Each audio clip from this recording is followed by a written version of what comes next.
Check live, yes, it's there. And why is it always the wrong image? Well,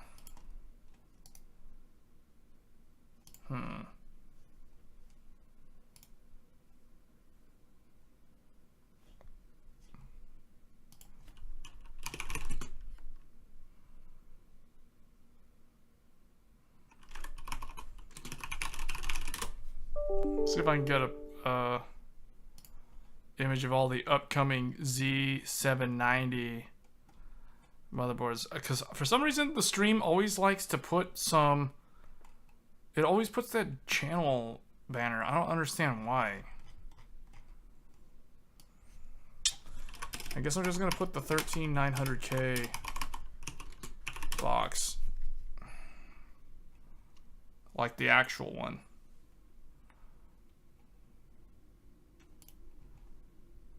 Okay, we'll take this one.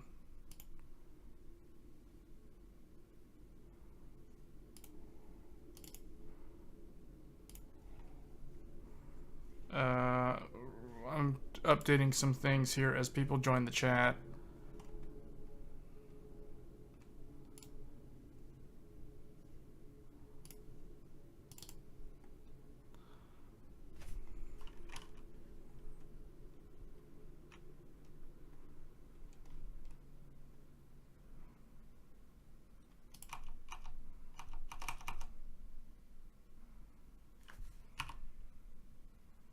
Was it I9? Where is it?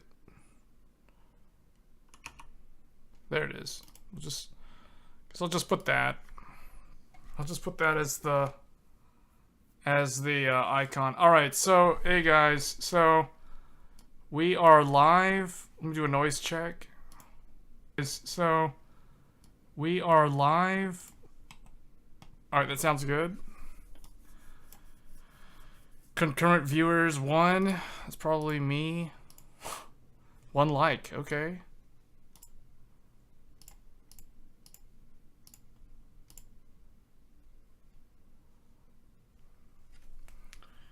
Hey Joey. So in this live event, we will be doing what we did previously for the new AMD the X670E. We're going to be taking a look at Intel's upcoming Z790 in this stream, because I know this was something that I wanted to cover. I don't think we'll devote as much time to it as we did with the new AMD platform, because frankly, just looking at the differences between last year's Z690 and the new Z790, it's really not that different. So let's just go ahead and dive right into it. So Tech Power Up has a very good article back from, funnily enough, it was September 27th, which was the launch of Ryzen 7000. But that was also the day of Intel's, yeah, it's only you for now. We'll see if other people join, because there might be some people who trickle in later based off of the review on the ARC A770. And if people have questions about the A770, you know, I'm open to discussing that as well on this stream. I do plan to do productivity tests next, so I do have it here with me.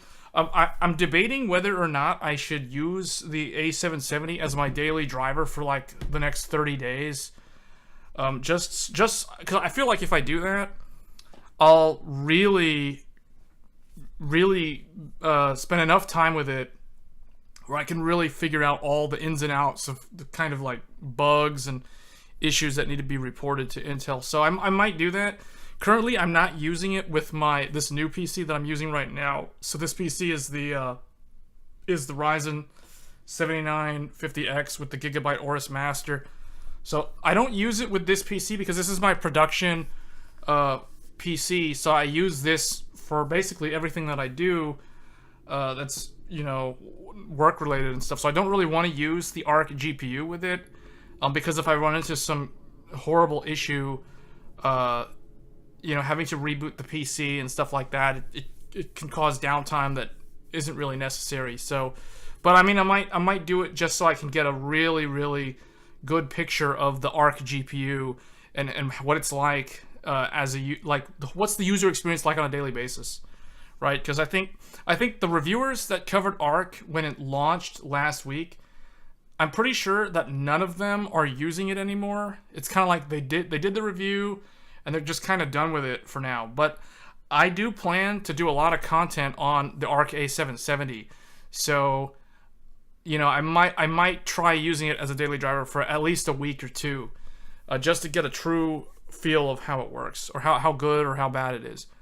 Does it utilize hardware acceleration? Yeah, it does. From what I've seen on my Ryzen 5000 system that I use it with, it works pretty well. It's kind of like there's a lot of weird issues. I don't like the overlay. A lot of times the driver control panel bugs out and you can't see it on the screen anymore, even though you open up the overlay, but it vanishes. And the only way to bring it back is either to reboot the PC, or you have to go into control panel, or not control panel, you have to go into task manager and you have to end all the tasks, and then hopefully it starts up. I have come into scenarios where even though I do that, I kill all the processes in task manager, but then Intel Arc Control Center still doesn't display when I reinitialize it. So I've come into a lot of weird bugs like that, and I don't know, to use that on a daily basis, that could be a problem. So, but yeah, I think if I'm not gaming with it, it's probably okay. So I think if I can run with it for like a week and test AV1 encoding, do like a quality comparison of what the video recordings look like using AV1 versus Intel's own QuickSync, and then comparing that to AMD's AMF encoder, NVIDIA's NVENC encoder, because I think a lot of people want to see that sort of content. And then also how it compares to general CPU encoding, you know, like X264, X265, HEVC, and that sort of thing.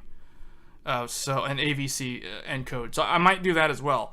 But that's going to be very time consuming. So I will cover that. So if for those who are watching and they're interested in more ARC A770 content, rest assured there's going to be more of that. I'm not done with that GPU at all. Like, I know most mainstream reviewers pretty much aren't going to do anything ARC related anymore.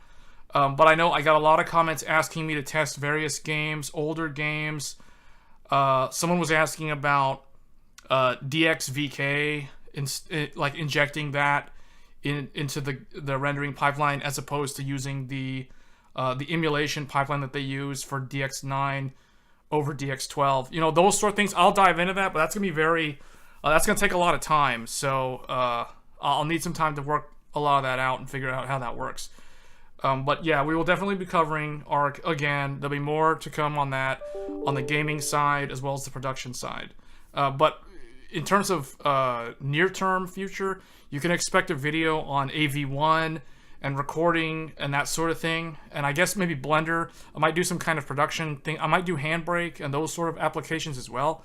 And then later on, we will look at ray tracing and then the XESS and those sort of things. The thing with XESS is the game has to support it, so I have to look through my Steam library and find out what games I have, if any, that can actually benefit from XESS. Because I know I have Shadow of the Tomb Raider, and I want to say, if I remember correctly, one of the reviewers covers Shadow of the Tomb Raider, and I think that game uses offers XESS. I do not have Spider-Man. Someone asked me about Spider-Man. I don't have that game. I have it on PS5, but I don't have it on PC. And then I don't know what other games use XESS. Like, if you guys know, let's list them in the comments. Otherwise, I'll have to look them up later on. But I will cover, you know, upscaling technology in a future video at some point in the near future. But I guess for right now, since we are on the eve of the new Intel 13th gen, so reviews will go live tomorrow. Based off of that, I haven't made up my mind whether or not I'm actually going to purchase one of those. Because I literally just bought the Ryzen 7950X launched on September 27th. So, you know, that's a lot of money. I had to get DDR5 and all that. Well, I mean, Micro Center had free DDR5, but, you know, I still ended up buying DDR5 anyway because I wanted 64 gigabytes. So, If I do get the Intel CPU, it'll literally be, most likely it'll be me just buying the CPU itself and nothing else. I'm kind of thinking about it, but I'm not 100% sure. What I'll probably do tomorrow is I'll look at the reviews in the morning, and then based off of that, I'll make my decision. But I don't need to buy a motherboard. I don't need to buy RAM. I have a Z690 Gigabyte Gaming X DDR4 that is paired up with my 12700K. So I do have the 12700K, so I can just literally like swap this out for the 13900K. So I can do that. That is an option, which is probably what I'll end up doing if I decide to get that CPU. And it'll be interesting because, you know, like I said in a previous stream, if I do cover it, and I probably will, it will be Intel 13th gen plus DDR4 on Windows 10 versus Ryzen 7950X with DDR5 also on Windows 10. So it'll be a Windows 10 face-off, because pretty much every reviewer out there, you can expect all the reviews tomorrow to be benchmarking and doing comparison tests with Windows 11, not Windows 10. But if I cover on the channel, it's going to be Windows 10, and it's going to be on DDR4. So some people might say, well, you're kneecapping Intel and giving AMD the advantage because AMD's DDR5. Well, no, not really, because Intel allowed you to stay on DDR4, and I think the vast majority of people who bought into Alder Lake last year did so on DDR4, and they didn't bother to deal with DDR5. And as far as I remember, at launch for Alder Lake, there was some particular issues with running dual rank DDR5 at launch. I guess they fixed a lot of that. I expect 13th gen to be a lot more refined in terms of the memory performance. So, you know, I think a lot of that will be cleared out of the way, but we'll see. We're going to look at these Z790 boards. I don't know if these are really worth getting. So if we take a look here, kind of zoom in so everybody can see this. So on the left, we have the Z790. So this is the new chipset that's debuting with Raptor Lake's 13th gen. And then on the right side, you have last year's Z690, which debuted with Alder Lake last November. So you can see in terms of the memory, Raptor Lake is going to support, interestingly enough, the DDR4 spec for Raptor Lake is identical to Alder Lake. So it officially supports 3200 mega transfers on the DDR4, which is what I'm actually running with the 12700K right now. So I'm running 64 gigabytes, and that's 4 DIMMs in my Z690 board today. And then if you were to go to DDR5, which was insanely expensive last year during the Alder Lake launch, which is the reason why I think it was a smart choice by Intel to allow for DDR4. However, by them doing that, I think they've opened themselves up to having a lot of people buy into the new platform on DDR4 and then complaining about why they don't get the same kind of performance in terms of memory bandwidth because they didn't buy into DDR5. And that's not Intel's fault. That's the consumer's fault who decided to pair it up with DDR4. So that's one thing. So I think it was a smart move to be backwards compatible with DDR4, but I'm pretty sure Meteor Lake will not be compatible with DDR4. I think this will be the last CPU from Intel that will support DDR4. So if you're on an old platform and you're either an Intel fan or you really want to go Intel for whatever reason over AMD, you know, and you don't want to buy memory, then this will be the last option you have to upgrade to a platform and reuse your existing DDR4 from, you know, whatever old system you're on currently, whether it's Skylake, Kaby Lake, Coffee Lake Plus, Comet Lake, Rocket Lake, or even Alder Lake. Although Alder Lake would be the easiest one because it's a drop-in upgrade. So in terms of the DMI, so one more thing. So Raptor Lake, the only thing that changes in the memory support is on DDR5. Raptor Lake officially supports 5600 mega transfers as opposed to 4800 from Alder Lake. So they did increase the official support for DDR5 this time around. So what's interesting is if you compare that to Ryzen, so Ryzen officially supports 5200 mega transfers without, and so 5200 on Ryzen 7000 is not considered an overclock. That's considered a stock official supported spec. Now the thing with AMD is they told reviewers to use DDR5 6000 mega transfers via an Expo profile because they claim that that's as high as you can push the IMC while maintaining the 1-to-1 ratio of the U clock and the MEM clock. But that is not, it is worth mentioning that that is not considered an official supported spec. So meaning even though AMD says you can run the memory at 6000 mega transfers per second, and they call that the sweet spot in terms of the performance, that is actually not a guaranteed out-of-the-box configuration for Ryzen. So that is something I do want to stress, because they officially support only up to 5200 mega transfers, and that is only with single rank. I think it's two or dual channel single rank DIMMs. That's the highest they support. It's 5200 mega transfers.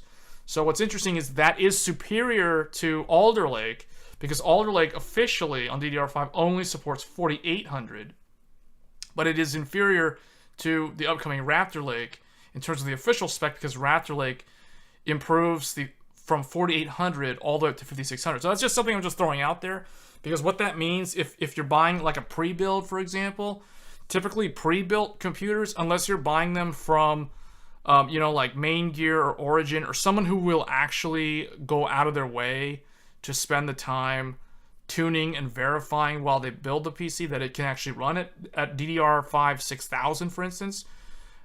Realistically, the vast majority of pre-builds, especially if they're from like a big OEM like Dell or HP or Lenovo, you can expect those to typically sell you a system that's only going to be clocked up to 5200 megahertz on like 32 gigabytes of RAM for AMD. Or if we're talking Raptor Lake, it'll be up to 5600 mega transfers at most. But realistically, they're probably going to buy a bunch of like 5200 megahertz DIMMs, because they can get economies of scale that way by basically building up AMD pre-builds and Intel pre-builds using the same stock Samsung dies or Hynix or Micron dies, and throw them all in and set them to JEDEC 5200 and forget about it. So that is one thing to keep in mind. But in general, just from looking at this table, it tells me that Raptor Lake does have a better, more refined IMC compared to Alder Lake, and also possibly compared to Ryzen.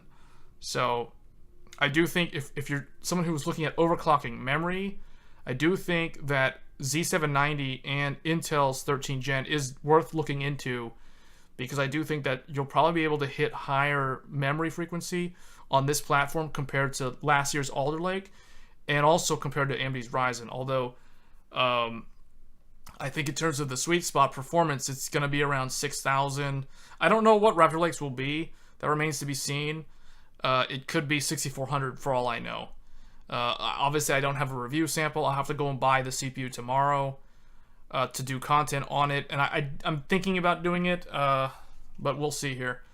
So in terms of the chipset bus, so I forget what the DMI stands for. I think it's Direct Media Interface or something like that. So this is Intel's protocol that it uses for its bus. It's an interconnect bus between the chipset and the CPU. So they use DMI 4.0, and they use 8 actual lanes for that. So that's very, very good. This is actually better than X670E in terms of total bandwidth available, because it's essentially the equivalent of PCI Gen 4, but it's 8 lanes. So it's 8 lanes of PCI Gen 4. What is kind of mind-boggling to me with AMD's Z or X670 platform is that the CPU supports 5, it's PCI Gen 5, and it's 4 lanes, but the chipset, the X670 chipset, is only PCI Gen 4.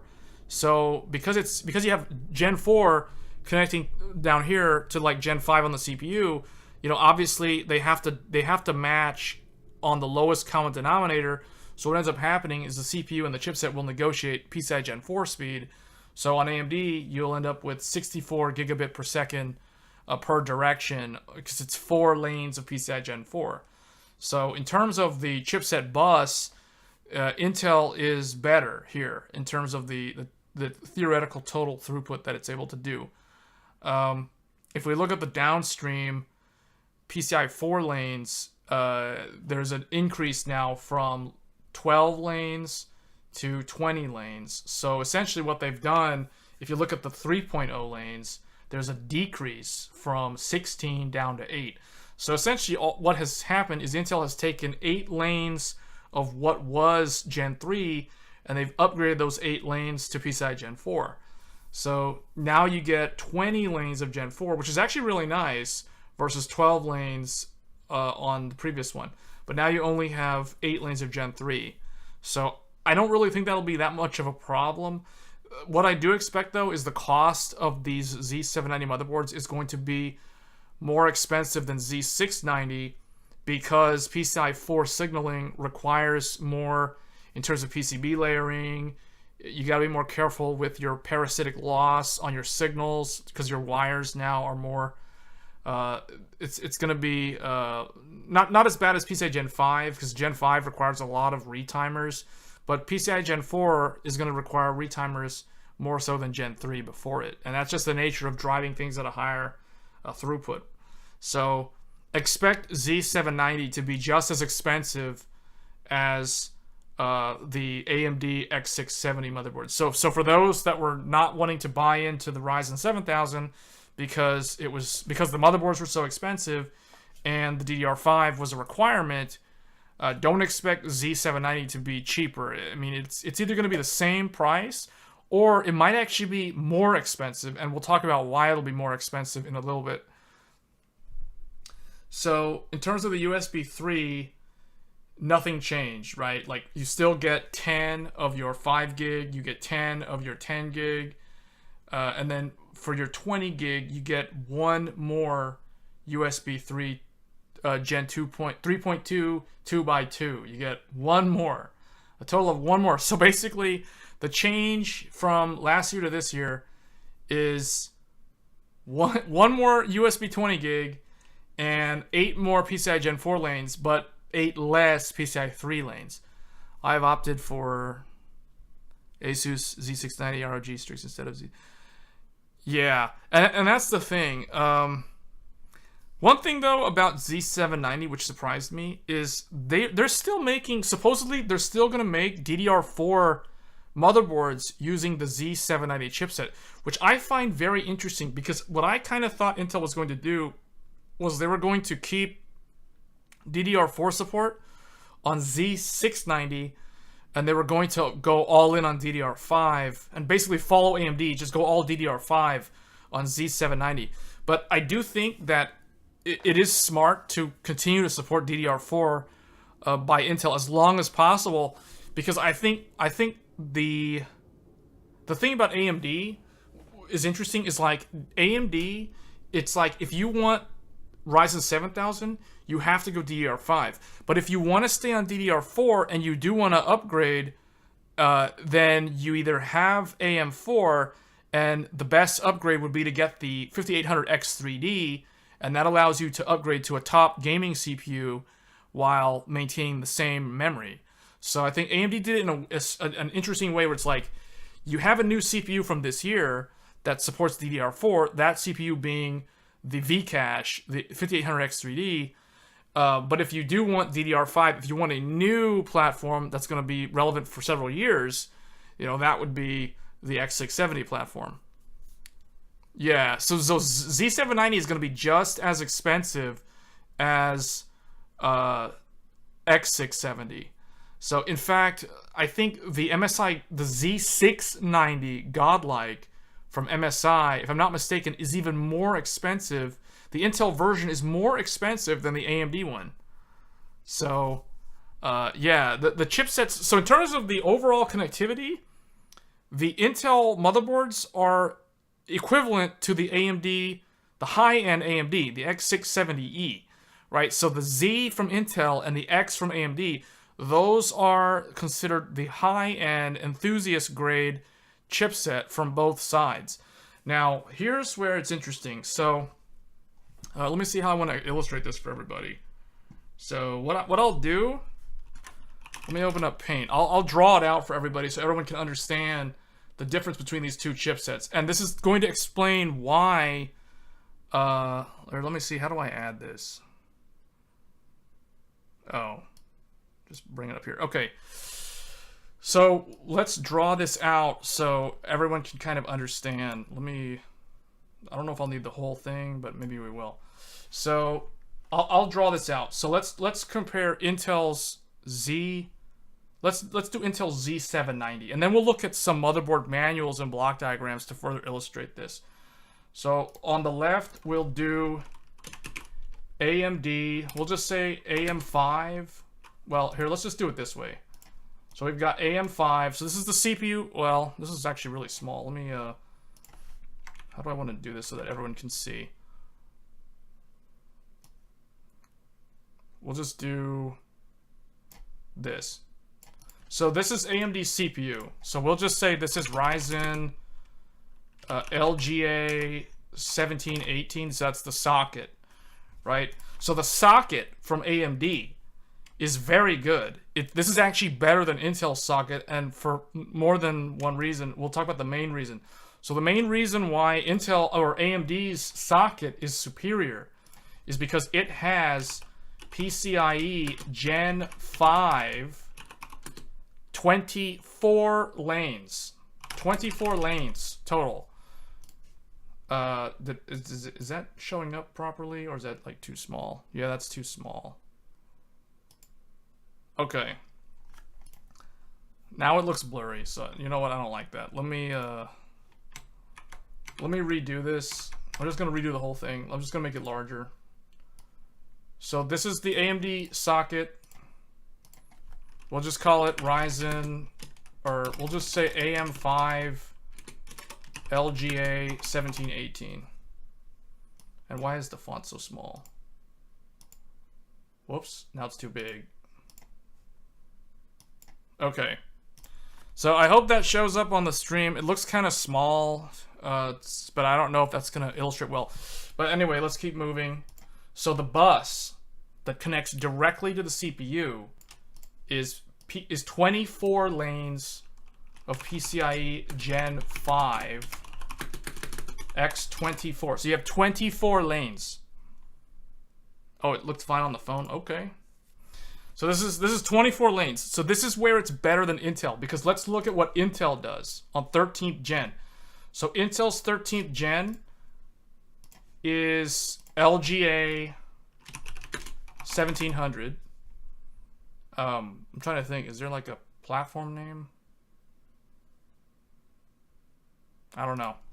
Anyway, LGA 1700. So this one from Intel has a PCI 5.0 bus, just like AMD, but it is only 16 lanes. PCI Gen 5.0 X 16 lanes. You have a total of 16 lanes on Intel. This is true for last year's Z690, and it is also true for Z790. There is no change to the CPU PCI 5.0 bus.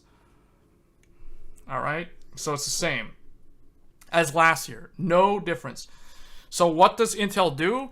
They give you a PCI X16 slot for your graphics card, and they throw all their Gen 5 lanes on that slot. That's all you get. So what does that mean? If you want to run an NVMe Gen 5 SSD coming out later this year, starting in November, which is actually very soon, unfortunately, Intel is not going to be the best platform for those SSDs, because if you're on Z690, you will not have any support for a Gen 5 SSD. Like, hands down, no support on Z690. It's too old. It won't work. Now, what Intel has decided to do for Z790 so that they don't fall behind AMD in terms of the platform future-proofing. What they have told motherboard manufacturers to do is to add a switch. Essentially, they can take a switch and they can basically take, so let's just draw this here. So this one is your graphics card. So this is the X16. And then this is going to be X4 for an M.2. However, when you plug in a drive, so let's just say this is X16 or it's X8. Then this one is X0 or X4. Meaning, as soon as you plug in an M.2 drive into the M.2 slot that connects directly to the Intel CPU, you will now be forced to run your graphics card at X8, and there is no way around that. There's no way around that. So if you buy a Z790 motherboard, so this over here, we'll just illustrate. This is Z790. This one over here is X670E. You will not be able to run your graphics card, like, for example, a shiny new RTX 4090. Well, okay, yeah, that counts too. So if you're running a 4090 and you go in and you plug in, it doesn't, and here's the thing, it doesn't even have to be a Gen 5 SSD. You can plug in some cheap old PCI Gen 3 SSD into that Gen 5 slot on the Z790 motherboard. As soon as you plug that in, bam, GPU is now running at X8. And that is going to be a thing that a lot of people, that might catch some buyers, some PC DIYers off guard. They might not expect that. And we're going to prove this when we start looking at the block diagrams. And just so everybody knows, I haven't looked at any of these block diagrams yet. I'm going in completely blind. I'm assuming this is what it's going to look like. And we're deriving the answers to the block diagram ahead of time. And then we're going to see if I'm right. So basically there's a switch. So I need to somehow illustrate that. But there's like a switch, a PLX switch, that basically determines if your graphics card runs at X16, then your M.2 has to be empty. As soon as you plug in an M.2, bam, your graphics card gets set to X8 speed. There's no way around that. Okay, now what AMD does, and we've talked about this in a previous video, because you get 24 lanes on AMD, you get 16 to your GPU.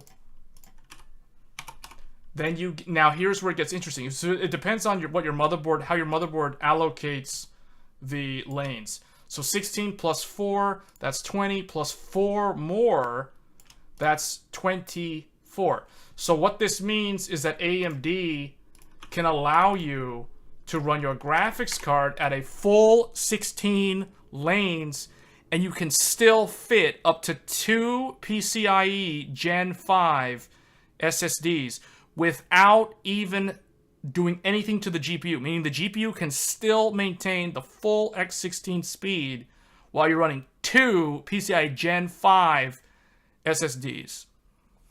Will a GPU even saturate a Gen 5? That's a good point, because I think that's a good thing to point out, because in all honesty, running your GPU at X8 will not make that much of a difference, but it will make a difference. You're talking about like a 3 to 5% loss. But again, it's very application dependent. In most productivity workloads, it won't matter. But in gaming, it will matter for those who really actually care. So it's not a big deal at the end of the day, but it is something that I want people to be aware of, because what I can see them doing is they can create a motherboard that has basically 2 M.2 drives. But as soon as you plug in one of them, your graphics card gets put to X8. Because your graphics card is put to X8, you can run up to 2 SSDs wired directly to the PCI bus. So meaning the Intel chipset can achieve similar functionality to the AMD platform, but at the cost of 8 lanes to your GPU. So I think that is something worth pointing out, because though it is not that big of a deal, it is something worth noting. You do not have as many lanes.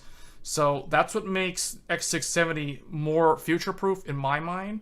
So, meaning if I was somebody who was on an old Intel Skylake, or if I was on like AMD Ryzen 1st gen and I didn't care to get a 5800X3D and I wanted to buy DDR5 and I wanted to go to a new platform, if I'm looking at these two platforms, the CPU, in terms of the CPU bus, the AMD one is better hands down, because 24 lanes versus 16 lanes. I don't have to worry about a PLX chip cutting my GPU speed in half, that sort of thing. He doesn't have to deal with that. And the other thing too is, as we looked at in previous streams, the X670E motherboard is very interesting because the vendors like MSI, Gigabyte, ASUS, all of them have done very different configurations in how they've allocated these lanes. So like, for example, MSI on the MEG Ace, they literally give you they give you one Gen 5 M.2. So they take one of those 4s that you see there on the left, but the other one, this other X4, they leave a free open X4 slot on the motherboard so you can run a peripheral, whether that's an add-in card for another M.2 drive, or some high-speed SFP plus, or if you want to run like a 100 gigabit fiber optic add-in card, you can do that with the MSI board because they give you 4 lanes of Gen 5. So that's the thing. Like some other vendors, like for example ASUS and ASRock, like on the ASRock Taichi, they give you Thunderbolt. They straight up give you Thunderbolt on AMD because they took 4 of these lanes and they wired that up to an Intel controller for a Thunderbolt 4. So, they've done a lot of interesting things with the X670E platform. So that's why I think that's a really cool platform. And then on the Intel one, it's interesting too, but you have less resources available on the bus. The other thing too is what's interesting to note is on the AM5, the socket actually has direct connections for USB. So you actually have USB ports that go straight into the CPU. On Intel, none of that goes into the CPU. You have no USB ports that natively connect to Intel's CPU. All of them have to come through the chipset. So now let's get into the chipset comparison. So we just talked about the socket. So in terms of socket, AMD wins hands down. Like there's no arguing that. Like you get more lanes, 24 versus 16, and you get native USB straight into the CPU. So that means you have less latency for peripherals that connect on those USB ports that are going directly into the CPU. So, on the CPU, how you have all those little golden pin contacts on the bottom of the CPU? There's 1,718 pins. Some of those pins connect to USB ports on the motherboard. Others will go straight to the PCIe Gen 5 bus. So they include that in that 1,718 lanes or pins. Those actually are wires. So on Intel, you get a Gen 5 X16 bus, and that's pretty much it. The only other connection is going to be the chipset connection. So then AMD, we'll just kind of draw this one down as well. So this one has two chipsets. So they're doing what's called dual chipset, which I personally do not like. I've run into some issues that I'm working through with AverMedia and Gigabyte on to fix some of these issues that I've encountered for them. And I think we've reported to AMD. So AMD is probably going to be taking a look at it. And it's probably going to be a firmware update. I'm not going to really get into that on this stream unless people really want to know what specifically that is. But I don't like dual chipset. Because dual chipset, it requires timing and retimers and everything. Like synchronization is key. And if things get out of sync, you could have latency penalty. You could have devices not re-enumerating correctly or reinitializing correctly. So meaning if you're doing dual chipset, your firmware has to be rock solid in terms of the device support. So using a single chipset like what Intel did it's not necessarily cheaper, but it is, I would say it's easier to get everything working from a validation standpoint. So All right, so when we talk about, so I want to label this real quick so people know what these are. So this is USB. So you actually have USB like 3.2 Gen 2 by 1, and you also have Gen 1 by 2 natively on the AMD CPU. You don't have that on Intel. Every USB port has to go through the chipset on Intel. All right, so what I'm going to do here is I'm going to draw out the AMD. We'll do the AMD one first because it's easier for me to remember because I've done so many videos on it now. And then we'll do the Intel one next. The Intel one is relatively easy though. So AMD, you have a primary chipset. We're going to call this PROM21. It stands for Promontory. Promontory is the name of their chipset. They've been using this name since 2017 on first gen Ryzen, so this is whatever the latest one. But Promontory, it was originally developed, it was co-developed between AMD and ASMedia, but I think this one, so the current dual chipset that AMD has today, was designed in-house by AMD exclusively without the help of ASMedia. Although the motherboard manufacturers are still using ASMedia controllers to, for example, to get extra SATA ports and that sort of thing. So with AMD, on the left side we have PCI 4.0 bus. So this is 4.0, and you have 4 lanes, and then this is PCIe 4.0 X4, and then likewise here you have PCIe 4.0 X4. So you have 4 lanes between the two chipsets, and they have 4 lanes between the CPU and the primary chipset. And then you have a PCI 3.0 bus. 3.0, and you have 4 lanes here, and then down here you have PCI 4.0 X8, so you have 8 lanes down here on the secondary, and you have another PCI 3.0 X4. So this can be either PCIe or it can be SATA 3. We'll just say SATA 3.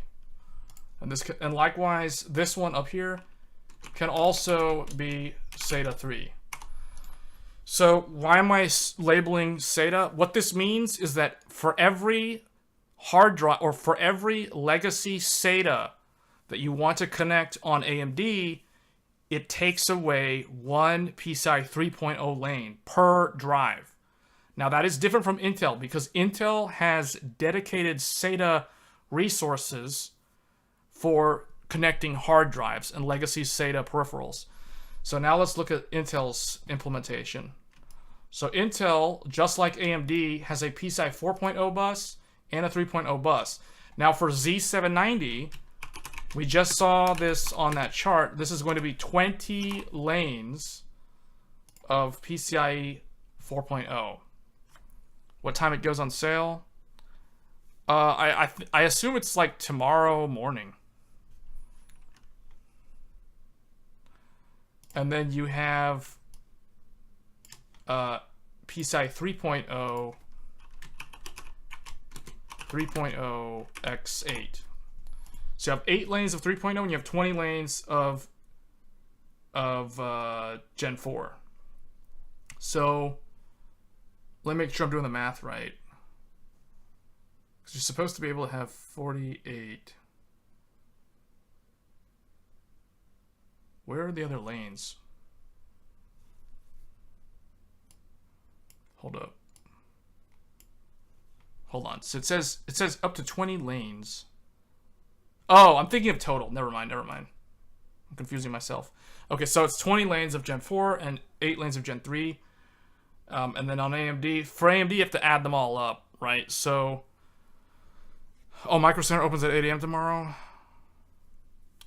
Okay, yeah, I might end up buying the 13900K, although, man, I've spent so much money on AMD's stuff that, yeah, this is the reason why I don't have a 4090. For those who are going to wonder, like, when are you going to get a 4090? Not anytime soon, because I've already, like, spent all of my budget on, like, CPU, motherboard, RAM, and that kind of stuff. So I don't have that kind of money to throw around on a graphics card. So... but yeah, I might buy the Intel CPU. Because one thing I've noticed is that if you guys look at what I used to have, or I mean I still have it, but like I was using a Ryzen 7 5800X, And then I do have an Intel i7 12700K. You guys can see it right there. And this is one of the original launch ones. This Intel i7 that I have supports AVX 512. This is one of the old school ones that has AVX 512, still integrated in silicon. So basically what I'm saying is I have a Ryzen 7 and I have a Intel i7. But I recently purchased a Ryzen 9. So the 7950X is the first Ryzen 9 that I've ever purchased. So I might as well, you know, like my rationale is, you know, I went and upgraded from a Ryzen 7 to a Ryzen 9. I might as well go from an Intel i7 and go get an Intel i9. So if I do get the 13900K tomorrow, it'll be the first i9 that I've ever owned. So this is so what is this? So basically what this breaks down to is if you look at the lane count, you have 8 lanes of here, let me circle it so it illustrates better. So you have 8 lanes of Gen 3 on Intel, and you have 4 plus 4. So you have 8 lanes of Gen 3 on AMD. So in terms of PCI 3, they tie. They have the same amount of lanes of Gen 3. Now, here's where it gets a little bit weird. So with the Gen 4, you have 8 plus 4. So you have 12 Gen 4 on AMD versus 20 Gen 4 on Intel. So that means Intel gives you 8 more PCI 4.0 lanes than AMD, which can count for a lot, actually. But here's the thing. Here's where I think AMD punches back and ultimately wins, is it gives you 24 lanes of Gen 5 that go directly to the CPU versus Intel's 16 of Gen 5 that go directly to the CPU. So what does that mean? That means that Intel's basically locking you into a graphics card slot for Gen 5. So you can't really benefit from Gen 5 SSDs unless you want to run your graphics card at X8. So that's that for some people that can be a nuisance, that can be a deal breaker, but pretty much I think most people won't really care too much. But you know, that is something worth pointing out. Like the CPU bus on AMD is better than the one on Intel. But when it comes down to the chipset, you know, Intel ultimately gives you what I think is more connectivity, because you get 20 lanes of Gen 4 versus only 12 on AMD, and the AMD ones are on 2 chipsets versus a unified chipset on Intel. So it's interesting. Just we're gonna take a look at the block diagrams now to see if I've derived this correctly. I'm pretty sure the AMD one, hands down, I got those correct. The other thing too is Intel, all your USB peripherals have to go to the chipset. There's no there's no USB ports that connect directly to the chipset. And the other thing too is I want to point out one more thing on AMD. AMD has a single USB 2.0 that goes directly to the chipset, and that is typically very good for the built-in audio DAC. So the audio DAC, like for example, the 5.1 audio on the back of the motherboard, AMD can wire that directly, or the motherboard manufacturer can wire your integrated audio directly into the CPU, which means if you're someone who does a lot like sound editing and sound engineering, running a DAC off of the USB on the AMD system is very, very good latency-wise, because it's going straight into the CPU. There's no chipset latency at all. Versus Intel, you're having to run it off of the chipset, because unfortunately there's no USB ports that go straight into the CPU. So that could be something, and I think that's one of the reasons why people were doing high-end audio engineering typically would use either a Xeon-based Intel or an Intel HEDT, like an X299 or a you know, like a higher end either workstation or desktop, or if they're on AMD, they do like Threadripper. But the thing is, you know, you do get the USBs off of the CPU, and then also you do get a bunch of USBs off of the AMD chipset as well. So it's not like you don't get them on there either. So I mean, that's kind of the difference between them. Let me put the name here. So this is Z790 chipset.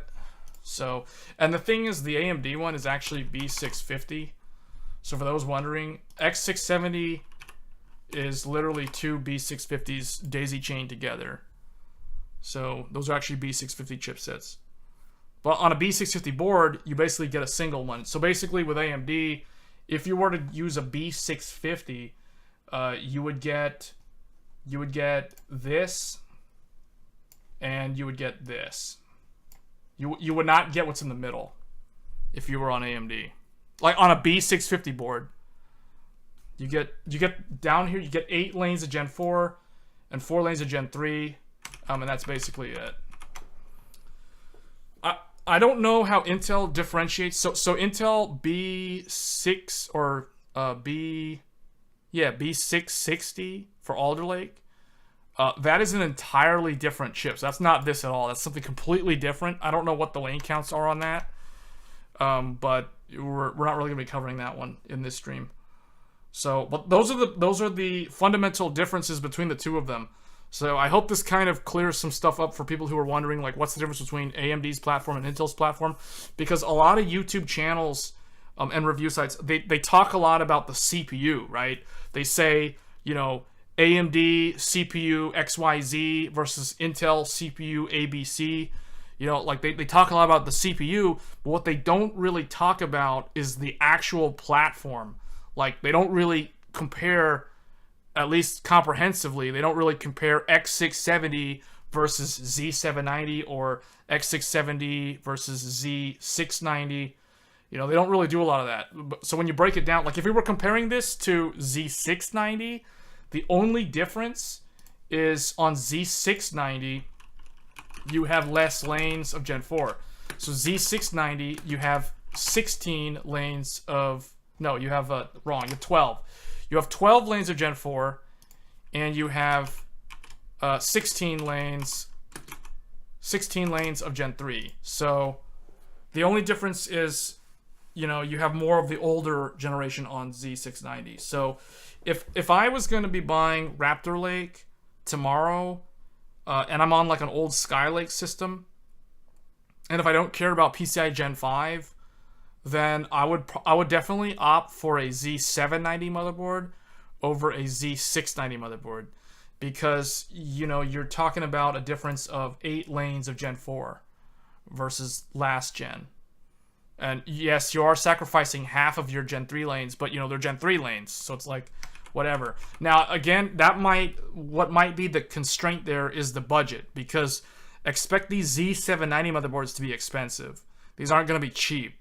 They're going to be just as expensive as X670, because the lane count is still a lot, right? Like, there's still a lot of lanes. 20 lanes of PCI 4 is pretty good on consumer desktop. The other thing too, the last thing I'll say is this is DMI 3.0 X8. So that's the other thing too. It uses a proprietary Intel signaling protocol to talk to the chipset, whereas AMD literally just uses traditional PCIe. So that's it. Those are the chipset fundamental differences. So if it was me, I would go with the AM5 platform. But if I was gonna buy Intel, I would do it for a couple of reasons. One is I would not have to buy DDR5. I would buy DDR4, and I would reuse my RAM. How do the chipsets compare in terms of heat dissipation? They're pretty much the same. That's a good question. I don't actually know how much power the Z790 chipset draws, because obviously I don't have the motherboard in, so I can't test it. But the X670 uses less power than the previous gen X570. X570 was a unified chipset, but it required a fan to cool it, because I think it was 15 watts. I think X570 was 12 or 15 watts. I can't remember the exact number. But the AMD ones, those two small ones, like these right here, these are like, I think they're like, you know, like 5 watts, 3.5 watts or something like that. So it's not a lot. These are low power.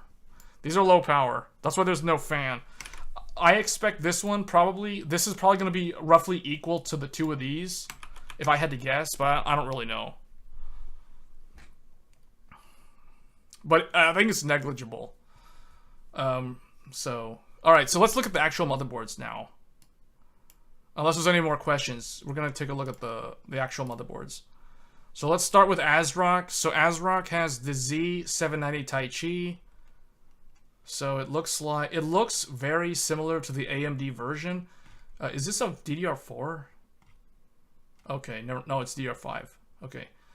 So the one thing though that I will say about Intel, if you're trying to save money by staying on DDR4, just know that you're not going to be able to get what feels like a first-class motherboard or a first-rate motherboard. Like, if you're going to be buying a DDR4 Intel motherboard to try to save money, you will end up feeling like you're treated like a second-class citizen, because you're not going to get a postcode. There's going to be no debug LED on any of the motherboards that support DDR4.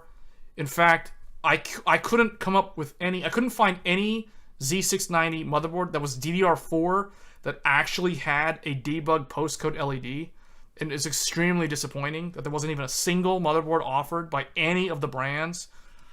But anyway, so this one's a DDR5, so you can see the postcode is down here.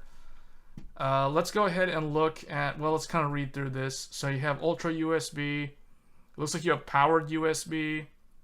You have Thunderbolt. So just like with AMD, ASRock has gone and included the Thunderbolt controller, which means that this is going to take up 4 of the PCIe lanes on the chipset. So 4 out of 20 lanes. Oh, well, the thing is, they could take from the PCIe 3.0, but we'll have to look at the actual block diagram to try to figure out what's connected where. And it looks like 1, 2, 3, 4, 5. So it looks like 5 M.2 drives. Now the thing is, this top one is PCIe Gen 5. But the problem with using this is, as soon as you plug in your M.2, regardless of whether it's Gen 5 or not, you are going to be, if you use the top slot on this motherboard, your graphics card is only going to run at X8 electrically. And they have 2. Okay, so this is going to be one that halves that to 8. So here's the other thing too. I think if you plug in an M.2 drive in the top M.2 slot on this board, your primary slot will run at X8, and your second slot down here will run at X4. And we're going to prove that on the block diagram. I haven't looked at the block diagram, but I'm just guessing, straight up guessing, that that's how it's going to work, because of what I understand for the chipset. So let's go ahead and look at the actual manual now and see if I'm actually right. I'll be surprised if I'm wrong. I'm pretty sure I'm right, but we'll see. So let's go ahead and look at this thing, because ASRock does a very good job at showing there. Okay, here we go. Block diagram. Perfect. All right, let's see what happens. Oh, look. It looks like I was right. So right here, PCI Gen 5 X16. So this is where the graphics card goes. And then here's the second one. This is typical of most motherboards. As soon as you plug something in here, your graphics card automatically runs at X8. But here's the thing. They advertise a PCI Gen 5 SSD slot, just like on the AMD motherboards. The problem is, as soon as you plug something in here, anything in here, it could be Gen 3. As soon as you plug an M.2 drive in your primary M.2 slot, bam, graphics card is now X8 forever, and this second slot is X4. That's the only way that's going to work, because remember, this is a 16-lane bus shared by something that can pull 16 lanes, something that can pull 8 lanes, that's why it says X4, and something that can pull 4 lanes right here. So again, you have to add these up. They have to add up to 16. They cannot exceed 16. So which means if this is pulling 8 and this is pulling 4, this would have to only be 4, but that's not possible. So what will happen is this will be 4, this will be 4, and this will be 8. Now, I don't know if you can bifurcate it in the BIOS to do, like, for example, 4, 4, 8. I don't know if that's an option. I highly doubt it, but it would be very interesting if it actually was able to do that. The Z690 Master does. The Z690 Master does something different. So that's one thing that I don't like about the Intel platform is if I plan to run a Gen 5 SSD, I can't do basically I can't have a Gen 5 SSD and while running my graphics card at X16. I can't do it. Not on Intel. Not on Z790. You know, it's just a resource problem. I know, but the thing is, you put in a graphics card like a 4090, you run that thing at... Here's the thing. I'm not even talking about Gen 5 devices. Think about it like this. Let's look at the 4090. The 4090 is a Gen 4 graphics card. As soon as I plug my Gen 4 4090 in here... Now, I mean, I don't have one, but I'm just saying, right? Okay, let's use Intel Arc. Let's use Intel Arc as an example. Intel Arc A770. Let's use this as an example. If I plug my Arc GPU in this slot, and this is a Gen 4 graphics card, as soon as I put in an SSD, let's say I put in a PCI 3.0 SSD in here, now my Gen 4 GPU is running at X8. See? So I would prefer not to do that. That would be an interesting video, though, wouldn't it? To see what happens with Intel Arc if you run it at X8 speed. I'd be interested to see if you end up bottlenecking it even worse than it already technically is. Because not only right now is it driver bottlenecked, but now if we introduce another kind of bottleneck by cutting in half the PCIe bandwidth, you know, so stuff like that. So bottom line is, yes, I know it's negligible in most cases, but I would prefer not to run it at X8 if that makes sense. Like, for example, all I'm saying is why would I want to settle for running my GPU at X8 for my primary M.2 drive when if I'm on AMD I don't have to do that, right? So basically, like, if I'm running AMD versus Intel, I might actually do this in a video, guys. I might actually compare. Well, the thing is, I'd have to go buy a Z790 motherboard, so I don't know if I'll do that. But it would be a very good, interesting exercise, or I guess an experiment, to see what happens if you're comparing Intel versus AMD, but Intel, you're handicapping your GPU on Intel because you're running your GPU at X8 because your primary Gen 5 SSD is taking up the lanes, versus AMD where you don't do that, right? Like the GPU on AMD is always going to be X16. And you can even run two Gen 5 M.2s on AMD while still maintaining X16 on the GPU. So, you know, in that regard, like I was saying earlier, AMD, in terms of the CPU socket and the PCI bus, AMD is just straight up better. Like, there's no way to argue that. All right, but here's where it's interesting. So the chipset is, I think, where Intel does have an advantage. So in terms of the chipset, if we look, like I was saying earlier, you have a Gen 4 bus that has 20 lanes. So let's count them. 4, 8, 12, 16, and then there should be 4 more somewhere. Unless they're not using them. I don't see 4, 8, 12, 16. Why do they have SATA on the Gen 4 bus? That's really weird. I guess Intel does share, so maybe Intel doesn't have dedicated SATA ports anymore. I guess they're shared by PCIe just like AMD now. Actually, Intel won't support native PCIe 5 SSD until Meteor Lake or Arrow Lake, so people building Intel systems have no choice until 14th gen. Yeah. Yeah, so if you're So I kind of already knew this a few months ago. Like, I knew that if you're someone who wants to adopt Gen 5 blazing fast SSDs, I think AMD is probably the platform of choice until Meteor Lake. I honestly think that this was basically a Band-Aid solution that Intel kind of tacked on at the last second. They basically told motherboard manufacturers, go ahead and like bolt this on so that we can say that we have PCIe Gen 5 connectivity, just like AMD. But, you know, it's really sharing resources with the GPU.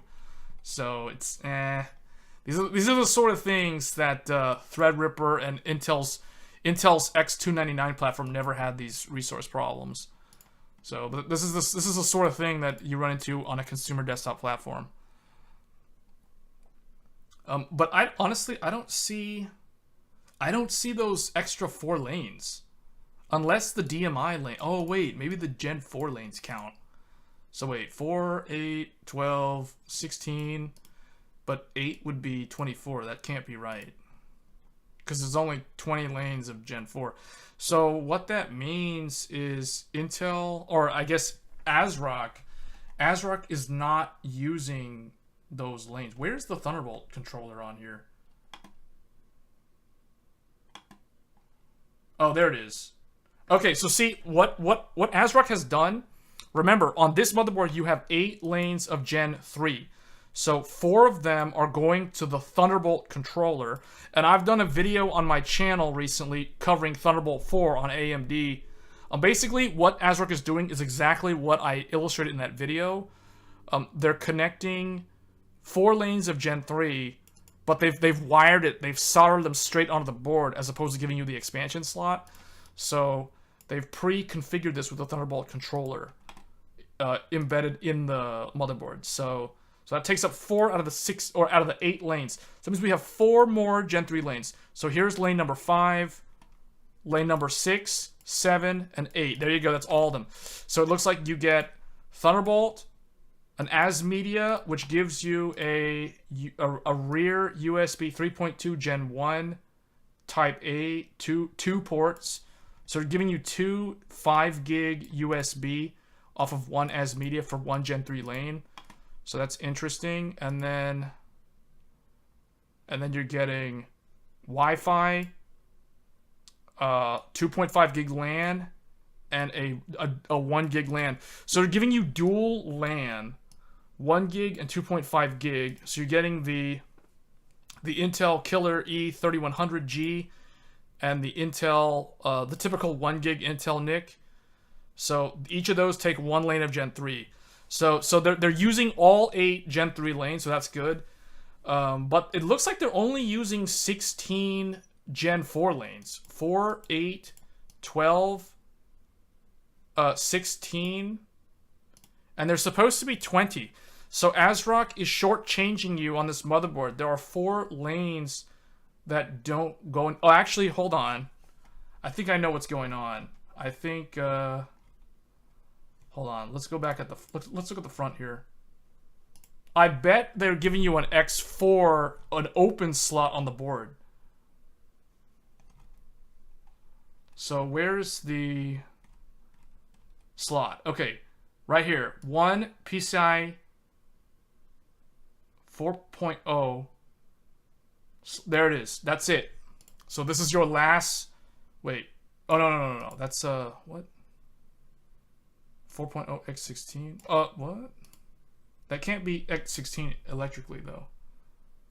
Supports X4 mode. Wait, if M.2 is occupied, PCI 1 will downgrade. Okay, that's this one.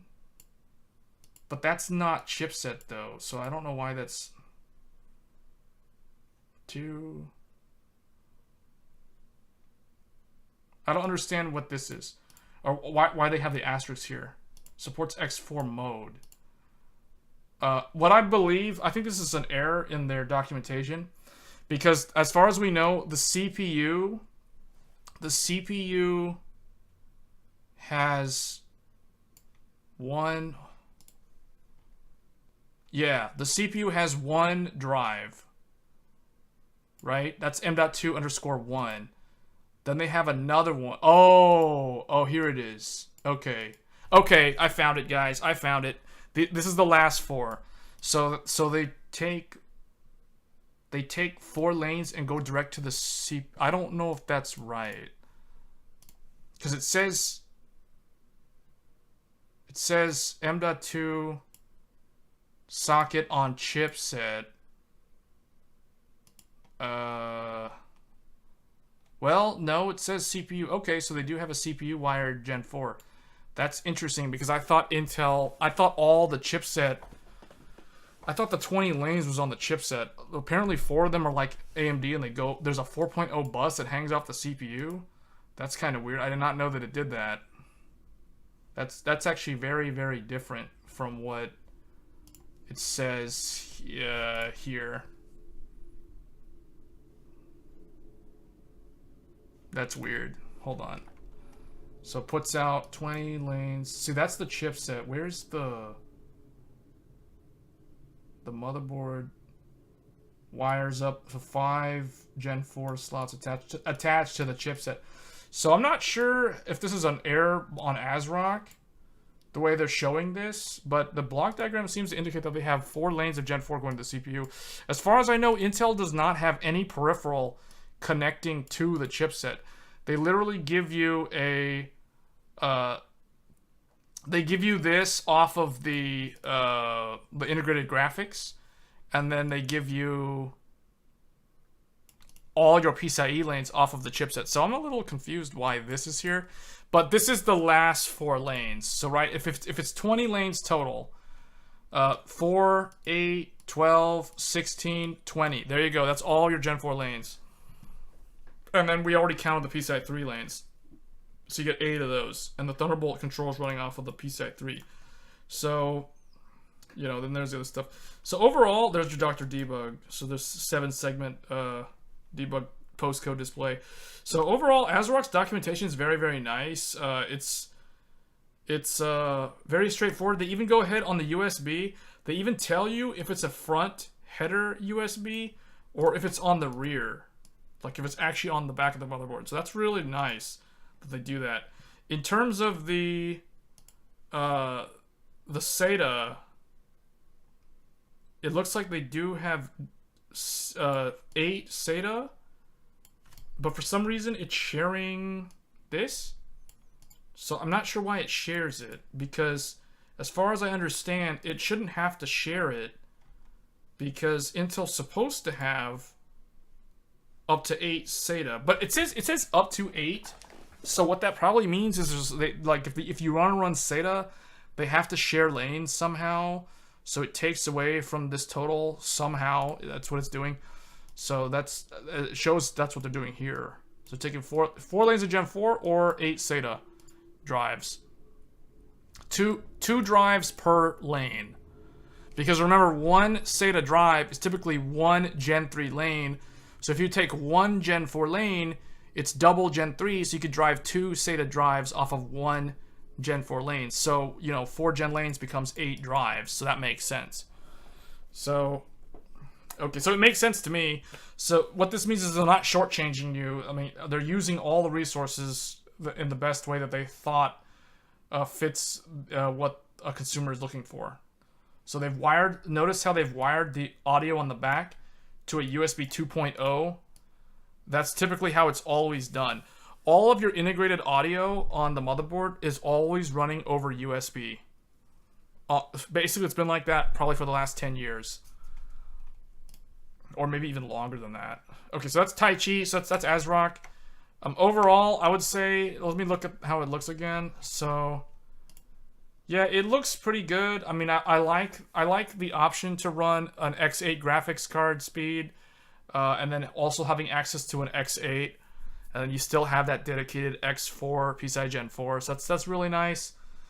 There is a little bit of weird gotchas to look out for because there's some resource sharing. And we've already talked about the Gen 5 drive, cutting your graphics card down to X8. And it looks like there's also some resource sharing with the SATA. So if you're running SATA drives, you can't use the Gen 4 slot, as far as I know. Or I think you can, but it's going to... Well, no, I don't think you can, because I think it's going to disable the drives.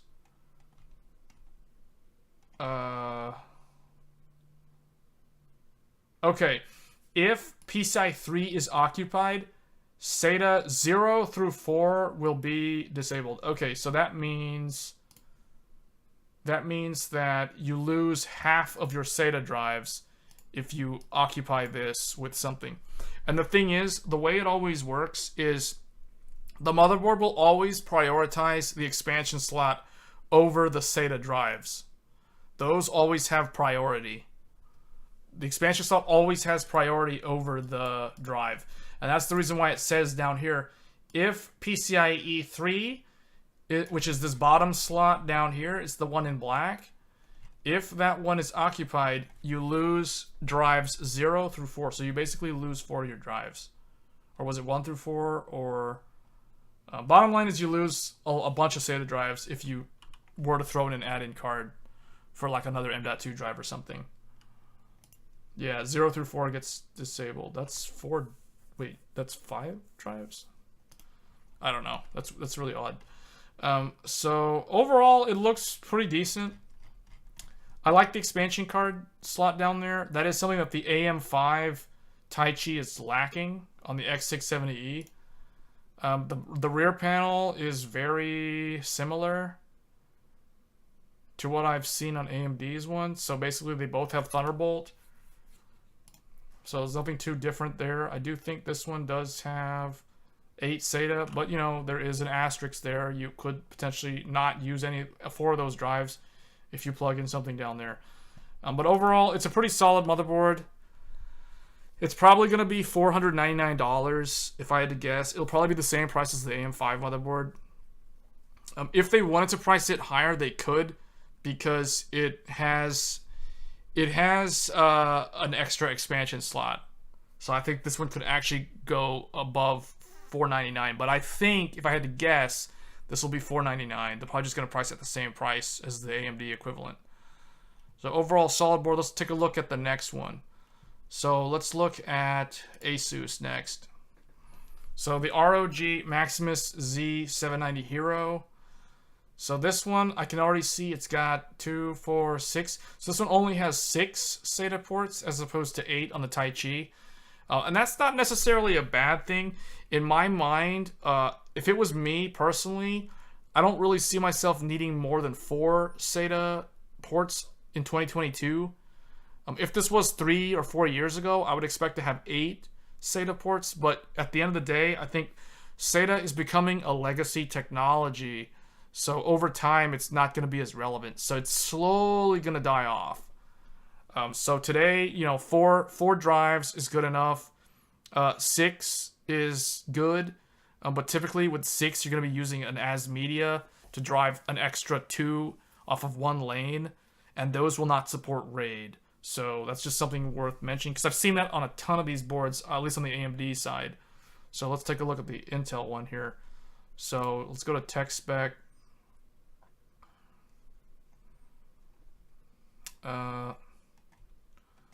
Just see if there's any asterisks. So ASUS has some kind of weird bug with their site where it like scrolls all the way down.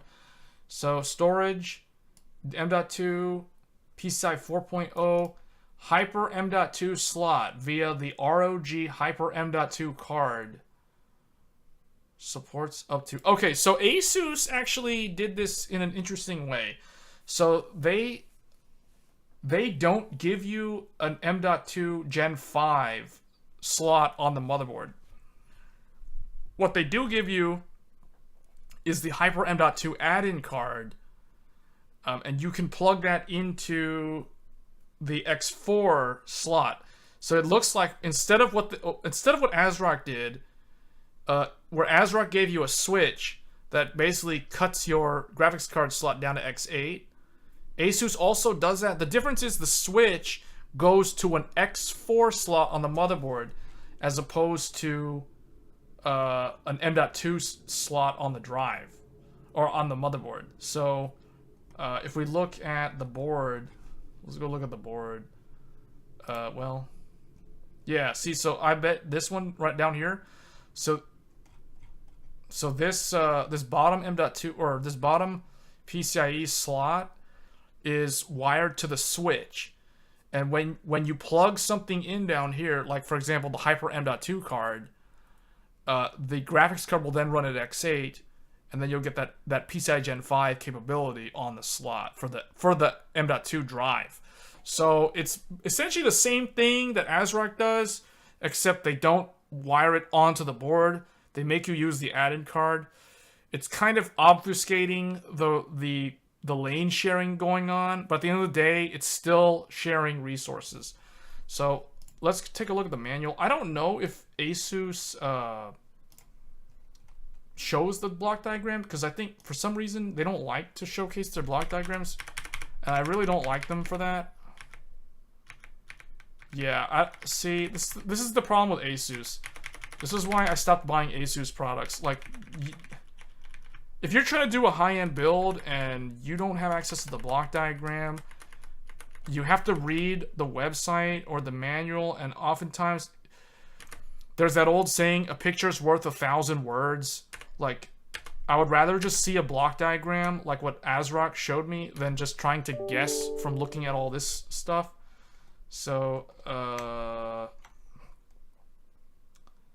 yeah, this doesn't tell me anything useful. Like, this is such a useless manual. Yeah, you'd have to actually just go to their website to look at it, which is really annoying.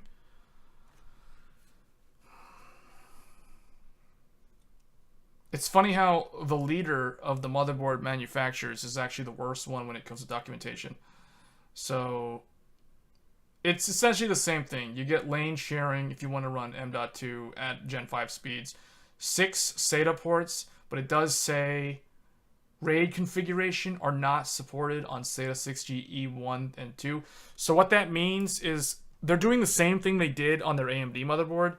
They're giving you four SATA drives off of PCIe 4 lanes, but the drive 5 and 6 are wired up via an AS Media controller, and the AS Media controller is taking up one lane to give you 2 drives. It's essentially splitting one lane for 2 drives. So because it's doing that, you could potentially bottleneck your I/O on those 2 drives. So that's the reason why you cannot do RAID over those 2 drives. That's what that's telling you. So yeah, I mean, it's pretty straightforward stuff. Like, I don't see Thunderbolt on here. Okay, yes, it's there. So you get 2 Thunderbolt, so they're giving you the Thunderbolt controller, just like ASRock.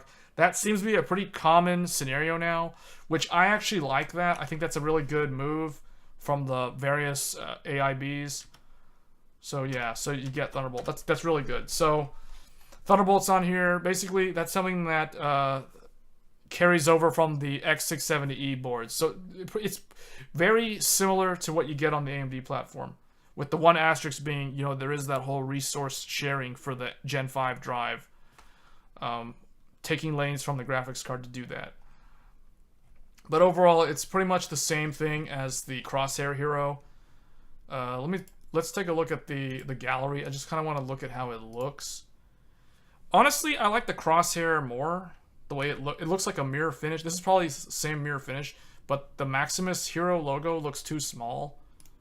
In terms of connectivity, so you do get the Hyper M.2 card, so that is included, just like on the Hero. Same antenna, or the Crosshair, and then you get. Let's look at the I/O. Did they have a picture of it? They don't even have a picture of the I/O. Wow, they don't have a picture of their I/O on the back. That's really very disappointing. Unless it's over here. This is terrible. Like, I hate when the websites do this. Like, why do I have to scroll through all? Yeah, and I still can't see the I/O. Well, alright, well, that's ASUS. That's the reason why I don't buy ASUS. I think it's super overrated. And it looks like it's all marketing fluff. I can't easily find the things that I'm looking for, so it's very annoying.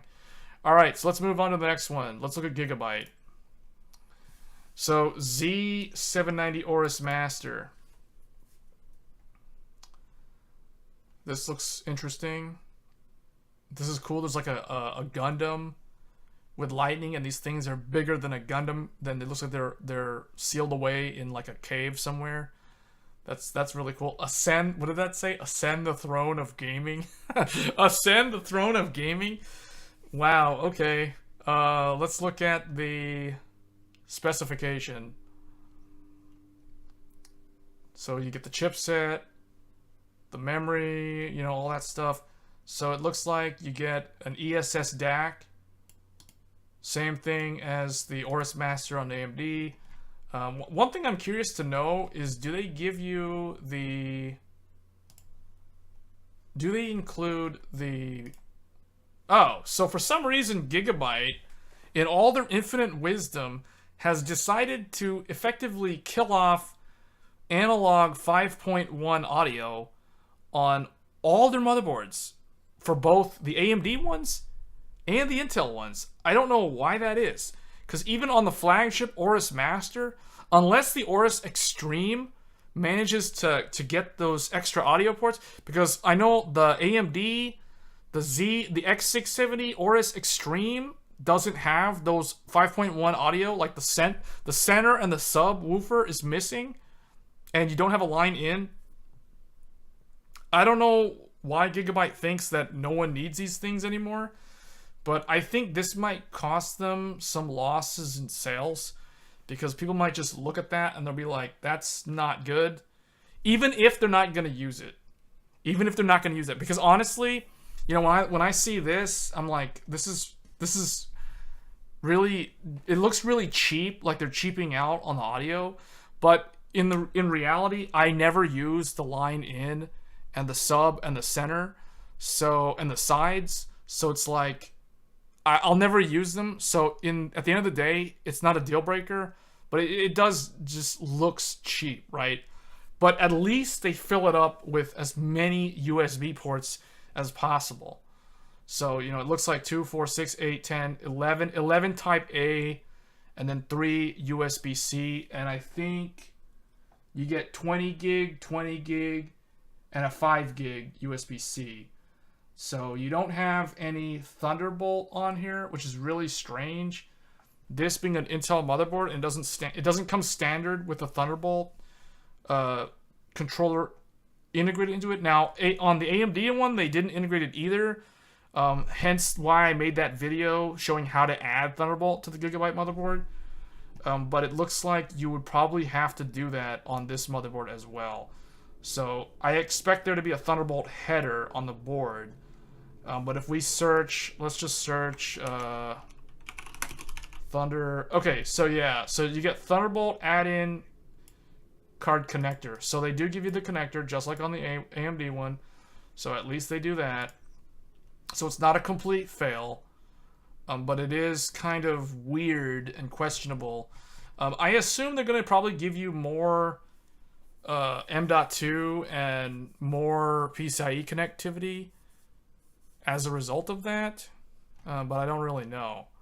We'll have to look. Well, actually, let's take a look at the picture first. Let's just look at the gallery, just to kind of guess. Okay, so from here, you know, we can see you get the X16 Gen 5, and then it looks like they're giving you 2. These are probably X4 if I had to guess, but let's look at the motherboard. I do think their I/O is really good. I mean, it is missing some audio, but at least they have the clear CMOS and the USB or the BIOS Q Flash Plus, so at least that's there. And yeah, okay, and then the Wi-Fi 6E, so that's pretty standard stuff. So let's go ahead and look at the manual. I do like the way the AORUS Master looks, though. It's a really nice looking motherboard. So English, and then Gigabyte is just like ASRock in that they do a good job, at least on their flagship boards. They do a good job publishing the actual block diagram. So, and I like the way they draw their block diagram out. It's easier to look at from ASRock's. ASRock's, you have to turn the page. Okay, so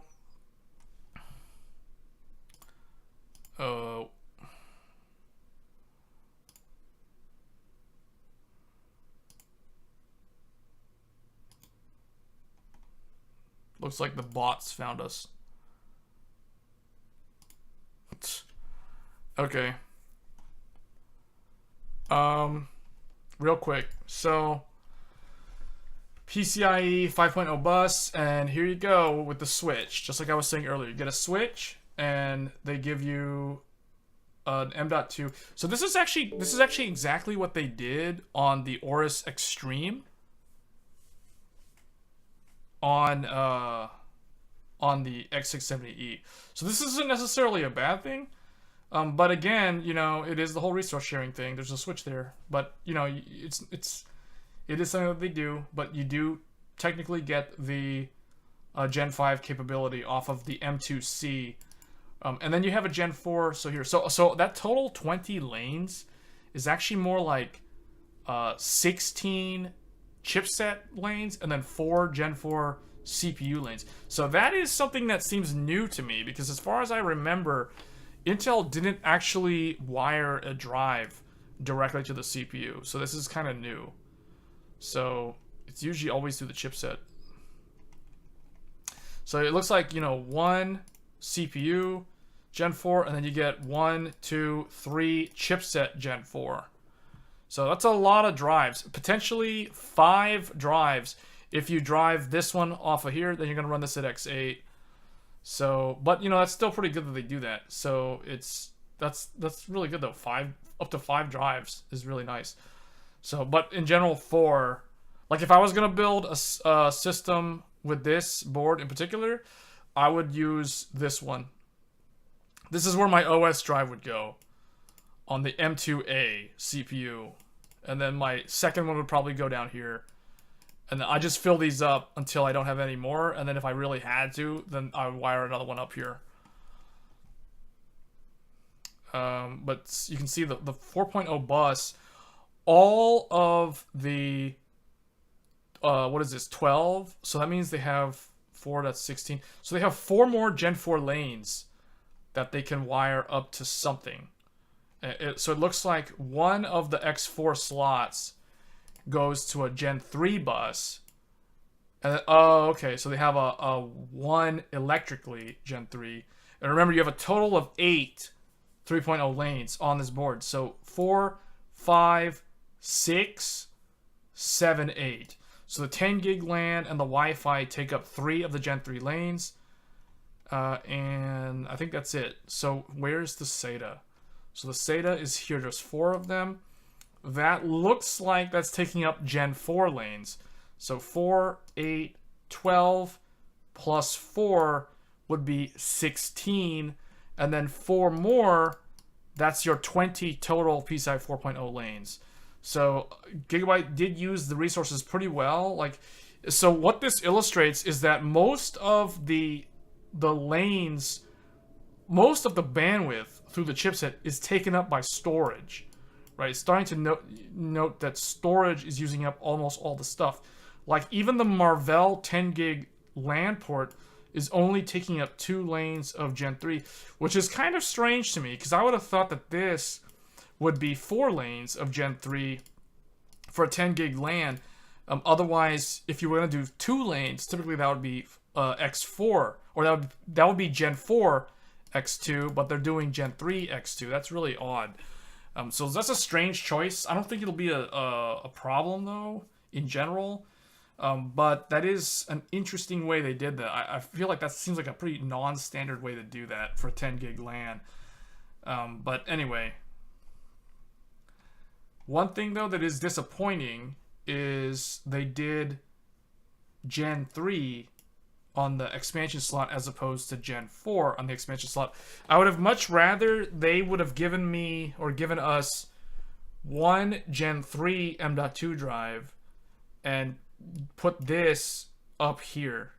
I'd rather have the slot at Gen 4 and sacrifice one Gen 4 drive and instead make that a Gen 3 drive slot to give me a Gen 4 PCI expansion slot. So, I mean, that's just me. I personally would have done it that way, but they probably figured that most expansion peripherals only need Gen 3.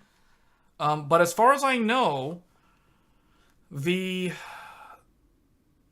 new Thunderbolt, so the current Thunderbolt 4 add-in card that Gigabyte sells, the GC Maple Ridge, the one that I've done an unboxing and an installation video on this channel, that card is, actually I have the box here. So this Thunderbolt card, the GC Maple Ridge add-in card from Gigabyte, this is a PCI Gen 3 card.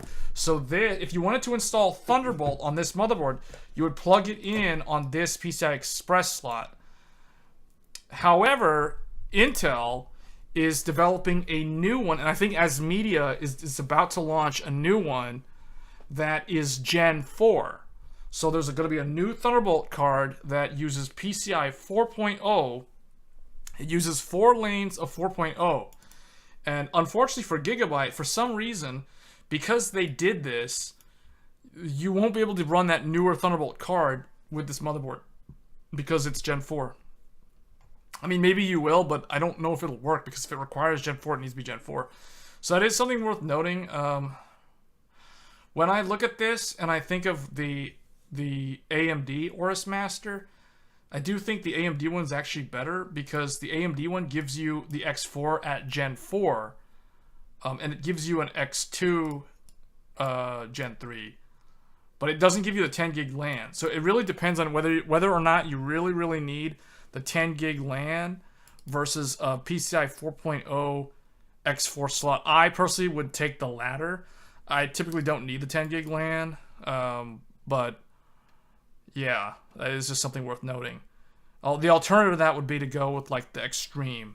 The AORUS Extreme would have the 10 gig LAN regardless of which CPU brand. But anyways, that's going to be Gigabyte. So pretty good motherboard overall, though, I would say. Like, it has really good... It's fully featured. The one downside is it doesn't natively include Thunderbolt, which might be a deal breaker for some people that are going to be using this for productivity. All right, and then lastly, let's look at the Ace. So this motherboard from MSI is probably one of the most stylish looking ones. Now, this one looks almost identical to the AMD version of this motherboard, which I've been having a really hard time trying to track down, but at some point it'll probably be featured on this channel. So the MEG Ace from MSI. So we're going to take a look at what's different about this one, because I think MSI has done some interesting changes for the Intel version of the motherboard that makes it different from the AMD one. Probably the biggest and most outstanding change is the inclusion of Thunderbolt on the Intel platform. So for some reason, MSI completely omitted the ability to do Thunderbolt on AM5, at least with the first generation of the Ace motherboards, instead opting for an extra PCIe slot. But as we see here, you have a PCIe slot at the bottom. I don't know if that's Gen 4 or Gen 3. We're going to take a look at that on the block diagram. But it looks like you get 6 SATA ports. You get a up to 60 watt USB Type-C port here, powered here, for the front panel connector. And then, you know, the debug, everything's there. This is going to be probably not a very expensive motherboard. This might be $800. In fact, it could even be more than that. The MSRP on the AMD one is $699. This one easily could be $799 because it has the Thunderbolt included, and I think that alone is what's going to make this one cost more than the AMD one, even though the AMD one has more Gen 5. So let's go ahead. Let's actually look at the specifications first. So yeah, pretty much the same look and feel. If we look, it does include there it is, the Thunderbolt JHL 8540. That's the Intel Thunderbolt controller.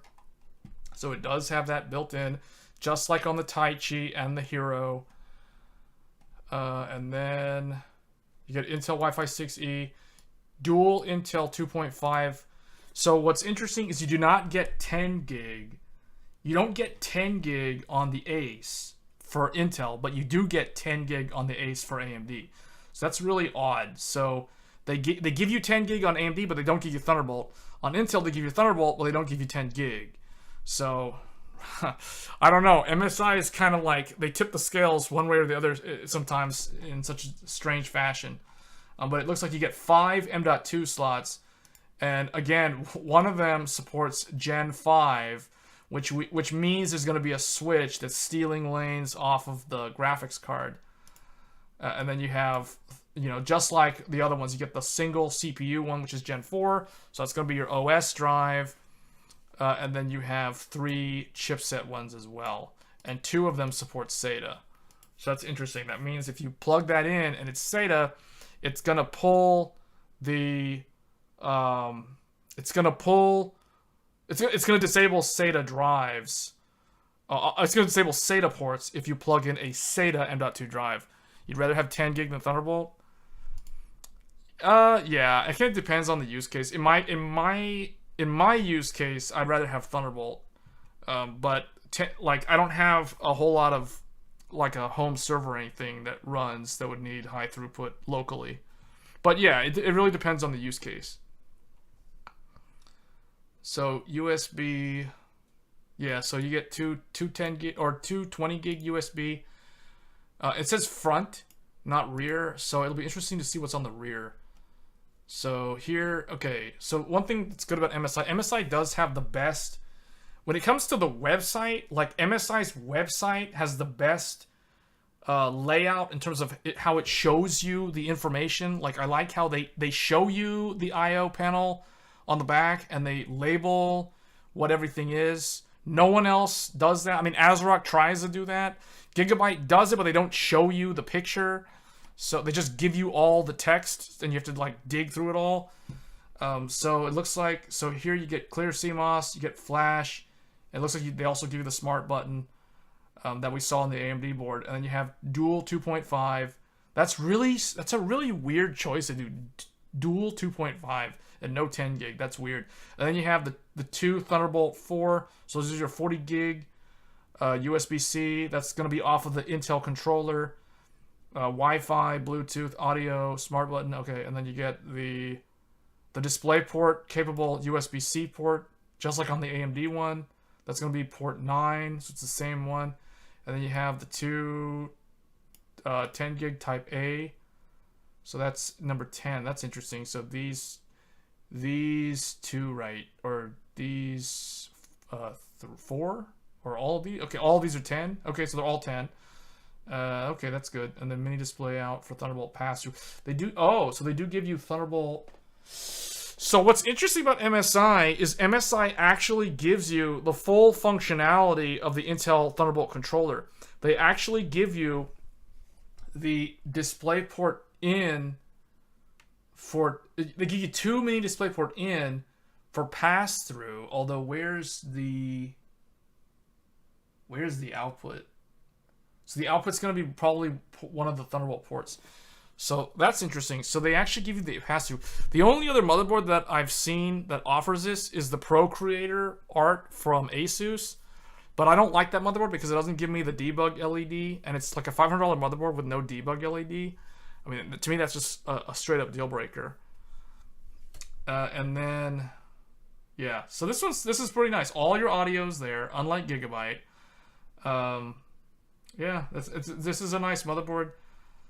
But MSI always seems to have done a really good job in terms of choosing what to offer in their product segmentation. I think they do a really good job. ASUS does a relatively good job too, but I think ASUS tends to overdo it. I think ASUS has too many different SKUs to the point where it becomes redundant and confusing. All right, let's look at the block diagram. So this is going to be the last one that we're going to cover. Where is... Do they not have their manual yet? Oh, wow. So MSI doesn't even publish the manual.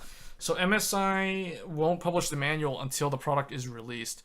I don't know if... I don't like when they do that because it's hard to make a decision ahead of time. So unfortunately, they don't have the manual.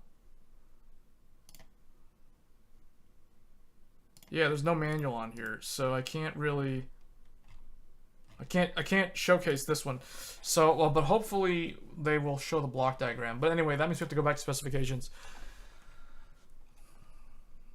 I do like the inclusion of the Thunderbolt controller, though. That's really nice. You know, honestly, I think because they don't have 10 gig LAN, this might be exactly the same price as the AMD one. Because they don't give you 10 gig LAN. But I do think the Thunderbolt controller, I think, costs more money than the Marvell 10 gig LAN. The Thunderbolt controller, the add-in card is typically like, you know, it's like, I got it on sale for like 70, I think I paid like $70 for the add-in card as a standalone unit. But I think the original MSRP of these add-in cards was something like close to $200 when they first came out like 2 years ago. So, but you know, if it's adding it, you know, I would say that's like a $50 upcharge. But then the thing is, well, how much is the 10 gig LAN? 10 gig LAN, if it ends up being a $50 upcharge, I think that the Intel MEG card, the Ace from MSI, is probably going to cost the same amount of money as the AMD version. So I don't know. It might end up being a wash. This one might be, yeah, because the thing is, like, this has the Gen 5, but it's stealing lanes, so it still ends up being the same. I don't know. There's a switch they have to pay for to include on the board, which you don't have on the AMD one. So it's probably going to be a wash. It's probably going to be $700 if I had to guess.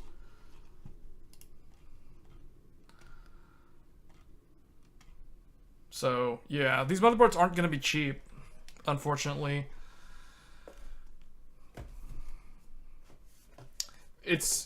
I don't like it when they don't show you the block diagram ahead of time, because now I don't really know. Like, if I was going to buy one of these on launch day without knowing how the resources are allocated, it's hard to make a decision on that particular board, because I don't know, like, for example, I don't know if they're wiring the Thunderbolt controller to Gen 4 or if they're wiring it to Gen 3.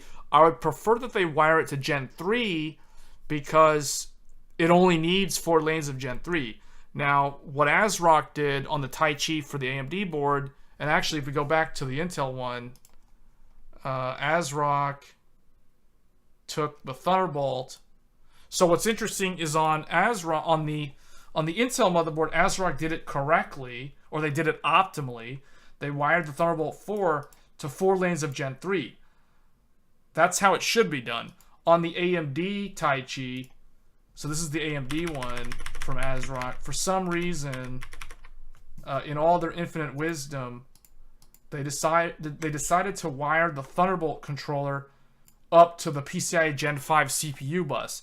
Now, why they would do that, I have no idea, because in my opinion, this is a massive waste of resources, because this requires Gen 3, so why would you wire this to a Gen 5 CPU bus when it only needs Gen 3? I think that was a big mistake by ASRock for the Taichi motherboard on the AM5. They really should have wired this to, like, these lanes, but instead they wanted to wire up as media controllers for SATA compatibility, or give you like 8 SATA ports for whatever reason. So I don't know. I just don't think that was a very good way to do that. I would have done it differently. I would have probably wired it up here, or here, or even, yeah, I really think they should have just taken the 4 lanes off of the second bus down here. They could have done it here, because these are basically taking up all 4 of the PCI 3 lanes on the second chipset. So I would have put it there, and just use as media to give you like 4 for 2 lanes, and then put 2 of them native, or however they wanted to do that. I just think they went about this in a strange way on the AMD implementation.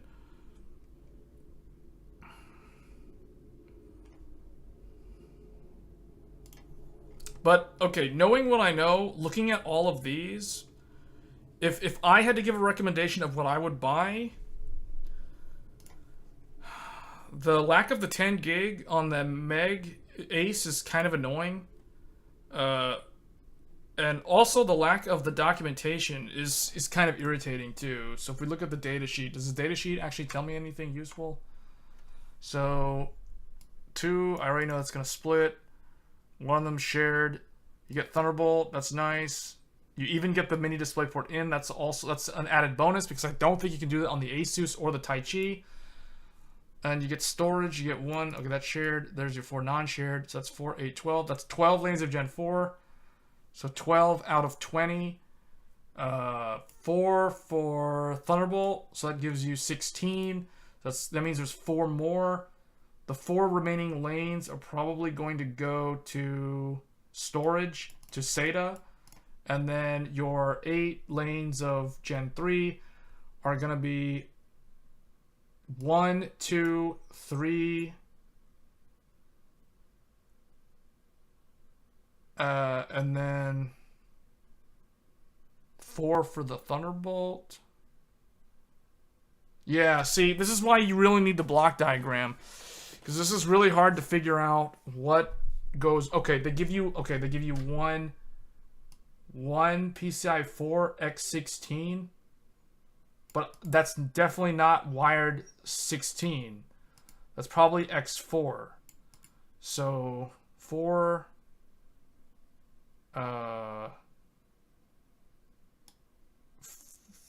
4 times 4 is 16. So there it is. That's 20. Okay, that's 20. So then these are going to be off of Gen 3. And Thunderbolt's off of Gen 3. So, man, without a block diagram, this is hard. I pre-ordered the ASUS ROG Strix. We can take a look at it. I got to pull it up. ASUS ROG Z790. Which one was it? Strix? Was it Strix E? Oh, Strix A?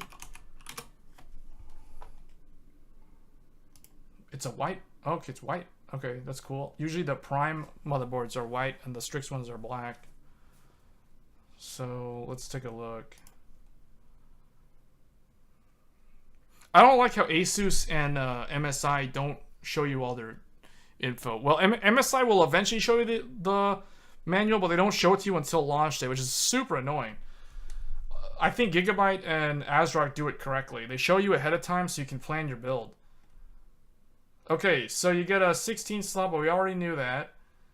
You get 2 PCIe 4, 1 PCIe 3 X1, and then you have. Hey Jaden, thanks for the sub. You get 1 M2 PCIe 4. Okay, this is the chipset one. And then you get 1, 2, 3 that go through the chipset. This is the CPU one.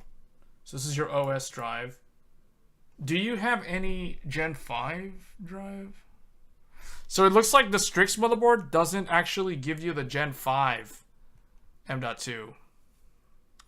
But at the end of the day, it doesn't really matter, because what this means is that you don't have to worry about those drive slots dropping your graphics card speed to X8. Gen 5 gives you more bandwidth. It's double the speed of PCI Gen 4. So 2.5, so that's 1 lane. This is 1 lane. All right, let's look at the pictures. Cause see, this is why I don't hate ASUS. I just don't like the way ASUS does their documentation. ASUS documentation is the worst one by far, worst one ever. Like for example, let's look at where was the MSI? Or did I get rid of my mistake? I think I accidentally closed that MSI. Well, anyway, let's just look at ASUS's, if it's even there. Manual. Okay, manual. Let's take a look. Does that affect gaming or more Windows things? It today, no, not really, but it does actually make a difference. Not now, not today, but it will in terms of long term. Okay, so if you're talking about the M.2, it will affect the read. It'll affect the load times in games. The speed at which things load. The speed at which things write and read from the drive does matter. So that's the difference. And then just as I expected, ASUS doesn't give us the block diagram. So this manual is effectively complete garbage and useless for what we're trying to do. Yes, textures. Yes, it affects texture pop-in, but that can also be a graphics card thing. But yes, in general, the SSD does improve texture pop-in. It reduces the likelihood of texture pop-in. Is it dumb to get a 40 series card with a PCI 3 yes, it's very dumb. Well, okay, I take that back. It's not very dumb. It is kind of... If it was me, and if I was on a Gen 3 motherboard, like for example, if I'm on a Z690 or Z390, because Z390 is the most scrub motherboard that I can think of that would try to get a 40 series card. But yeah, if it was me and if I was on Z390, I wouldn't even think about 40 series. Like that's a waste. It's like not worth it. You're gonna be so CPU bottlenecked, it's just retarded. But anyway, and if you're on something older, like for example, if you're on Z170, which is Skylake, that's even worse. And if you're on like first gen Ryzen, same deal. Like X670, bottleneck galore for the 40 series card. You know, an older Intel like Z87, Z97 Devil's Canyon, like a 4790K Haswell or something like that. That's complete trash if you're gonna pair something like that with 4090. I knew it. I knew you were gonna say Z. I guessed it. I completely straight up guessed that you had a Z390. That's probably like an i9 9900K.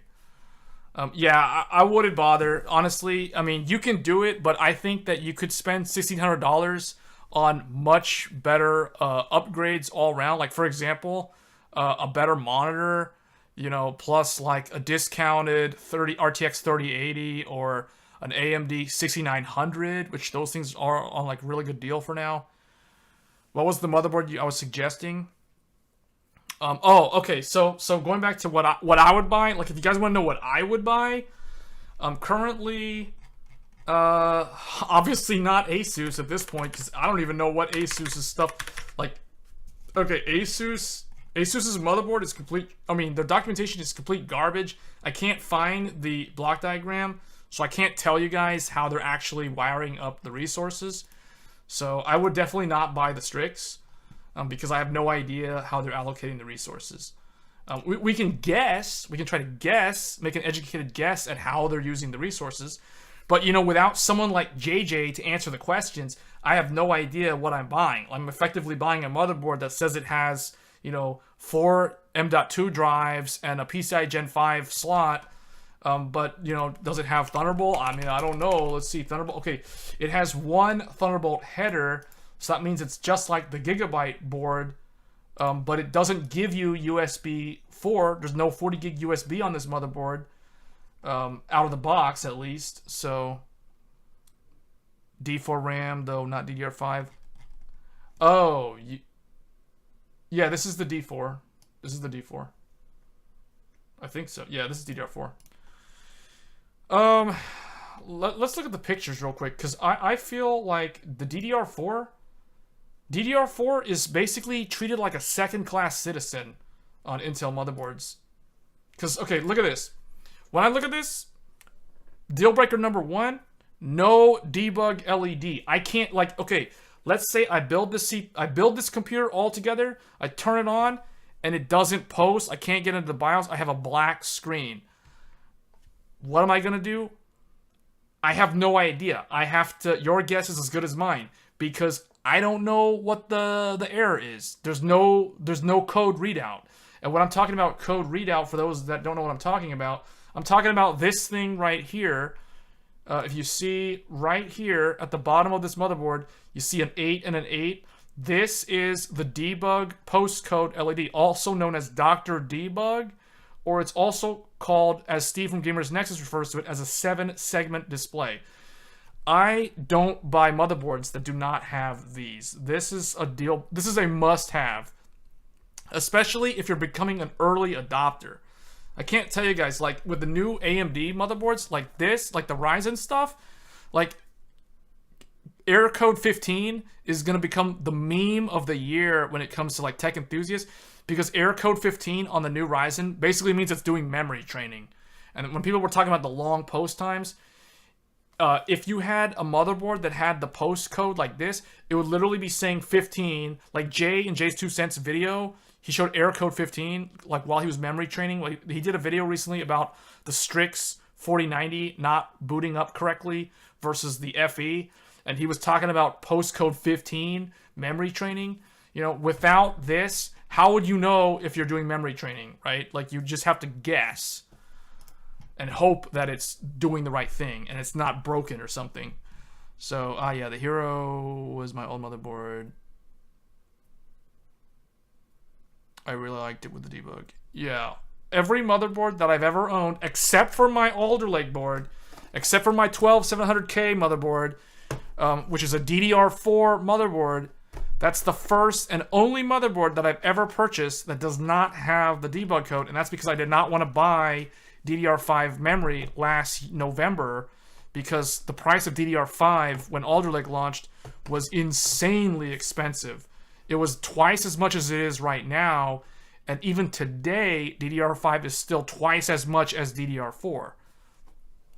It's roughly $400 for 64 gigs of, wait, is that right? Yeah, it's $200 for 64 gigs of DDR4, $400 of 64 gigs of DDR5, and last year it was like almost $800 or something, like $600 or $650 or some weird huge number to buy 64 gigabytes of DDR5 last year. So especially if you wanted high frequency RAM. So yeah, I can totally see why you want to buy a DDR4 motherboard. Just know that you're going to be treated like a second-class citizen for the entire experience of owning a DDR4 motherboard on Intel. Because I'm speaking from experience. I don't have a postcode debug on my Intel platform, and it's very annoying when you try overclocking memory and it's like you don't know if it aired out because the IMC messed up, or if it's the RAM voltage is wrong. It's super annoying. Basically, you're just blind in the dark and you have no idea what's going on while you're waiting for it to post. So I'll never do that again. I'll never buy another motherboard that doesn't have the debug code. But that does kind of lock you in to DDR5 if you're me, and you have to have a debug code.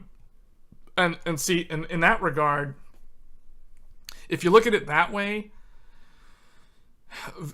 if you're someone who's looking at getting Intel, but if you must have the debug code, now it's like AMD is back in consideration, right?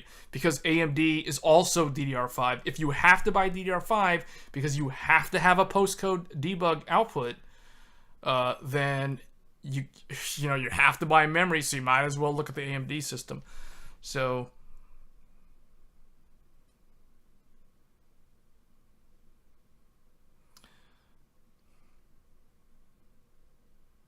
okay.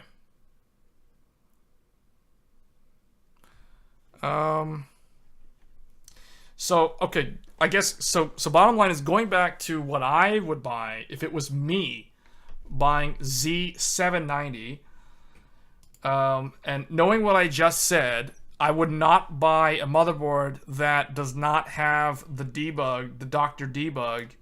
So that literally means I'm forced to go DDR5, because there's no DDR4 motherboard that has one of these for Intel, which is absurd, to be honest. But if you want to be first class and you don't want to be steerage and treated like a second-class citizen, you basically have to be forced into paying for DDR5. So at least AMD's upfront with that, right? Unlike Intel, where they you have an option, you can go DDR4 if you want, but nope, your max supported speed is 3200 megatransfers, and everything above that's considered an overclock, so it's not supported. So okay, so bottom line is, what would I buy if I had to buy 13th gen tomorrow? And what would I actually buy? So first of all, no ASUS. I wouldn't buy ASUS. They're completely out. Like, I don't like how they don't give you the right documentation. I feel like they're overcharging unnecessarily just because they have the most market share. This thing is definitely of consideration because it doesn't have the debug. So nope, that's out. What else? This is this is out. Okay. The Taichi. The Taichi from ASRock is very well balanced. The other thing too, shout out to Builderby. So there's a YouTube channel called Builderby. The guy on that channel, he does a very, very good job on talking about slots and storage for productivity. So if you're looking for gaming, he doesn't really cover gaming. So that's more like my content. But he does do a really good breakdown of what you can and cannot do with particular motherboards.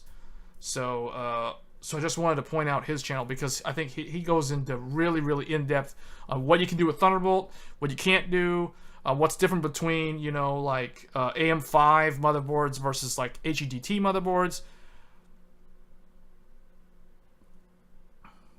When CPU motherboards drop, do they have stock in store, same day, or online only? Yes.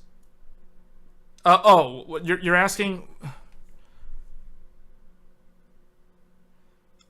I don't know what the question. What is the? You're saying when CPUs motherboards drop, do they have stock in store, same day, or online only? So it depends on the retailer. So in the case of Newegg, it's online only. So you know you gotta buy it online, and they'll ship it to you.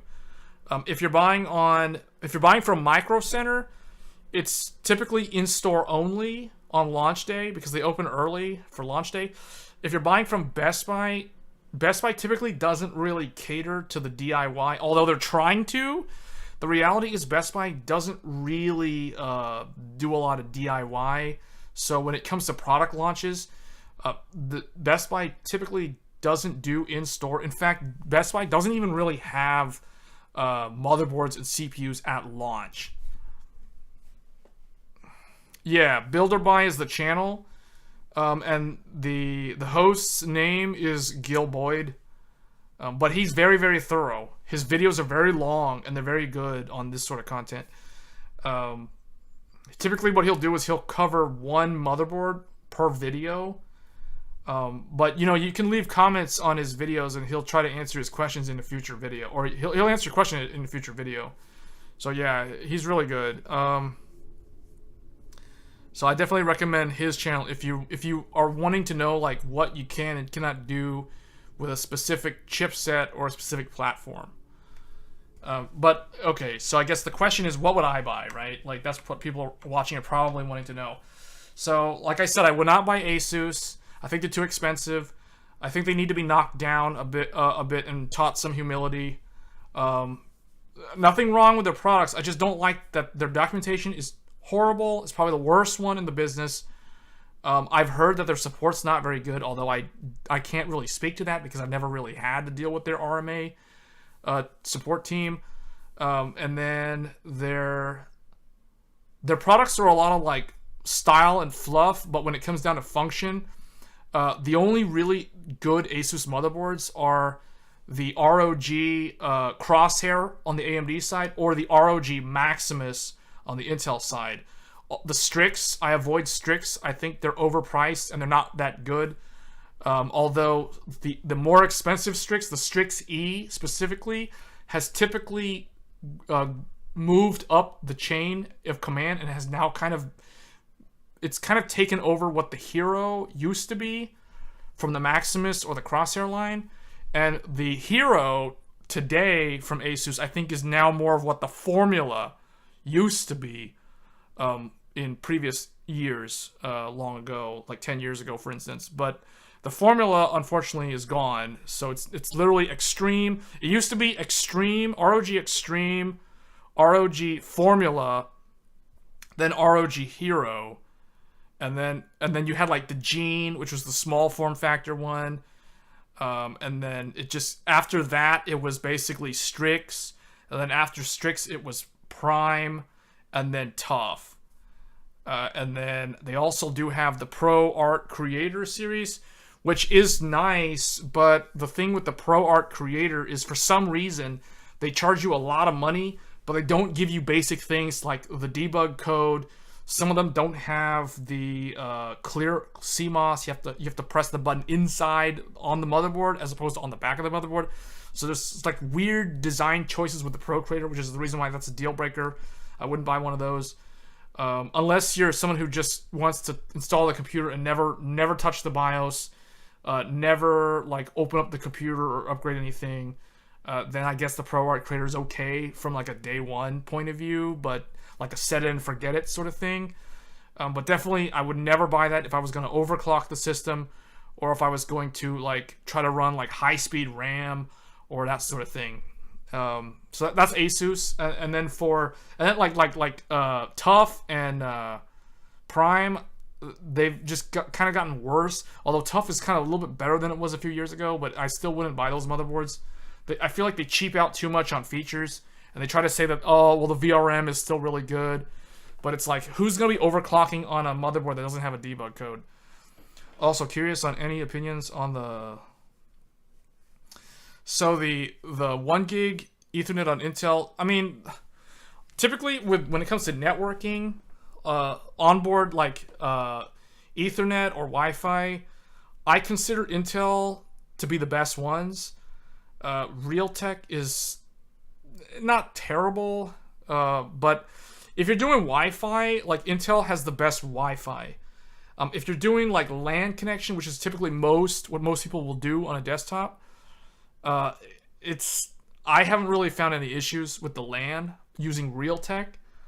But it's typically the higher the speed, the better, right? So the i225, I think it's the 2.5 gig Intel. I mean, I have one. I mean, I'm using one right now. It's an Intel NIC in an AMD motherboard, and I'm not having any issues with it. I don't think it's the 225 though. Let me see. I think I have the i225V. Yeah, so I have the i225V. But I haven't experienced any issues with it. But anyway, let me see. So let me go back here. This is the AORUS Master? Why is this? Okay, so this one's good. The Gigabyte one looks pretty good. What is this? Why do I have it? Do I have it open twice? Oh, I do. So, the Maximus Hero seems like a pretty good one. Although, you know, the documentation, the lack of like a block diagram is not good. But I won't say that's a deal breaker. The inclusion of Thunderbolt's really good. The networking is a 2.5 gig Intel.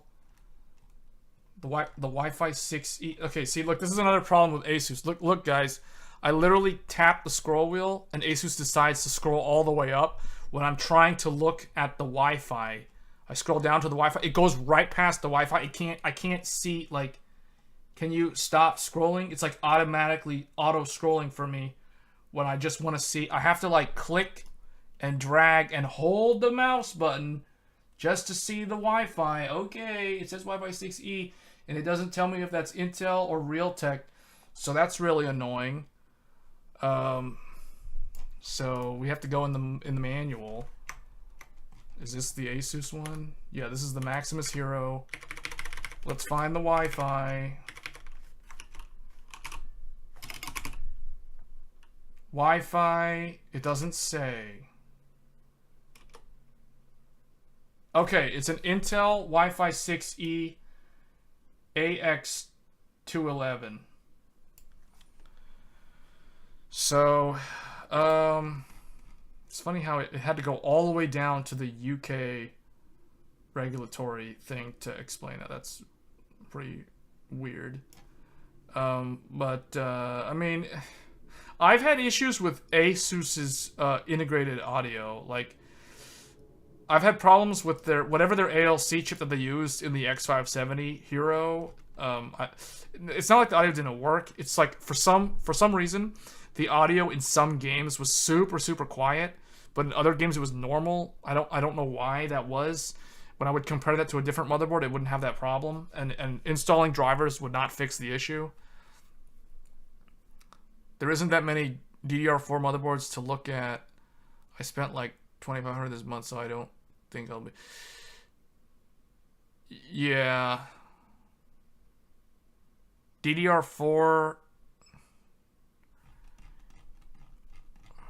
Yeah, I mean, it depends on like what you have as a requirement list, because like in my mind, from my own personal experience using an Alder Lake 12700K with a DDR4 motherboard that did not have the debug code, because no DDR4 motherboard has the debug code, I kind of regret it. I mean, I regret it. That's the reason why personally I haven't really bothered to do much overclocking on my Alder Lake system, just because I don't have the postcode, so it's kind of hard to troubleshoot it when you're trying to raise things like, if you're trying to mess with like FSB and memory clock and different cast latency, if you're trying to do like gear down 1, you know, that sort of thing, without the postcode telling you what's wrong, you're just stuck there having to guess and read online, and you can waste hours trying to do that. When the debug code literally could have told you, you know, memory error or memory initialization or IMC or whatever, or CPU, or voltage, you know, those sort of things. But it's like, okay, I'm stuck in the dark not knowing. That's the reason why I wouldn't go DDR4. But yeah, I personally, so let's look at the MSI again, because I think the MSI one looks pretty good. So this is EATX. Actually, here, let me break this down. So people who aren't familiar with the motherboard, how they compete with each other. So typically ASUS has the Hero. I think most people are familiar with the Hero. The Hero is from ASUS. The Taichi is from ASRock. Typically the Taichi rivals the Hero. And then from Gigabyte, you have the Master. So the AORUS Master is Gigabyte's answer to the Hero from ASUS. And then if we're talking about MSI, MSI has the Ace. So if you want to kind of oversimplify it in terms of high-end flagship motherboards, remember these names: the MSI Ace, the ASUS Hero, the ASRock Taichi, and the Gigabyte AORUS Master. Why are these 4 motherboards very important? If you're someone who wants to overclock, if you're someone who wants to be on the bleeding edge of technology, these are the motherboards that get the BIOS updates the fastest. And that is the reason why I recommend these 4 motherboards in particular. These motherboards get the BIOS updates the fastest. The Ace will get BIOS updates faster than the Godlike, which is also from MSI. That sounds really weird, right? Because the Godlike is over $1,000. So why is the super ultra high end slower to get BIOS updates than the Ace? Well, that's because the amount of people that pay over $1,000 for a motherboard is literally less than 1%. It's less than 0.00001% of the PC DIY market, meaning those people are so rare that the demand for updates on those motherboards is, you know, very, very small. So that's the reason why the Ace is typically the golden standard when it comes to MSI flagship boards. Think of it like the 4090. So the 4090 comes out first, and then later on we'll have the 4090 Ti. Think of the Ace like the 4090. Think of the Godlike like the 4090 Ti. Right? So on launch day, I do not think there will be any Godlikes available for purchase. In fact, I haven't seen the Godlike at Micro Center at all for the AMD motherboards. So hopefully that makes sense. So on the ASUS side, we have the Maximus Hero. And if we're talking AMD, it's the Crosshair Hero. But it's still a Hero. That's why you want to remember the word Hero when it comes to ASUS. The Hero gets BIOS updates the fastest from ASUS, faster than the ASUS Extreme Maximus, because less people have the Extreme.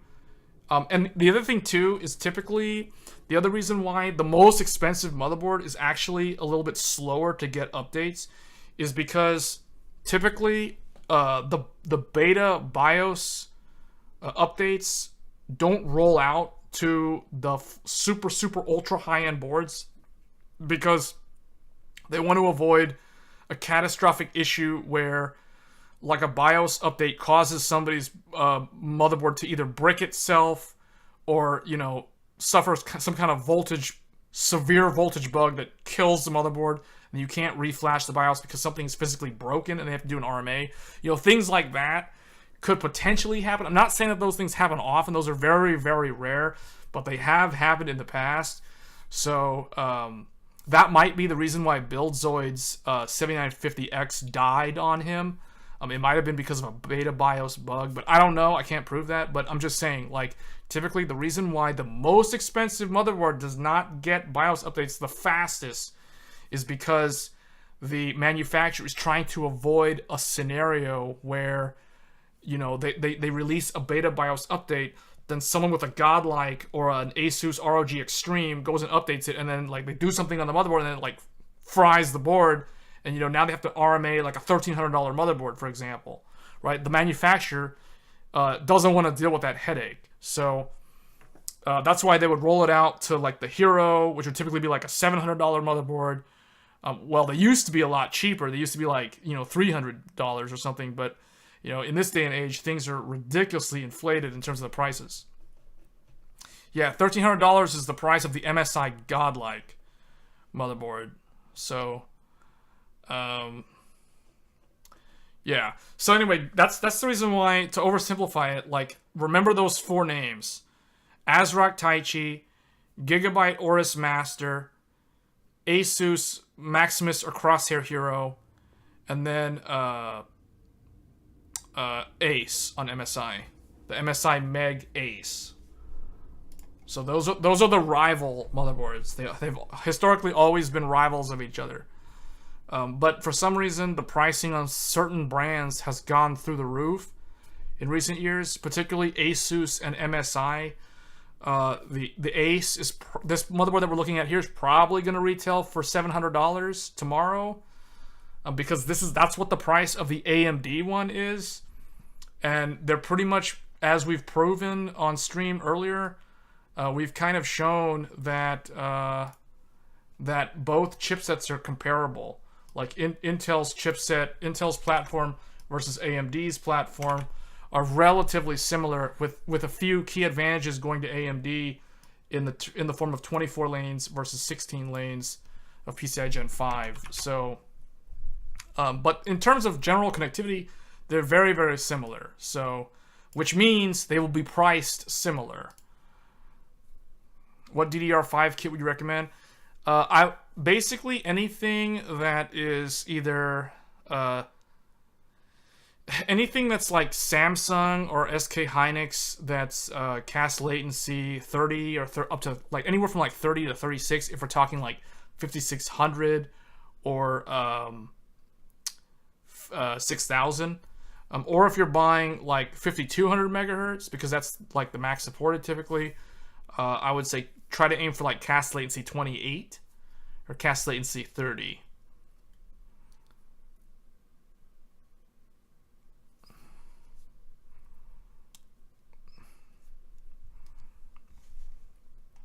Yeah, so that's what I'm saying. Like all those names, Ace, Hero, Taichi, and Master, all of them are DDR5 exclusive. They're all DDR5 exclusive. You'll never find them on DDR4.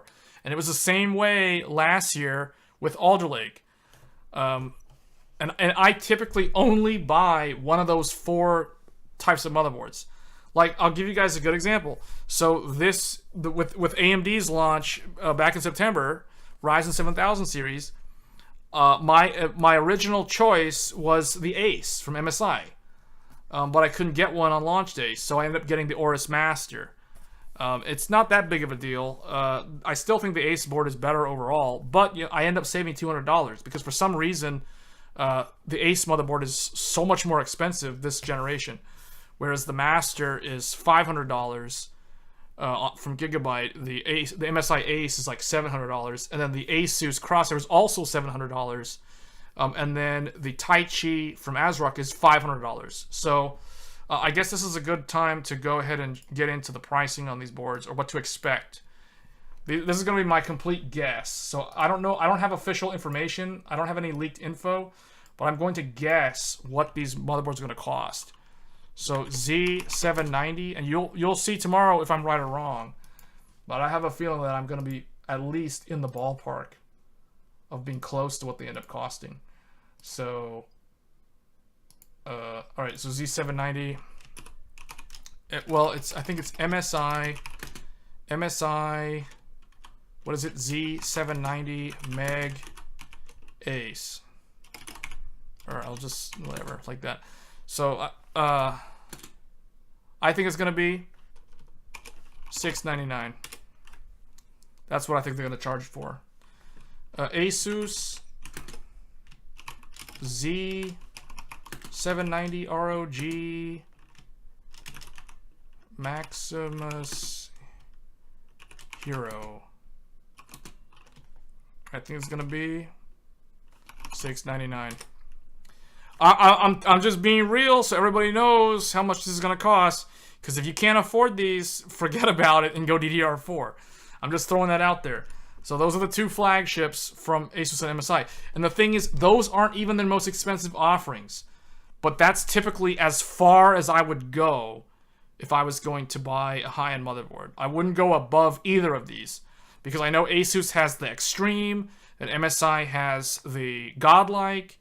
But those are both going to be over $1,000. Hero is $630. Is there official pricing on that? All right, and then we could try to look for it later. Gigabyte Z790 AORUS Master. I think it's gonna be $499. And then, last but not least, ASRock Z790 Taichi, $499. I think these are the prices.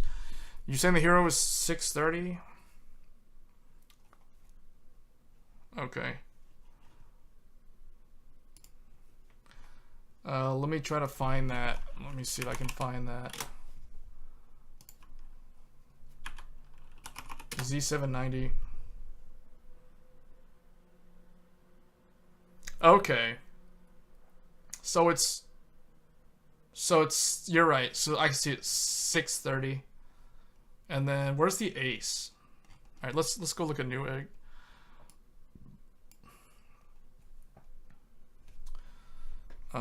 Let's zoom in. All right, so see, I said it was gonna be $1,000. Maximus Extreme, $1,000. There we go. There's the Godlike, $1,200. Let's see. I want to know what's the price of the Ace from MSI, because I honestly think the Ace is better than the Maximus. Like, let me see. The Maximus is a standard ATX, so if you have a small case, then that does actually make a difference, because the MEG is an eATX motherboard. See the screw hole here? The screw hole is right here on the Ace, which means it's an eATX because this whole part of the board extends beyond the screw hole. Whereas on the Maximus, the screw hole is literally right there. So this is a standard ATX board, just like the Crosshair on the AMD side.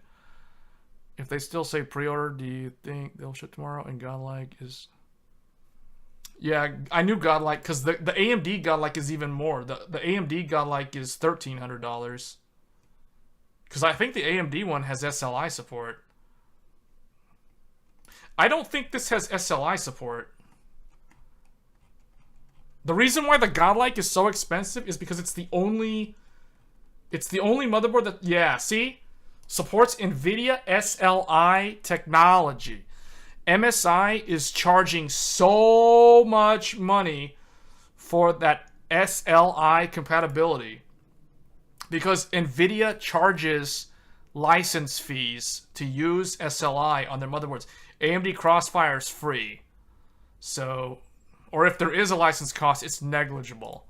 So NVIDIA charges money to the motherboard manufacturer to enable SLI.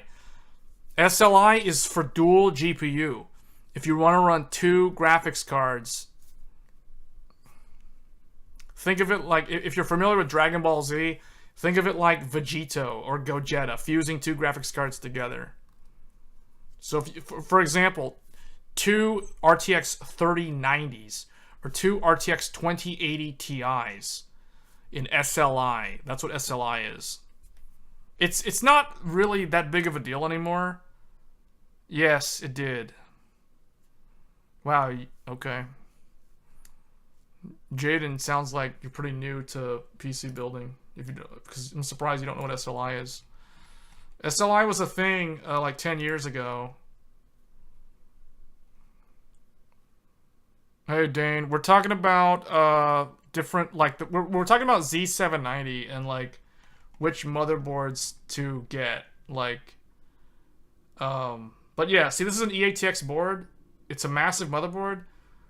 But I think so as far as I know, the Godlike is the only motherboard capable of SLI. Yeah, we're talking about Intel 13th gen. We were going over the chipset differences earlier, like with the AMD, like how it compares to the X670E. They're basically the same at the end of the day. The AMD one has better CPU lanes. The Intel one has slightly more chipset lanes. That's what it boils down to. I'm trying to find the Ace to see what that... Okay, here's Taichi Carrera. So I was right. Taichi, $500. I guessed it, and I guessed right. So I said $500. So let's find out how much is the Gigabyte AORUS Master. Because I said $500. Let's see if I'm right. Where's the brand? I want to like... Okay. Gigabyte. Show me the Gigabyte. Bam! Right there. $499. Right again. Going in blind. Just blind guess, and I guessed it right. $499. Am I getting 13th gen? I think so. Just the CPU though, not the motherboard. I'm gonna be pairing it up with the Z690 that I have. Guys, I'm currently streaming using an AMD 7950X on a X670E AORUS Master. So basically the AMD equivalent of this motherboard. So that's why I kind of already knew what the prices were, because so far the Intel motherboards cost the exact same amount of money as the AMD motherboards. So everybody that was complaining about AMD being so expensive, Intel's motherboards are exactly the same amount of money. So they're just as expensive. They're not any cheaper. And the other thing too is the real good motherboards from Intel that are equivalent to the AMD ones are DDR5 only. So it's like you're kind of forced to go DDR5 regardless whether you're going Intel or AMD.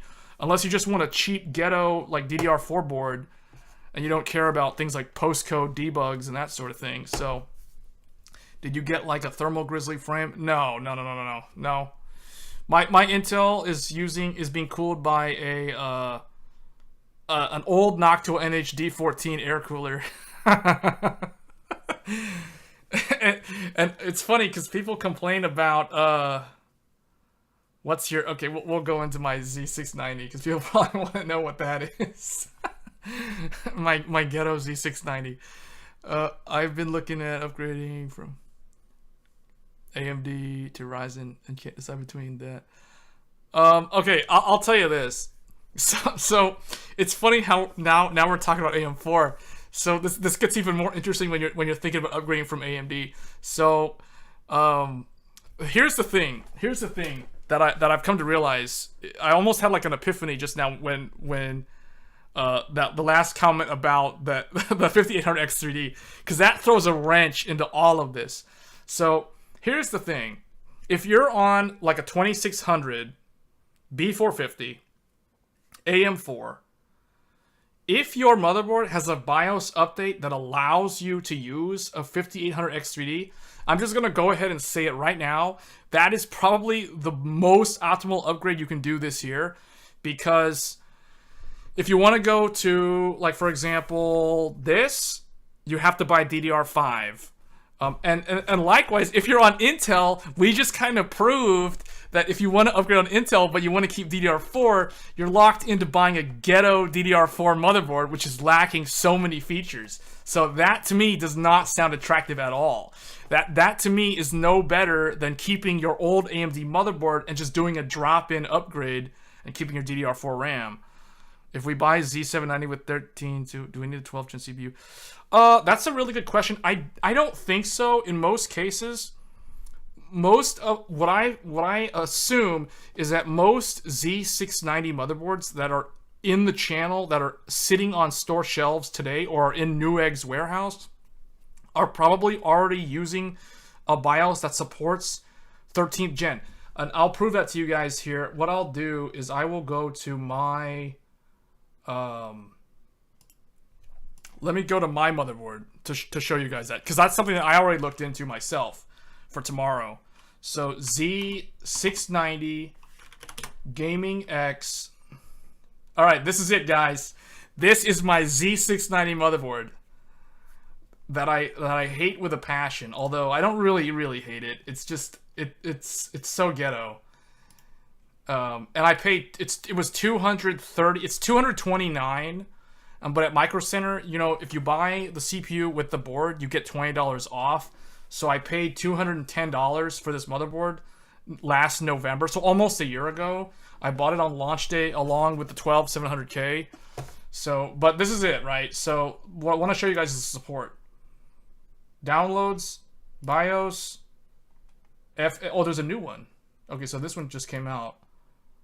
But look, right here, the F8 BIOS from Gigabyte supports and powers up Intel next generation processor, which means, and this was from August of this year, which means what I assume is most likely most of the motherboards in Newegg's warehouse that are Z690 are probably already running a BIOS from August or July, which probably already supports powering up the 13th gen processor. So I don't think that you'll have a problem if you buy a Z690 motherboard. The worst case scenario is you get shipped a motherboard that was sitting in the warehouse that has a BIOS from February. Like, for example, this one, F7 from Gigabyte. This one is from February 9th of this year. But see, it doesn't support 13th gen. So unless you get unlucky and the motherboard BIOS is too old, then yeah, then it won't work. What would you recommend if I'm building an entirely new budget PC? I'd probably, okay, budget PC, Sashin, I'd probably go with AM4 and the 5800X3D. I recently built that exact, I'll show you guys what okay. So I recently did a build for one of my friends. I'll show you exactly what we went with. We went with the MSI X570S Carbon Max. This is what we went with. So my friend, he basically, my friend plays games like New World. He plays a lot of New World, and he was on an old Intel Haswell, so a 4790K Haswell Devil's Canyon from 2014, and he was complaining about having a lot of FPS drops in PvP. So I told him the best thing to do is, okay, I told him, this was back in like May or June of this year. I told him there's two options. One is you can go ahead and buy the new 5800X3D. The other option is to wait until later on in the year when AM5 comes out. That's what I told him. Or Intel, right? Like, but at the time I didn't know when Intel's 13th gen was going to come out. So, and for AMD, I knew roughly it was going to be, you know, October, Q4, but it ended up being in September. So, but anyway, he couldn't wait. Obviously, he didn't want to wait.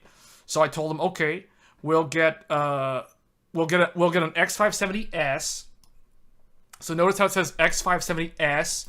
S stands for silent, which means there is no chipset fan, because X570 used to have a chipset fan, but the newer one reduced the power consumption, so now it no longer needs the fan. So he ended up getting this motherboard, and he paired that up with a 5800X3D, and it never looked back, because that CPU is amazing. So look at this. This motherboard is currently going for $270. And guess what? You get the postcode LED debug on a sub $300 motherboard. That is still considered good value, considering all these new motherboards for Intel 13th gen with DDR4 memory do not include basic features like that.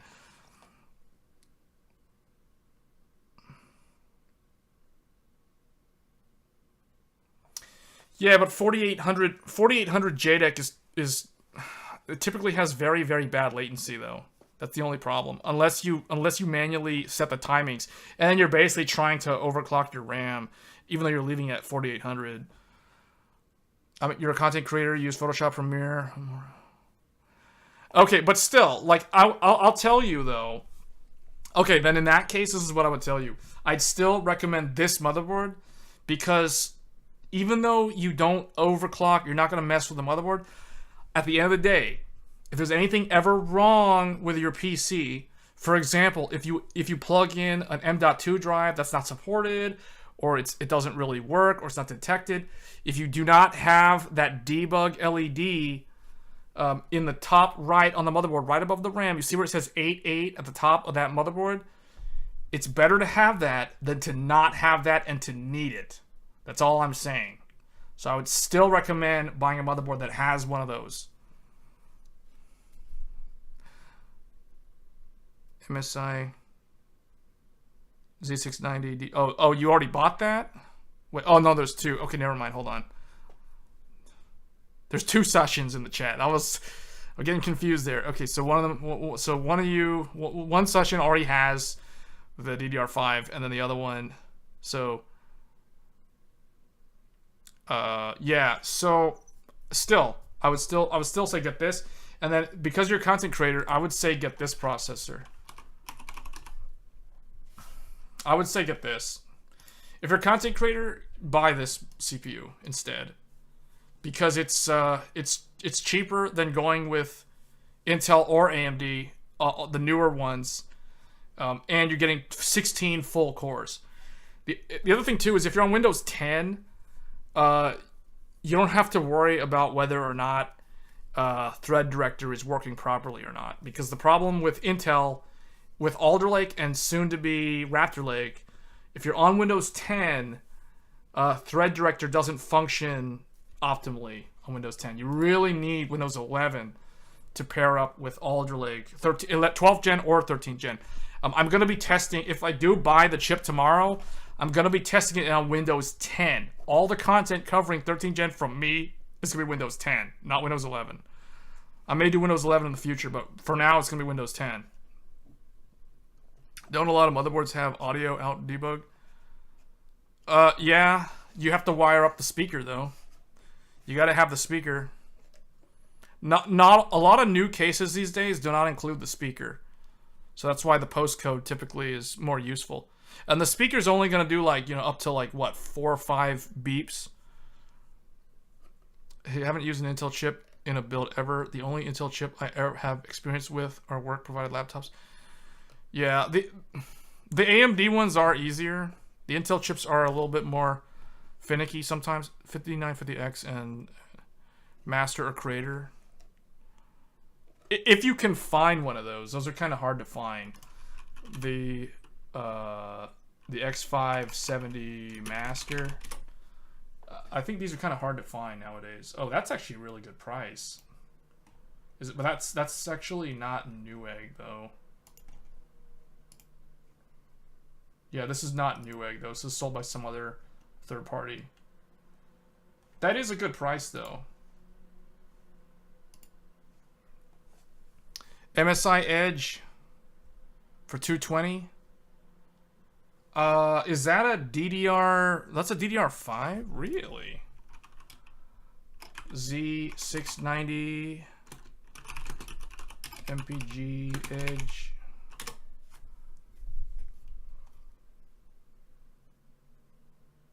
What's the difference? Oh, you said DDR5. Here's DDR4. Let's open up both. Let's look at the DDR5 one. So, okay, first thing I don't like about this motherboard is there's no debug code. That's, for me, personally, that's a deal breaker, so I would not buy it because it has no debug code. But, some people don't care about that. I just feel like, to me, think about it like this. This is 274. You said you did 220. Okay, I mean, that you found some good deal. But on this other one, though, that I was showing earlier, The, what was it? This one? Like, okay, this one, look at this. This one has the debug code 270 versus 275. So the newer Intel one is a little bit more expensive. Okay, we'll just say they're roughly the same price, but this one has no postcode. This one has no postcode. This one does have the postcode. This is what I'm saying. Like, you're getting more standard stuff. And then your I/O on the back is still good. You're still getting the 2.5 gig NIC. You're still getting the 10 gig USB. You're still getting the ability... You even have the PS2, PS by 2 for a mouse or keyboard legacy. And then you have the 5.1. So it's like everything is here. You know, the Wi-Fi, everything. So it's like... I feel like if I was going to build a gaming PC and I was on DDR4 memory, I would buy this motherboard and I would buy the 5800X3D CPU. If I was going to do content creation, I would still buy this motherboard and I would pair that up with a 5950X because that's 16 cores with SMT, so 32 threads for productivity. So that's what I would do. And I'd probably run 64 or 128 gigabytes of memory. DDR4 memory because it's cheap. What's making new motherboards more expensive exactly? PCI Gen 5 and DDR5. Those are the two main things. And they'll try to like make some excuse saying inflation or whatever. But you know, when you see these selling for under $300 and they're not lacking a debug code, what's using PCI Gen 5? The M.2 drives. There's going to be M.2 drives coming from Samsung, Phison, Marvell. They're all coming next month. An SSD doing 50. Yeah, so it's mainly going to be storage related. So again, for content creation, that makes sense because your file transfers, your read and writes are going to be faster. So load times are going to be faster. But in general, though, those are the driving factors that are making it more expensive. But yeah, this is what I'd recommend. Something like this, something that's under $300, that's not taking away any features, and is giving you the full thing. DDR5 is a nightmare in India. Oh man, I can imagine. Yeah, 32 gigabytes, $400. That's what it was in the US about 6 or 7 months ago. Yeah, it was $400 for 32 gigs in the US back in like May earlier this year. It only recently like came down a lot, but it's still really expensive. Storage using bandwidth of PCI Gen 5 when no other part. Hold on. Storage using bandwidth of PCI Gen 5 when no other part of your computer is using the bandwidth limit of even PCI Gen 3. It's mainly going to be storage, right? Like the thing with the graphics card, there is a difference from PCI 3 to 4.0. Let me show you guys something. Let me find this. Okay, let me show you guys something. Let's go. Oh wait, the DDR4. So just real quick to finish what we were talking about on the Intel motherboard. So the Z690 DDR4 again doesn't have the postcode, and the DDR5 also doesn't have the postcode. So it's like those are both kind of, you know, they're kind of lousy in my opinion. All right, let me show you this PCIe because people are saying that there is no bandwidth saturation. Well, let's take a look at this. So Tech Power Up did an article, PCI Express 4.0 scaling. So this is going to look at PCI 4.0 on the new RTX 4090. See what happens when you run it on a, you know, like an older platform, for example. So let's take a look at Battlefield 5. Battlefield 5.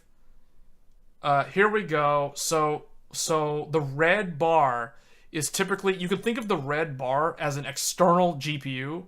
So this is an eGPU. So this is PCI X16 Gen 1. Here we go. The orange or gold color is PCI 2.0. So this would be like an old AMD FX based motherboard, because those were PCI 2.0. Or Sandy Bridge on Intel. Sandy Bridge Intel was only PCI 2.0. So anybody out there who's still rocking an i5 2500K or an i7 2600K thinking that Sandy Bridge is still good, no, it's not. It's super old. And then here we are at X8. So this is cutting the PCI 4 in half, effectively. Or the Gen 3, actually. Or 4.0 X8. So at the end of the day, yeah, it doesn't make... If you look at it, it's not that big of a deal. But let's look at some different games. Oh, actually, if you look at 4K...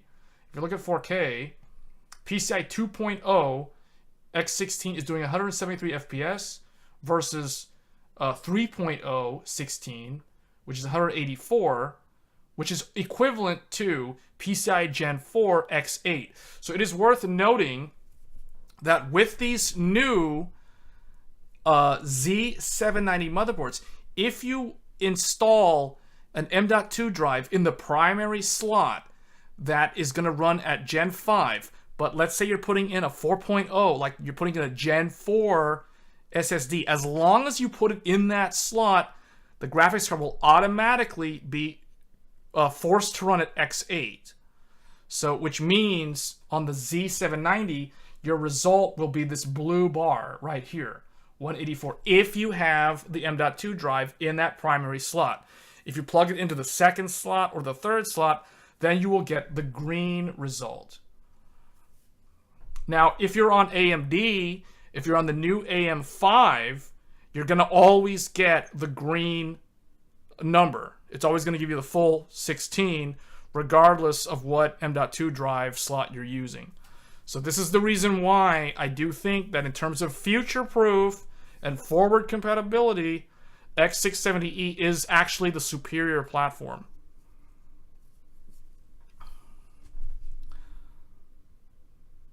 What about the 13600K or the 13700K? For content creator? I mean, I think those are okay. Those aren't bad. The E-cores do help. I think where the E-cores actually shine is in content creation. Things like Blender, things like Premiere, Maya, 3D After Effects. Those are the sort of things where I think the E-cores can help out. I mean, I honestly, I think that the 13600K, that is what, 8 E-cores, 6 P-cores, 8 E-cores. So that's what, 14 core, supposedly 14 core with the asterisks. I think that's good. I think so. In my mind, the 13700K. So it's interesting because Alder Lake, in my mind, when we look at Alder Lake, so 12th gen, I personally think that the 12700K was actually the best one in terms of the best price to performance ratio, which is why I ended up buying one. So this is the 12700K.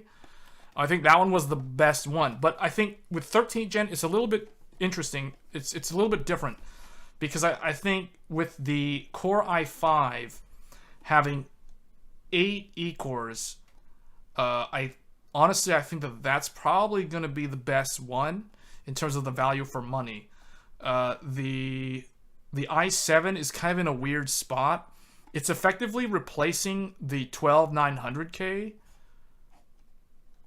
That makes a lot of sense if you're running. Yeah, I mean that's what I'm saying, right? Like, and here's the thing you got to remember, right? Like typically when you buy a motherboard and a CPU, you typically keep your CPU and motherboard and your memory longer than you would keep your graphics card. So when we talk about future-proof and forward compatibility, the motherboard and the CPU longevity, I think, matters more in terms of what you can do day one, long-term, as opposed to, like, the graphics card, if that makes sense. Or something else that would get replaced more frequently. So that is the reason why this is still kind of a relevant topic, right? Like, even though it's not that big of a deal, it does make a difference. And the thing is, you got to keep in mind that 5 years from now, the 4090 is going to be a typical you know, mid-range product, right? So it's top tier today, but even in 3 years, it's not going to be top tier anymore. In fact, even in 2 years, it's not going to be top tier anymore. But some of these games, there's not that big of a difference. Here's one where there is quite a bit of a difference. I'm just kind of looking through here. But yeah, I mean, in most cases, it shouldn't be that big of a deal. There is some drops here, but it's not like a crazy amount of drops. But we don't know how this will change over time. Like I doubt the mid-range cards in even 7 years. No, that's completely wrong. In 7 years, the 4090 will be weaker than the weakest NVIDIA card. Weaker than the weakest 60 number card. Because where are we today? We're in 2022. So 7 years ago was what? 2015? What was the best graphics card in 2015? The GTX 980 Ti.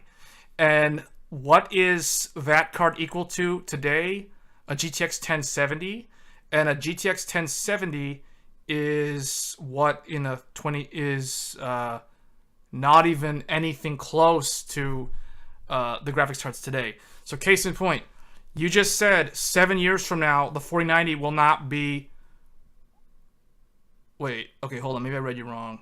I doubt a mid-range card in even 7 years. No, I completely disagree with you 100%. The 4090 will be trash in 7 years. 5 years ago was 2017.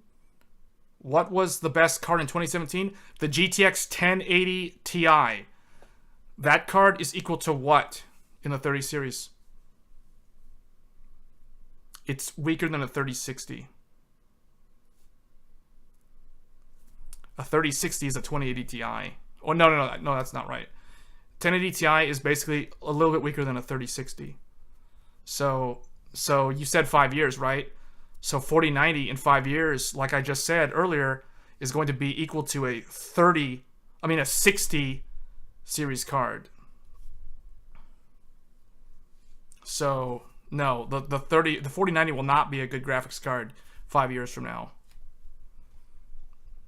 So case in point, what I'm saying, basically what this boils down to is you want the most forward compatibility.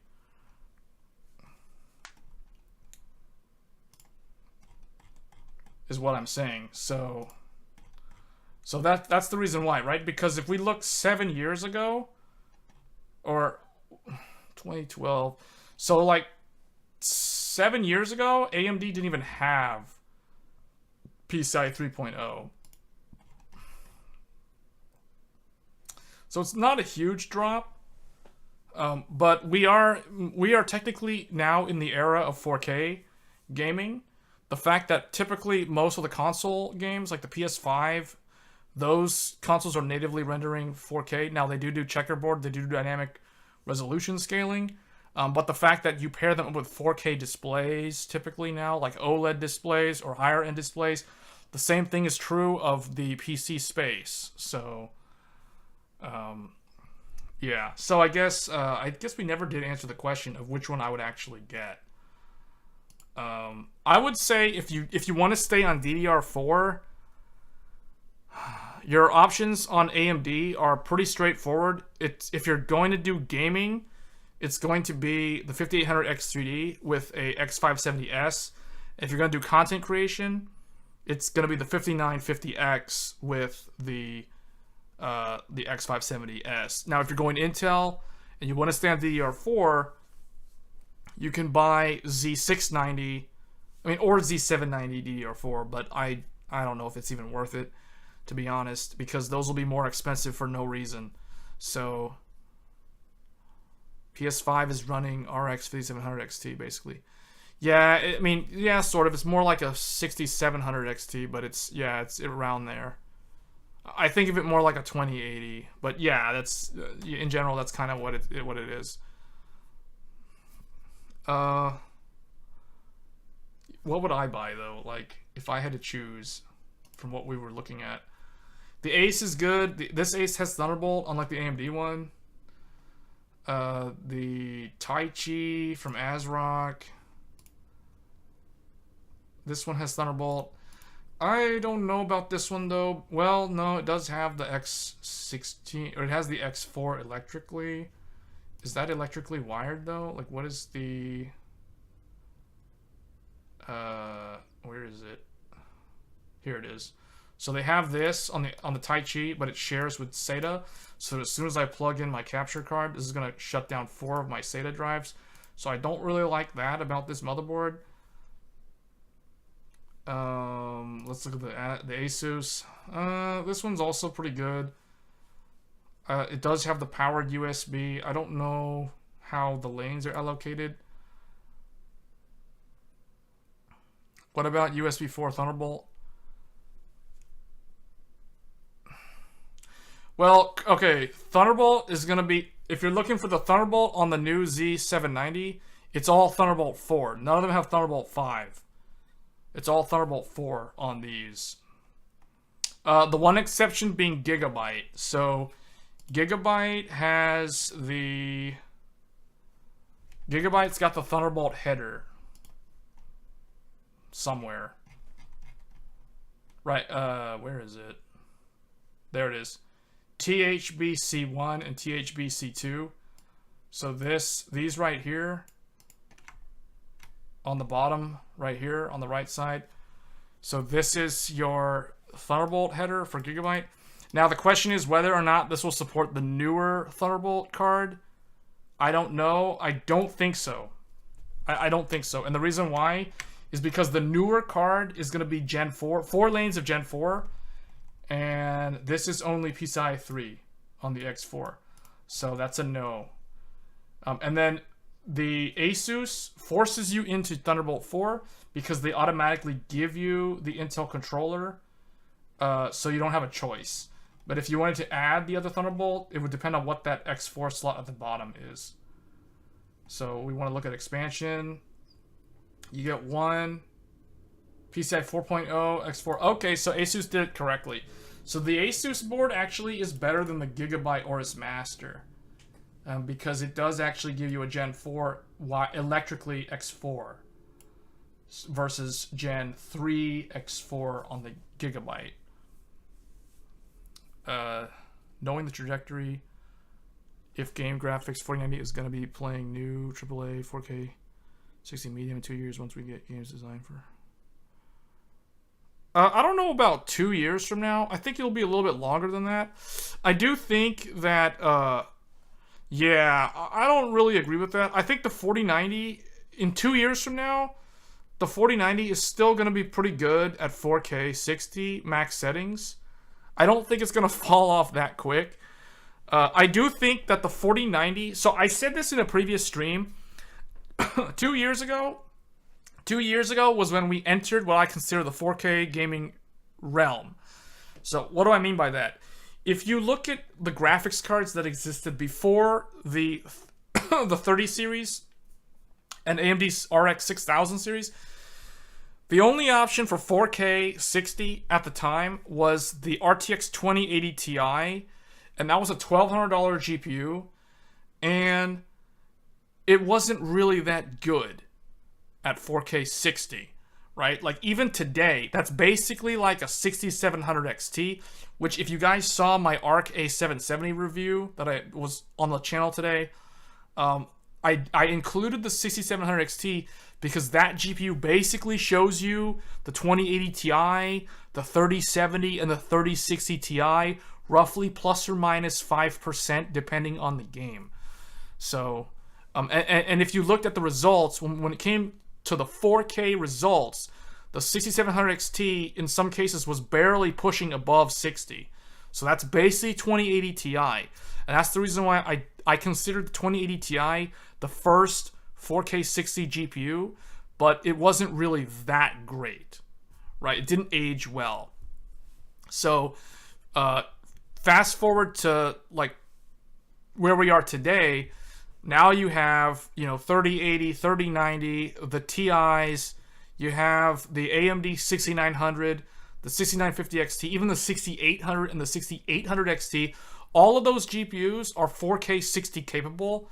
They don't really have a problem with 4K 60, you know, at max settings. Now the 4090 is way above all those GPUs. So 2 years from now, I think the 4090 is still going to be well above 60 FPS average.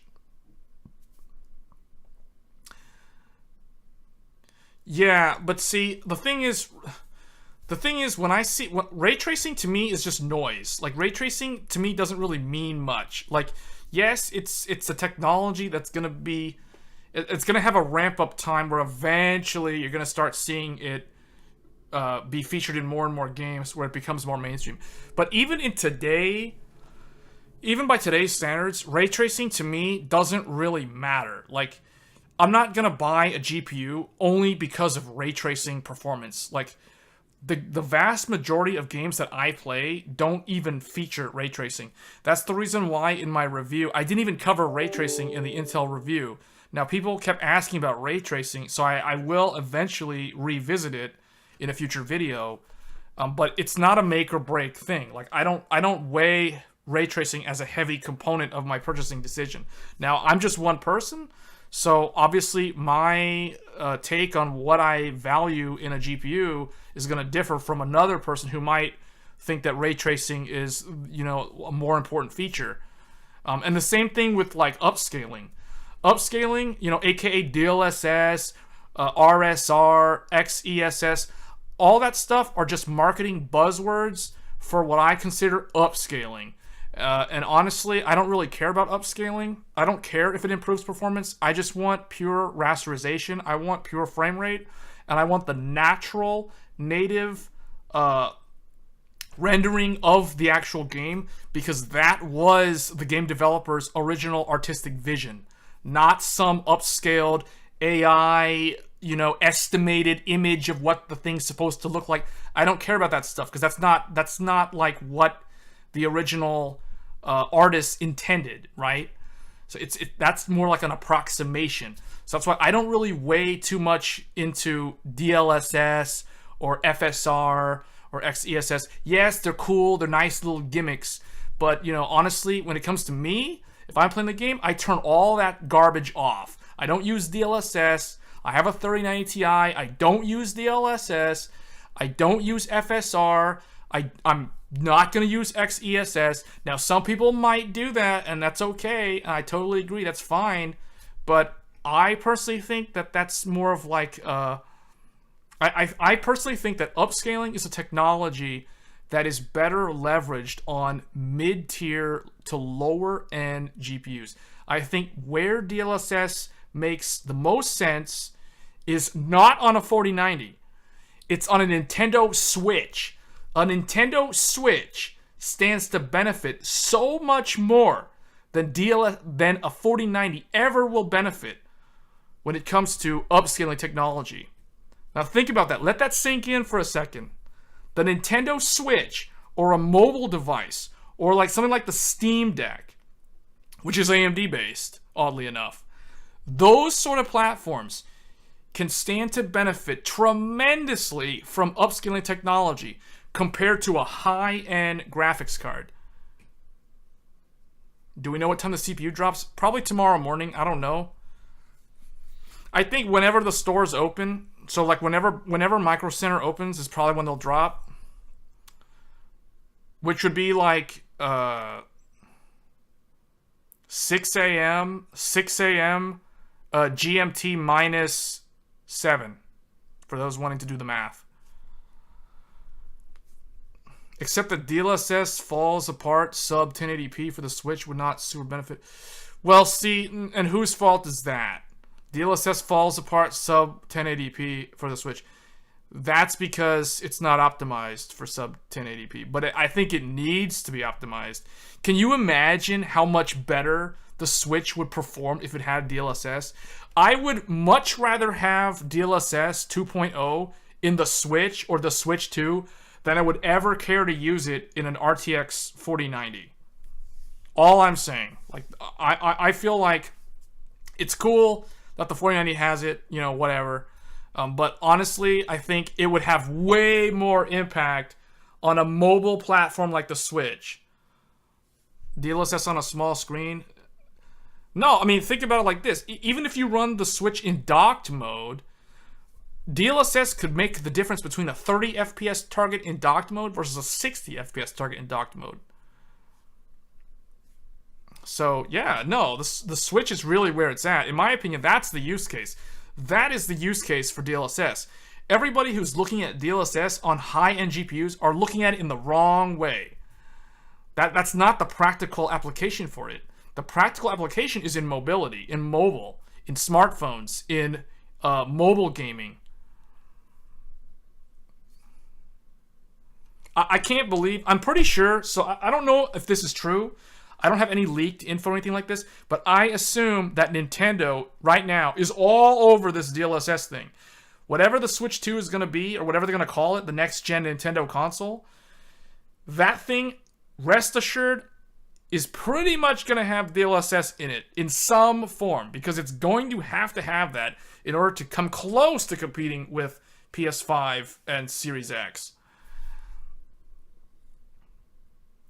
Will DDR5 7200 benefit Ryzen 7000 or Intel 13th Gen? Honestly, I don't think it'll benefit either one of them that much. I don't think DDR5 7200 is really worth it. It's too much money. Unless you're talking about overclocking, like SK Hynix DIMMs, I honestly would completely ignore 7200 because first of all, it's not even guaranteed that either AMD or Intel 13th Gen would be able to handle 7200. Because it's going to depend on the IMC, and the IMC is typically for Intel, it's going to max out just above 5600, and for AMD, it's going to max out, you know, they say 6000. I think Intel typically can probably go to 6400, but I personally would not buy anything above 6000. 6000 is where I would max out. I think anything above 6000 is a waste of money. Because you can take 6,000 megahertz RAM and you can overclock it. You can bump it up with 1.35 volts and you can basically push it to like 6,400. But again, you're not guaranteed. So if you don't want to deal with troubleshooting like overclocking RAM, you can buy a 6,400 if you want. But I personally don't think it's going to be worth it. I don't think it's going to bump up the performance that much. DDR5 6000 is a target. DDR5 6000 is what I personally would buy if it was my money and if I wanted high frequency RAM. I don't think... I think once you go above 6000, you start hitting the diminishing returns. You hit diminishing returns like real quick, like a brick wall, and then it's kind of like now you're just pouring money out for nothing, right? Like for like 1%. At most, so at that point it's really not worth it. I think 6000 is kind of where it's at for both AMD and Intel, but honestly, I would probably. It depends on what you're doing. If you want high frequency RAM, you want to go 32 gigabytes on 2 DIMMs. So you're gonna want to buy 2 16 gig DIMMs for a 32 gig kit, and try to aim for DDR5 6000. If you want high density, like for example 64 gigabytes on 2 DIMMs, then you're probably going to want to drop that down to 5600. And keep in mind that for Intel, 5600 is the maximum supported. So let's look at this real quick on Intel's official website. So this is the official Intel page, product page for the 13900K. It says here, there it is, memory types up to DDR5 5600 megatransfers. So this is the official supported speed, which means anything above this, according to Intel, is not guaranteed. Intel will not guarantee it. So basically what this means is that if you go and spend money on 7200 megahertz RAM, or you buy 6400 megahertz RAM, and you can't get it to post, or if you can't get it to not crash in games, if you try to open a support case with Intel, they're gonna close the case and say, nope, We're not going to help you because it's not a supported configuration. So they will not help you if it doesn't work. And likewise, if you go to a motherboard manufacturer, so let's say you buy MSI. Let's just pick on MSI. Not that I hate MSI. MSI is probably my favorite one. But let's just use MSI as an example. Let's say you go and buy 6400 megahertz RAM. And you buy a brand new 13900K on launch day. And you try to post it. Let's say it doesn't post in Gear 1 mode. So you have to drop it down to Gear 2 mode. And it does post. And you get into Windows. And let's say you start doing benchmarks. Or let's say you start playing a game. The game works. And then bam, 30 minutes in, it crashes to desktop. Or at worst, it blue screens. Or something. Or it just hard lockup freezes. If that happens, it's probably because the memory is too fast for the IMC. And you're going to have to either mess with voltages. You're going to have to mess with sub-timings. You're going to have to loosen timings. You know, all this type of stuff. You're going to have to start tweaking it. And then you can end up spending hours and hours trying to figure that out. Then you run mem tests, and it passes for 24 hours. Then the next day, you go and play your game, and boom, 30 minutes in, crashes again. This has happened to me on Alder Lake last year. So I've been through this, guys. I know exactly what this process is like. And you cannot go to MSI or you cannot go to your motherboard brand. They will not help you. They'll tell you that that is not a supported configuration and you need to bring that RAM speed down. Even though, also, if you go to Corsair or whoever you bought the memory from, even though they advertise 7200 mega transfers, they're going to tell you it's not guaranteed. They're just going to say it's not guaranteed. I can't help you. Sorry, you're on your own. That's what they're going to tell you. So that's the reason why I personally would not go above 6,000. Yeah, it's probably going to be active cooling. But even though it's active cooling, it's not guaranteed to run because, in my opinion, in my experience, overclocking Ryzen 1st Gen, Zen 2, Intel 4th Gen, and Alder Lake, from my experience overclocking RAM, the motherboard doesn't matter as much as the actual silicon in the CPU. It is really the IMC, or the integrated memory controller, that is inside the CPU, not on the motherboard. Inside the CPU matters more than the motherboard. Because I've had ASUS boards, like I've had ROG Crosshair Hero, and you know, that doesn't really help. I mean, it boils down to the IMC. I had an old Ryzen 1800X that could do 3200, but it couldn't do anything above that. And that was considered really good back then. If you could do 3200 on DDR4 on a Ryzen 1st Gen. But I was using the ASUS Crosshair Hero. And then when I tried that on the MSI Titanium, I couldn't do above 2933. So in that scenario, the motherboard did help, but it was really the CPU that made the difference. Because as soon as I upgraded to Zen 2, aka the 3800X, on the same exact motherboard, all of a sudden I could run 3200 on MSI, and I couldn't do that with the older CPU. So it means that the silicon lottery was at play there in terms of the IMC quality. So that's why I'm saying, like, if you throw a lot of money into high-end RAM, I wouldn't personally do that unless you already know your CPU has a very good IMC. And the only way to know that is to buy cheaper RAM and try to overclock that RAM and see how far you can get until you realize you're at a limit on the RAM and not the CPU. Then you know your CPU has a pretty good IMC, and then you can buy higher-end RAM. So that's how I would do it. But yeah, in terms of DDR5, Intel's maxing out at 5600, and then for DDR4, it's no different from Alder Lake. 13th Gen is still maxing out at 3200 officially.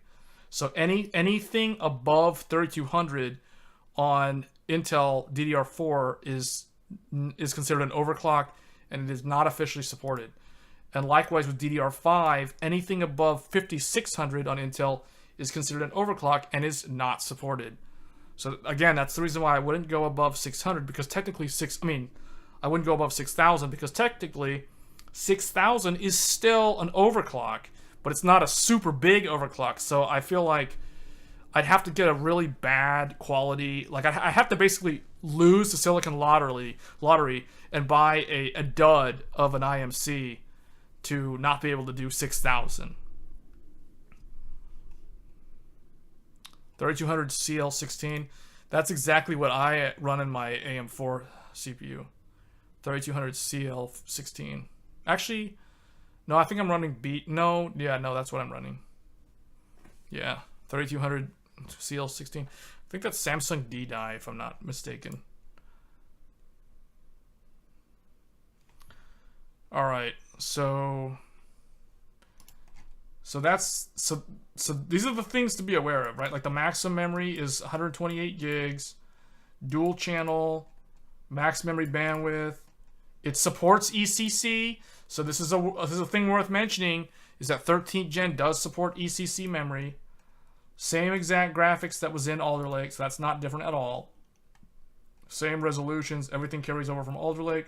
Same DMI interface.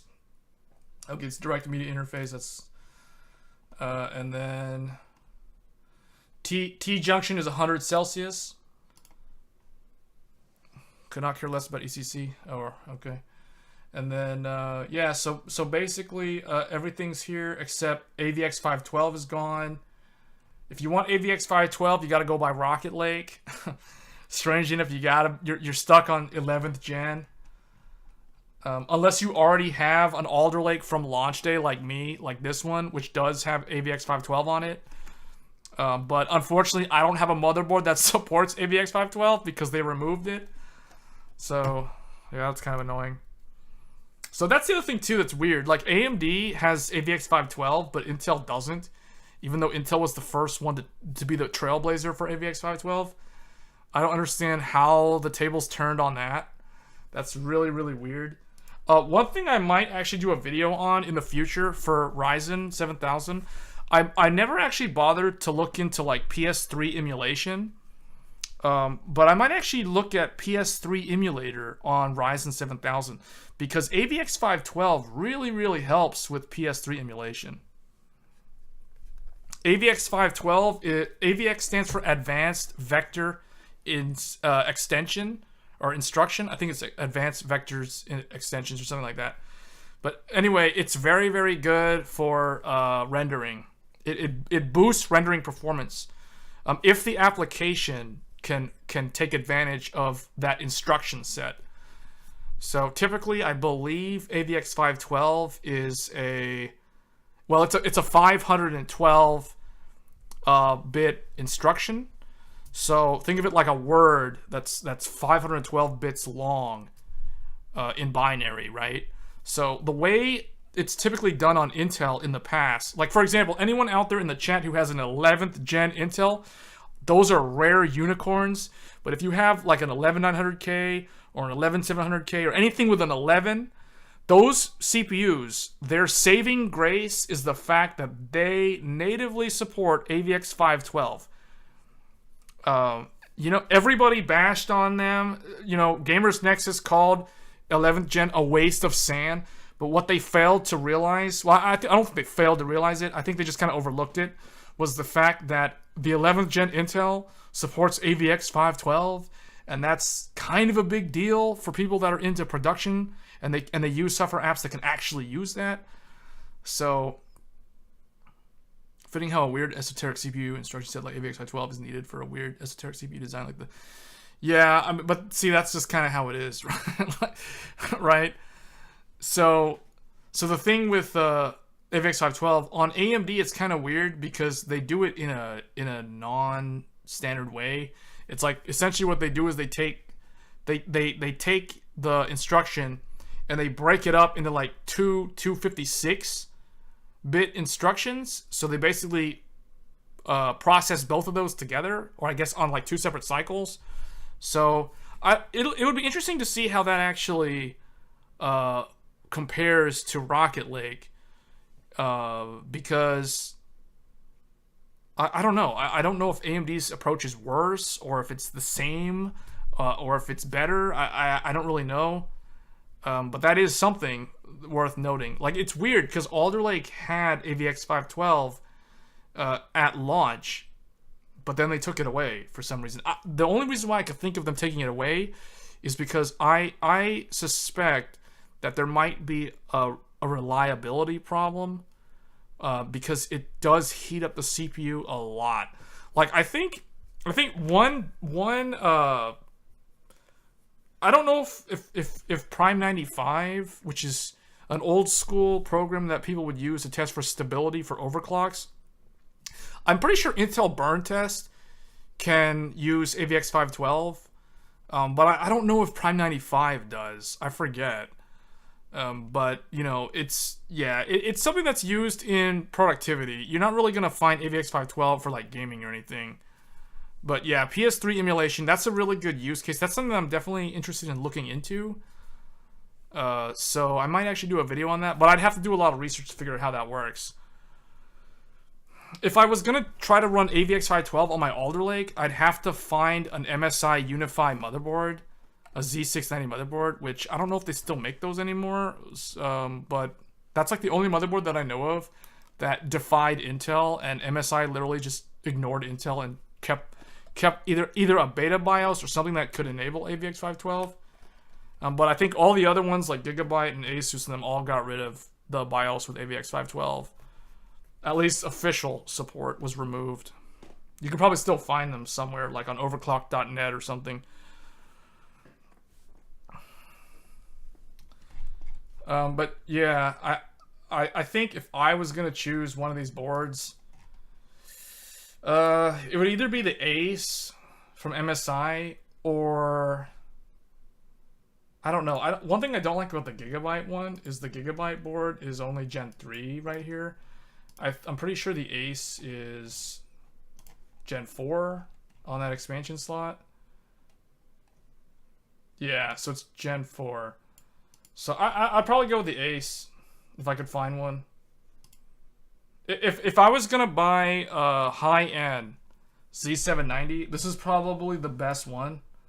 The weird thing is it doesn't have 10 gig. It has dual 2.5, which is kind of strange. But this does give you the full Thunderbolt capability.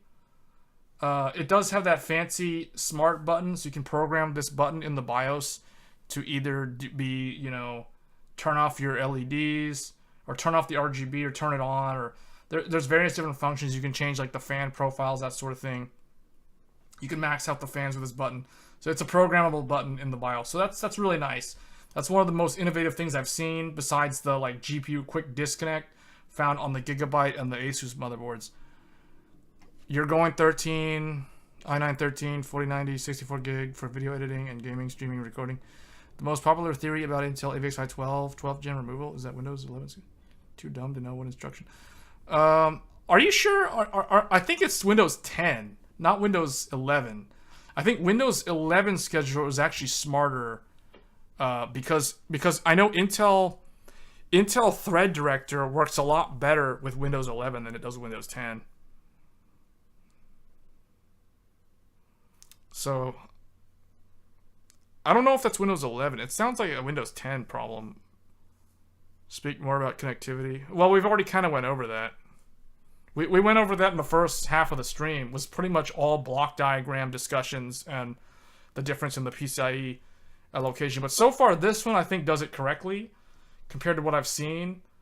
This one's going to be Gen 3 on the expansion slot, which I don't like. But I think the Gigabyte one does give you 10 gig, right? Yes, the Gigabyte Master gives you 10 gig. The MSI Ace does not. So that might be a deal breaker for the MSI. So honestly, the Gigabyte one doesn't look that bad. The Gigabyte one is nice because the documentation is already here. And the thing is, MSI gives you Thunderbolt, but no 10 gig LAN. Whereas Gigabyte gives you 10 gig LAN, but it doesn't give you the Thunderbolt add-in card direct, but it gives you the ability to add the Thunderbolt card if you want it. And I have videos on my channel recently that I uploaded that showcase how to add the Thunderbolt add-in card to the Gigabyte motherboard. So I have that already on the channel. So in my opinion, it really depends on whether or not you want the 10 gig LAN, because yes, you can buy a 10 gig add-in card and throw that in the Ace, But I personally wouldn't do that, because if it was me, if I was going to use this motherboard, the bottom slot is where I'm going to install my AverMedia capture card for my PS5. So that would not be able to accommodate a 10 gig LAN. And then the thing is, on the Gigabyte board, well, let's look at the gallery. So on the Gigabyte board, this doesn't have Thunderbolt. So if I wanted to add Thunderbolt, I could add Thunderbolt here, but realistically, I probably wouldn't do it because I put my capture card there. But the thing is, if I do go with Thunderbolt and I add it to this board, I could use the Live Gamer Bolt external over Thunderbolt. But the thing is, with MSI, I can already do that because MSI gives you Thunderbolt on the back. It's already integrated. So overall, again, it comes down to whether or not 10 gig is required or not. If I would say, if you want 10 gig LAN, then you want to go Gigabyte. If you don't need 10 gig LAN, then you're probably going to want to go with the Ace. That's the way I would look at it. Like, I personally would say, do I need 10 gig LAN? In my case, the answer is no. So then the next question is, can it support my capture card? And the answer is yes, both of them can. Then the next question is, does it include Thunderbolt? Well, the Gigabyte gives you the header, so you can add Thunderbolt, but the MSI already gives you Thunderbolt. The thing that the Gigabyte does give you, though, is the quick disconnect button to remove the GPU. So that's really nice, too. So it's really tough to decide when you start looking at the features. The different features will actually make a big difference. I wonder when AV1 streaming starts. Hope Q1. Yeah, I don't know. Right now, I've been testing the ARC A770, as you guys know. So I plan to do some video focusing on AV1 recording and encoding. But currently, it does not allow you to stream in AV1. And that's because none of the streaming services accept AV1 at the ingest level for the servers. But yeah, so you can't enable AV1 for stream, but you can record in AV1 with the ARC. Hey, nice go. Welcome to the channel. Yeah, so we're basically talking about Z790. That's the main topic, but we have kind of moved back and forth about different things. So I guess if I had to make a decision, looking at this has inferior audio. MSI has superior audio, because it just gives you everything. MSI includes Thunderbolt and dual NIC. Gigabyte gives you single NIC, but it's 10 gig. Gigabyte has the quick latch disconnect, which is very useful for removing the graphics card, because you don't need to poke a little stick down there to get it out. Because for me, I'm going to be pairing this up with a Noctua NHD14 air cooler, so it's going to be very hard to reach the graphics card latch to remove it, because I always use air cooling. I don't do liquid cooling. So yeah, it's always hard for me to remove my graphics card.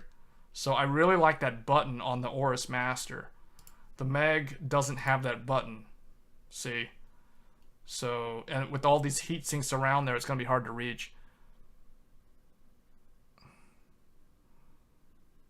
All right. Well, it was nice talking. Yeah, I mean, we'll be covering the 13th gen on the channel, and as well as ARC. And we're probably going to be doing some BIOS optimization settings for Ryzen 7000, because I think some people were asking me about that as well in a future video. So I appreciate you stopping by. But it looks like we're pretty much close to the end of the stream anyway, though. But it's tough. I would say if I had to decide, I personally would probably... I'm leaning more toward the Ace. I really would miss the button, though, to remove the graphics card. That's very, very nice. I've gotten so used to using that on the AORUS Master, on the AMD one. But at the end of the day, the fact that I don't really need 10 gig LAN, I think MSI ultimately wins because it gives you the X4 Gen 4 slot. It gives you the smart button, which is a new thing. It gives you dual NIC as opposed to a single NIC, and it gives you the Thunderbolt add-in, like right off the bat. So I think this motherboard is probably the one I would go with if I could get one. But the thing is, it's probably going to be more expensive. So let's go look at Newegg to find out how much it costs. Z790 MEG Ace. Let's see. Wait, that's Z690. Where's Z790? Do they not have it? So Newegg doesn't even have it on the site yet. That's weird. If I had to guess, it's going to be $700. The godlike... Okay, where's MSI? Oh, so they don't have it. So Newegg doesn't have the Ace. That's really weird. But I think it's going to be a... I think it's going to be a $700 motherboard. So, going back to what we were talking about, I would go with this, but I think this is going to be more expensive than the Gigabyte. So, it's one of those things where it's like the Gigabyte probably gives you more for the money with slightly less features. Namely, no Thunderbolt and less audio. And you don't get the smart button. But the smart button is a new feature from MSI. But you basically trade the smart button for the quick disconnect button. So I feel like that's kind of a wash. And then, although I kind of take that back because the MSI smart button is pretty good in terms of what you can program it to do. So that still might weigh more heavily than the quick disconnect button for the GPU. So it depends on what you value. If you're someone who's not going to be taking out the graphics card that often, then the MSI board obviously is going to be better. And the MSI also has more audio. So... And it has Thunderbolt, so it's definitely, to me, this is the better one, but it's probably going to cost $200 more. So annoying they still force dumb Wi-Fi on these boards. See, I don't think that's a problem. I actually like that they include Wi-Fi, because in my opinion, my view on that is, you know, it's better to have it than to not have it when you need it, if that makes sense. So I'll give you guys a good example for me, like where the Wi-Fi comes in clutch. For me. So when I have to do a video, if I'm going to be benchmarking two PCs side by side, I usually have to put them in the studio room where I do the filming. And if I'm going to put them side by side, they're going to be in an area where I don't have LAN connectivity, at least for both PCs. I could do LAN for one PC, but not the second PC. So for example, if I'm doing like Intel versus AMD, side by side, if I have to download an update, for example, or a program, the Wi-Fi comes in very useful in those scenarios. So it's still good to have. It's still better to have it. Yeah, same thing. I do like the fact that the new Ryzen CPUs include the integrated graphics now. But yeah, so that's kind of my view. And the thing is, you got to remember, like, in terms of resource allocation, your Wi-Fi is literally only using one lane of PCI Gen 3. So it's not like it's really taking up that many resources. It's literally one lane. The 10 gig takes up 2 lanes. So, well, typically the 10 gig is supposed to take up 4 lanes. So I don't really know why they did this. This is kind of dumb.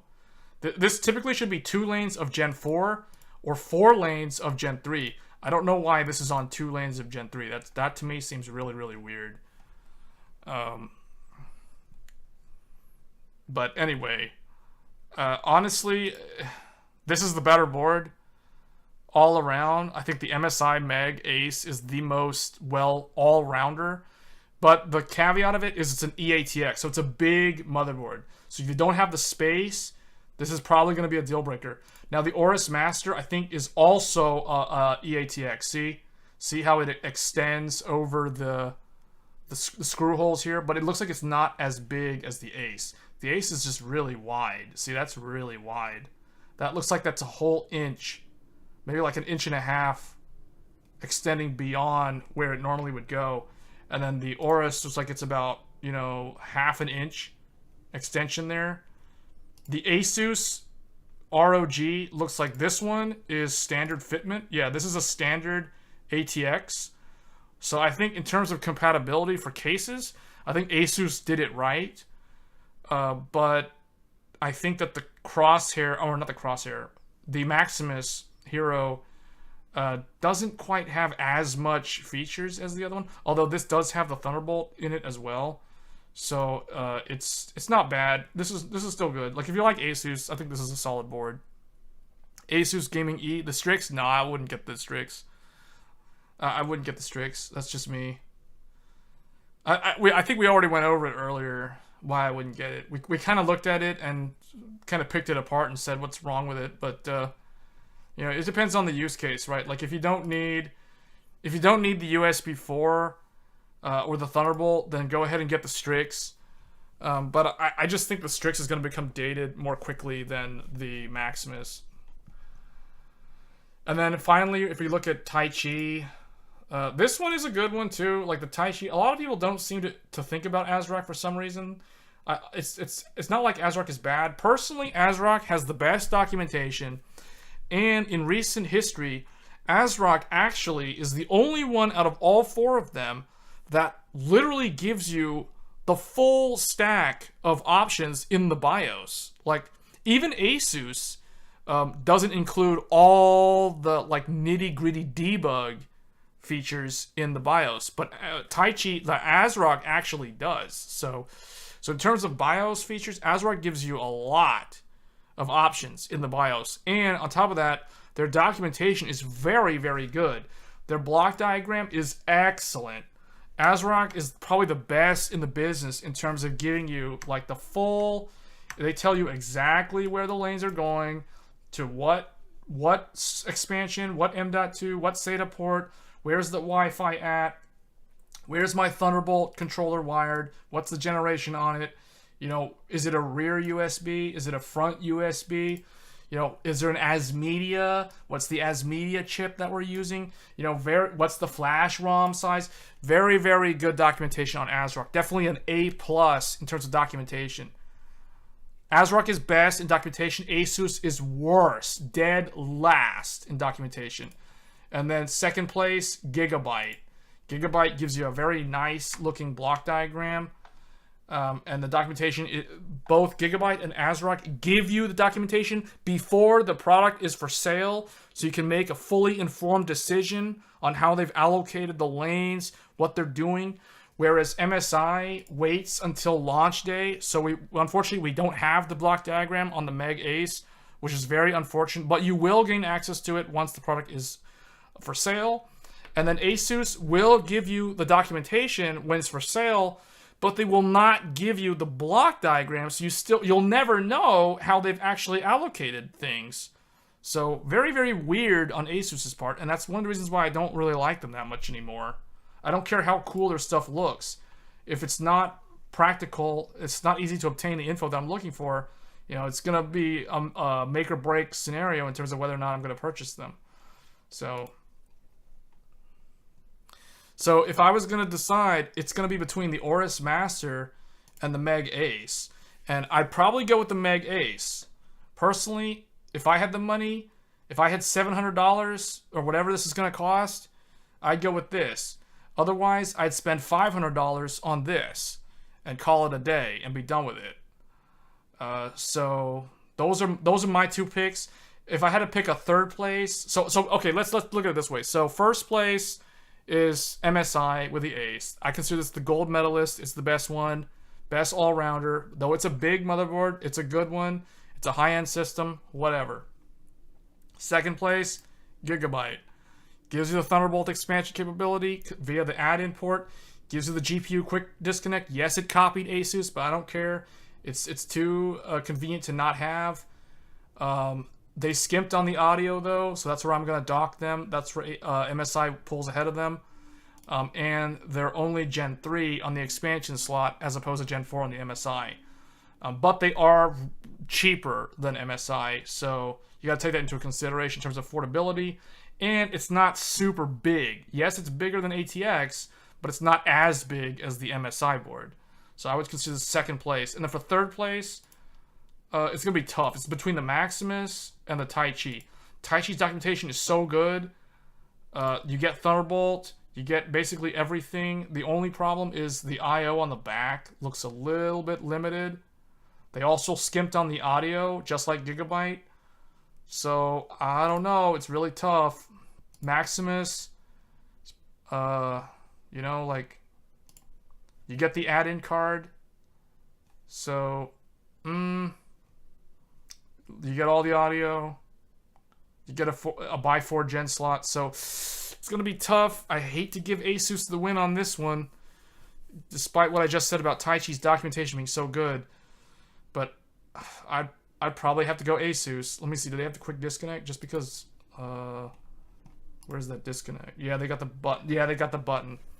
So ASUS is third, and then ASRock is last, but it's so close. It's really close, but the Taichi's still a really good motherboard.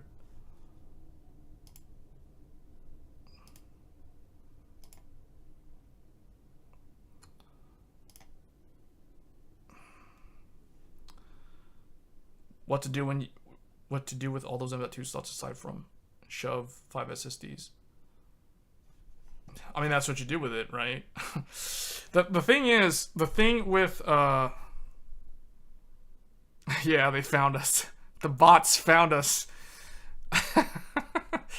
The thing about these high-end motherboards from both Intel and AMD, so X670E and Z790, I feel like with the amount of connectivity that you're getting compared to if you look at the Z series from Intel in the past and the older X370, X470 from AMD, this time around you're getting a lot more connectivity. You're getting a lot more lanes, right? Like you're getting more than 40 effective lanes on both of them to use for connectivity.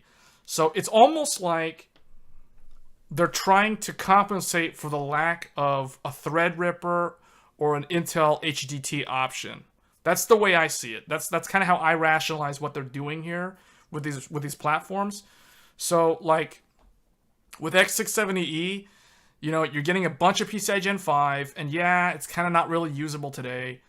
But, you know, in terms of like 5 years from now or the life of the entire platform, I think it will become more relevant over time.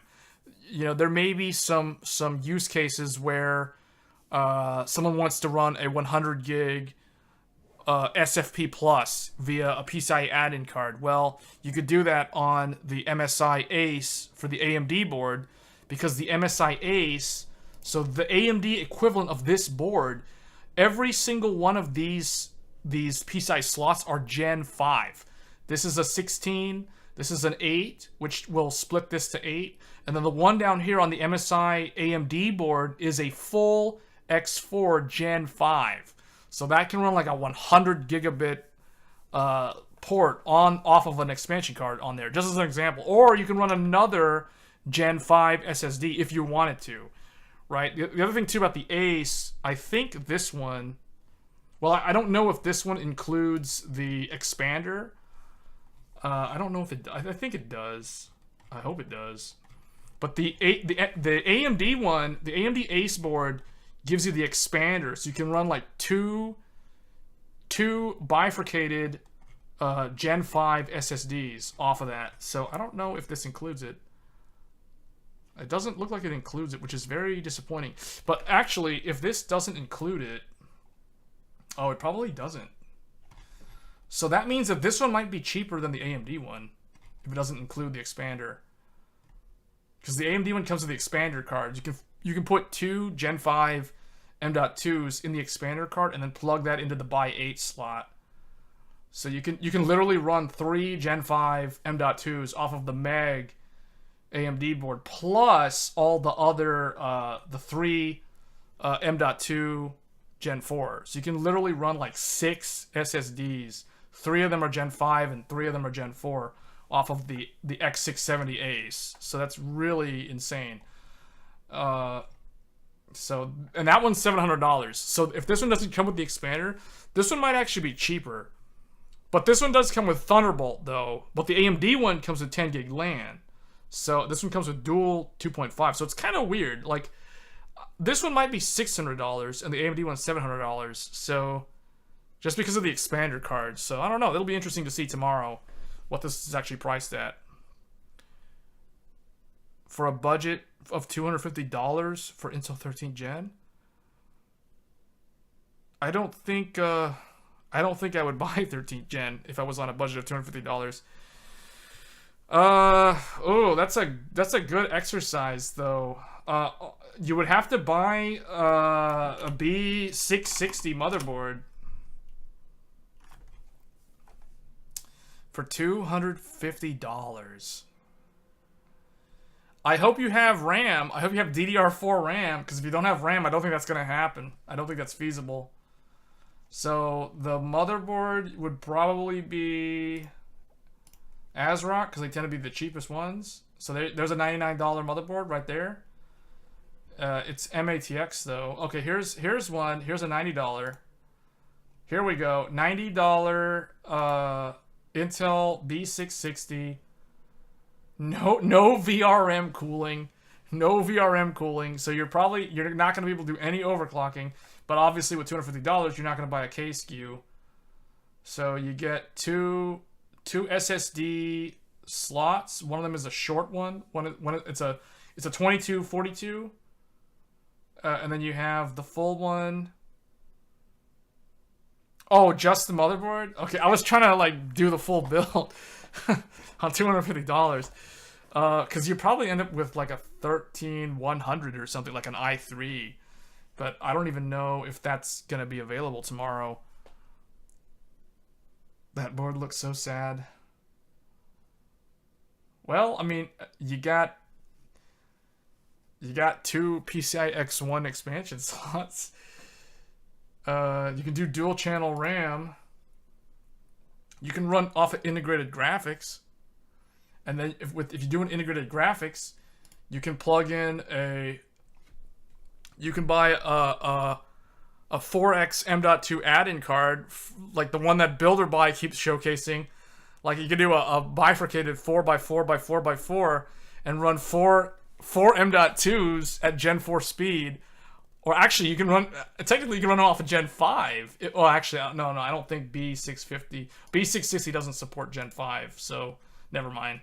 But you can do 4 Gen 4s if you run integrated graphics. So, no overclocking though. But anyway, yeah, so for $250, this is what I would look at. This is the motherboard that I have. Let me find it. It's, we looked at it earlier. It's a Gigabyte motherboard.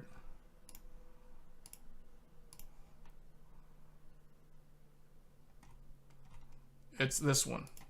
Oh, okay. This is what I have. This is what I plan to install the 13900K in tomorrow. If I don't buy a motherboard, because this is what the 12700K that I have is currently installed in. So this is it's cheaper than what I paid. The original price I paid was the full MSRP with $20 off at Micro Center on launch day.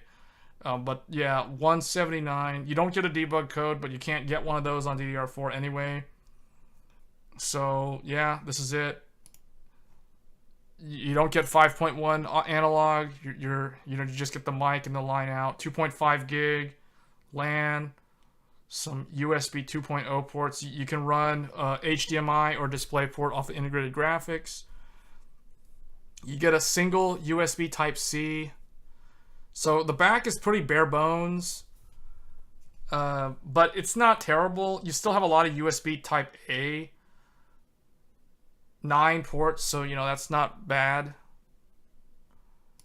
The cool thing about this board is the 2 bottom slots are both X4, so you can run like 2 AverMedia capture cards off of that, or 2 Elgatos or whatever, or you could install a Thunderbolt add-in card and add Thunderbolt to this motherboard, because this motherboard does have the Thunderbolt add-in, or the headers on the board. $250 motherboard alone. I saw MSI and ASUS tough, but I don't know which to get. Z790 chipset. Oh, Z790.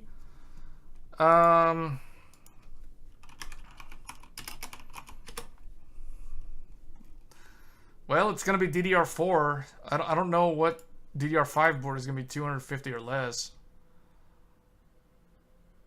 Okay, there's one. Here's one from MSI. 200. There's an ASUS Prime. That one actually does look more complete than the MSI one. Let's look at the MSI one first. So this one has. This one you got to plug in. You have to install the old school I/O shield. It's not integrated into the motherboard, but you do get, you know, quite a bit of USB 7, and then you get the Type C, PS by 2. It looks like you get a BIOS flashback. I think that's BIOS flashback. It looks pretty decent, I guess, in terms of the VRM. The VRM cooling looks okay. The M.2 slot doesn't look like that's going to handle Gen 5, but that doesn't really matter at this price point. And then the ASUS Prime, wait, does this? They both have Wi-Fi. The ASUS Prime also doesn't have the integrated I/O. You're gonna have to install that separately, but that's not a big deal. The ASUS one gives you a lot of PCI expansion slots. It looks very old school, but that's, oh, and so does the MSI, so it's basically a wash. Oh, you want DDR4? Well, you know, that's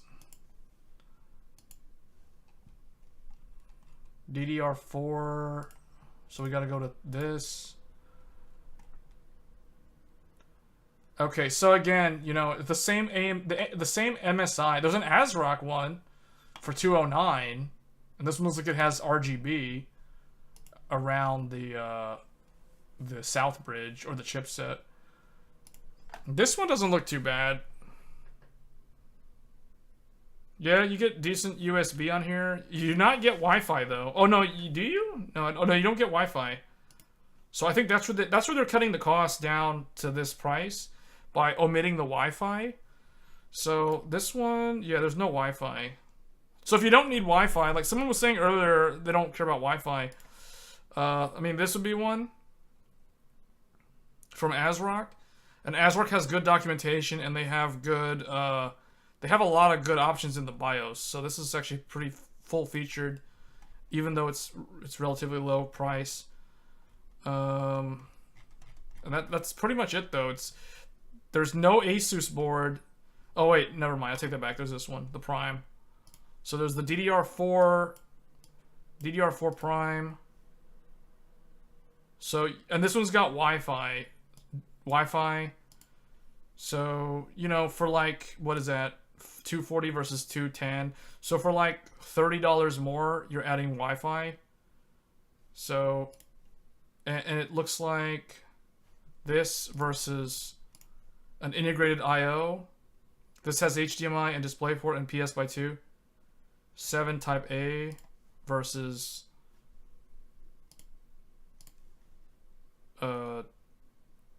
7 Type A.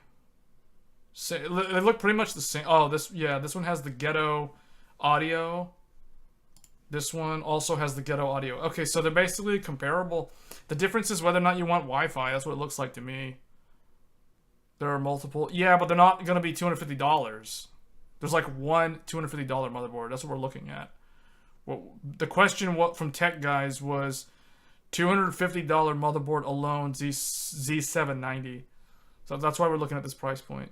So it's pretty much between this ASRock one that doesn't have Wi-Fi, but it's the cheapest one, versus this ASUS one that does have Wi-Fi, but it's like $30 more. And I think there was an MSI. Yeah, there was this MSI board as well. And then there's this Gigabyte one. Actually, this Gigabyte one for $10 over this one actually looks really good compared to those other ones. 9 USB as opposed to 7. And you still get and you get the optical audio. So yeah, this one looks better. I'd probably go with this one. Well, although it's one of those things where as soon as I start adding like Wi-Fi and I want to stay around 250, for $10 more, it looks like you're getting, like, what do you get here? So you're getting optical audio. You don't have that on the other ones. And then you get 2 more USB built in. So for 2 more USB and optical audio, And it looks like this has the Thunderbolt header. Do those have the Thunderbolt header? That doesn't have the Thunderbolt header. So this has no Thunderbolt. This... I don't see the Thunderbolt on here either. I don't like how on the ASUS board, the SATA ports are not right-angled. That's really odd. Yeah, this doesn't have Thunderbolt. Or it doesn't have the ability to add Thunderbolt. And then this one, I don't see it either. Yeah, so this one doesn't have Thunderbolt either. So I would definitely go Gigabyte, but it's $10 outside the budget. See, okay, if you look, this right here, see, where I don't know if you guys can see the mouse. I think you can. I'm just kind of circling it on the screen. This is the 3-pin Thunderbolt. This is the 5-pin Thunderbolt.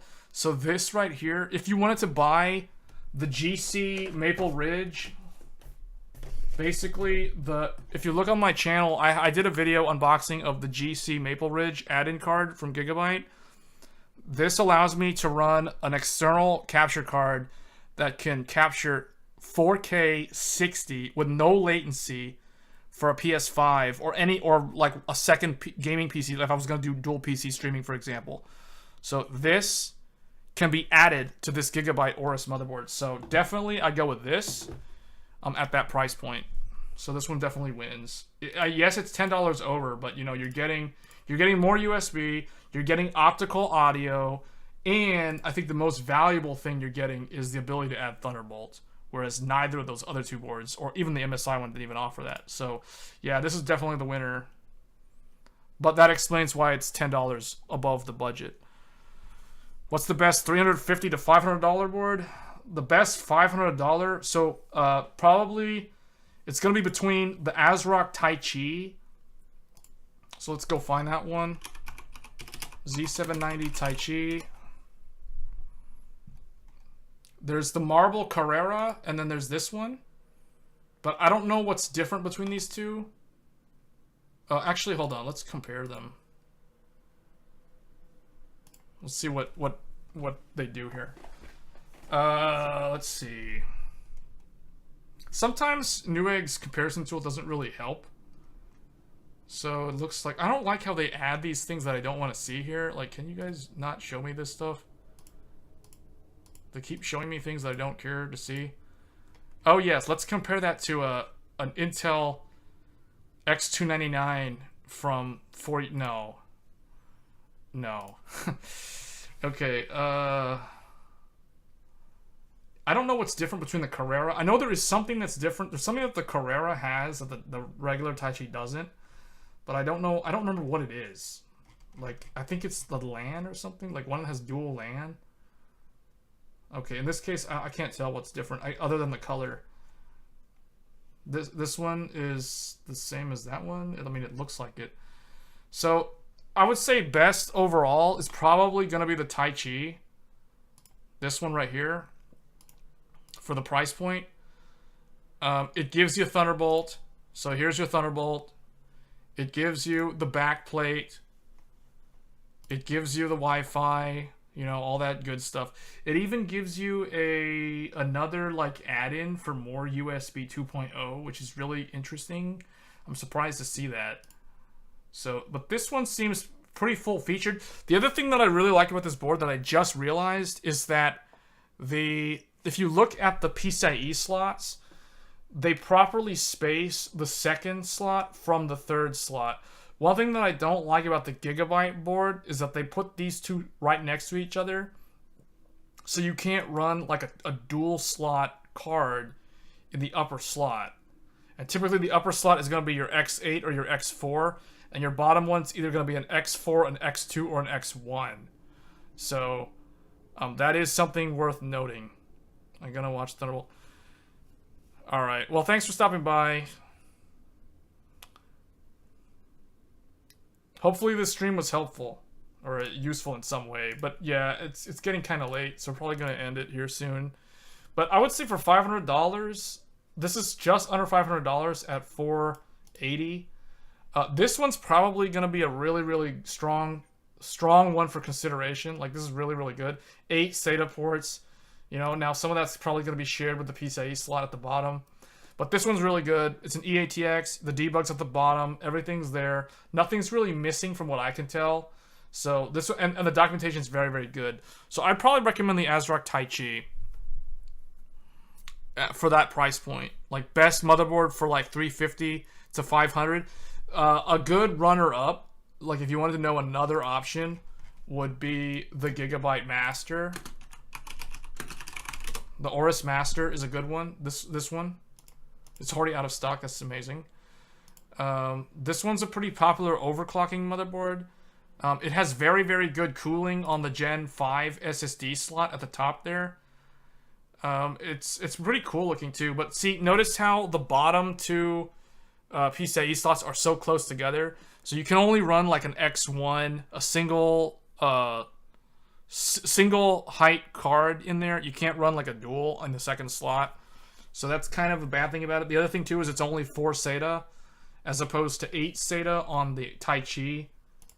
And it does not have Thunderbolt built in the way the Taichi does. But what it does give you is a ton of USB ports on the back. That's a lot. So 11 USB type A. And all those red ones are 10 gig. The blue ones are 5 gig. And then you have two 20 gig of the type C. And then you have another 5 gig type C at the bottom there. And then you have the optical audio. But they kind of skimp on the audio.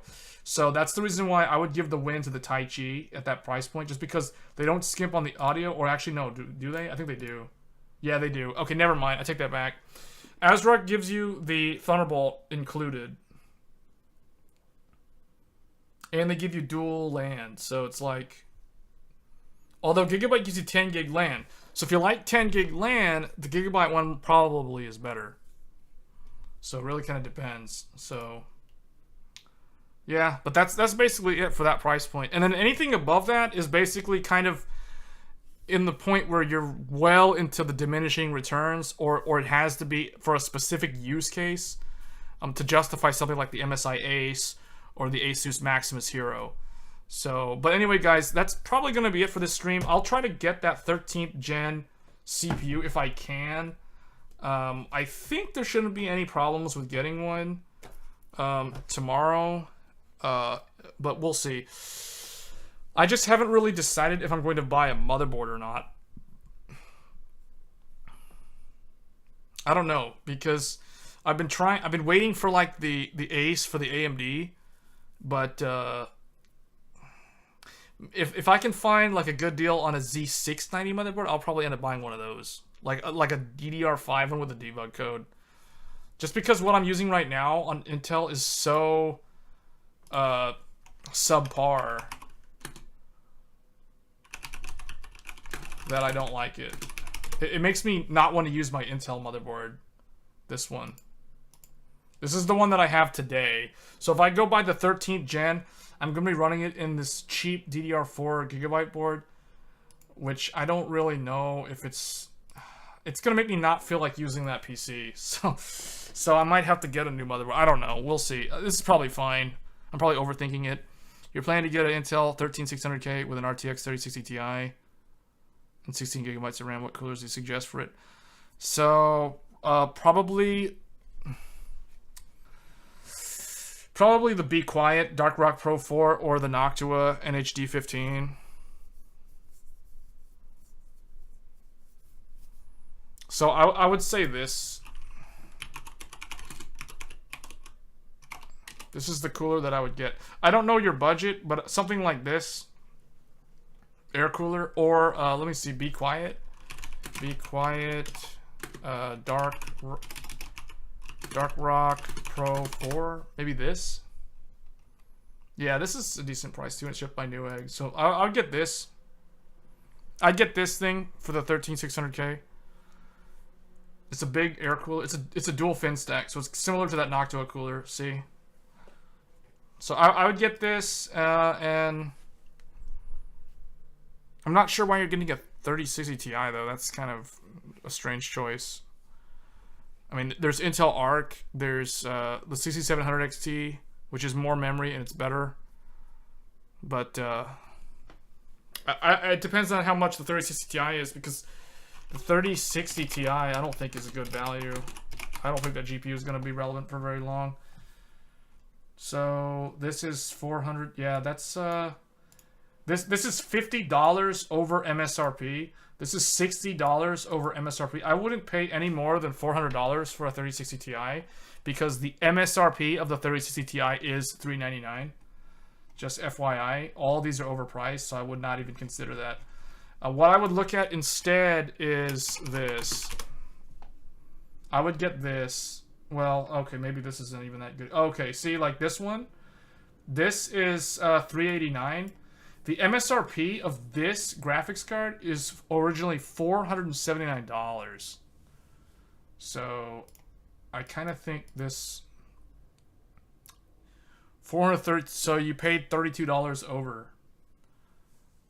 Okay, well, you know, whatever. I don't know when you bought it, but depending on when you bought it, that could have been a good deal, I guess.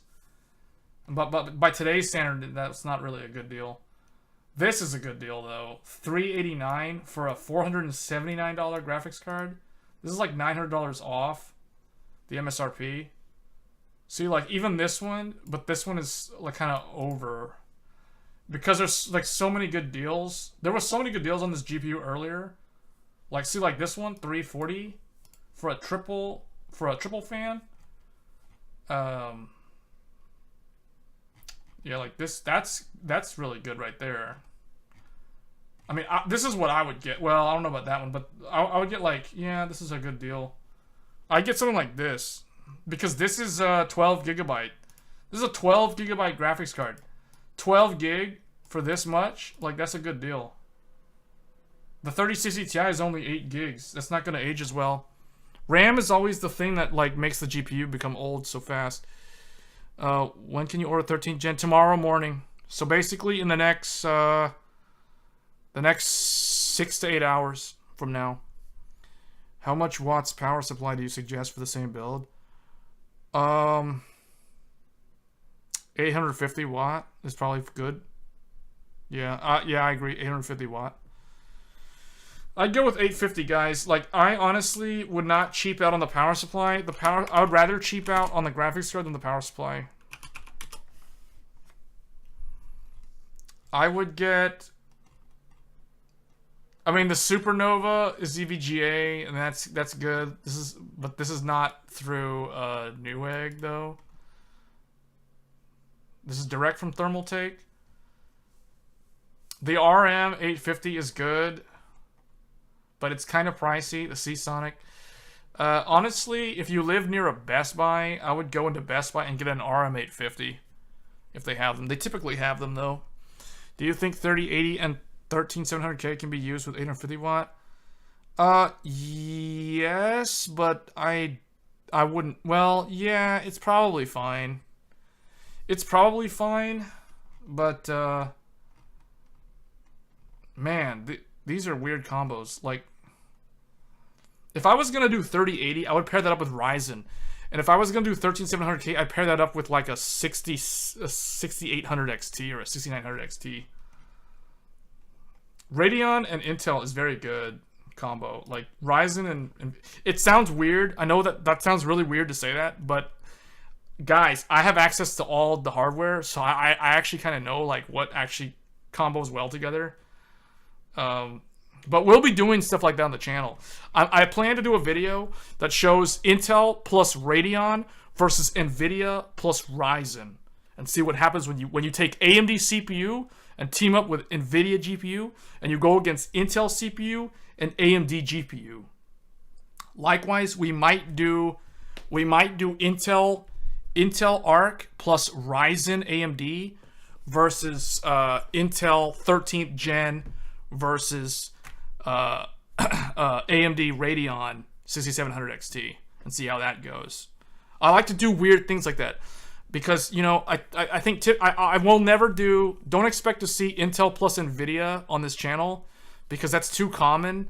And I may do AMD plus AMD just to showcase that a couple times. But I really think the opposite is more interesting. Like Intel plus Radeon, GeForce plus Ryzen. I think those combos are more interesting to look at because I think a lot of people don't like to think. People seem to not want to think outside the box. Like, people typically will just buy lowest common denominator, like Intel whatever OEM plus whatever GeForce they can get in their budget range.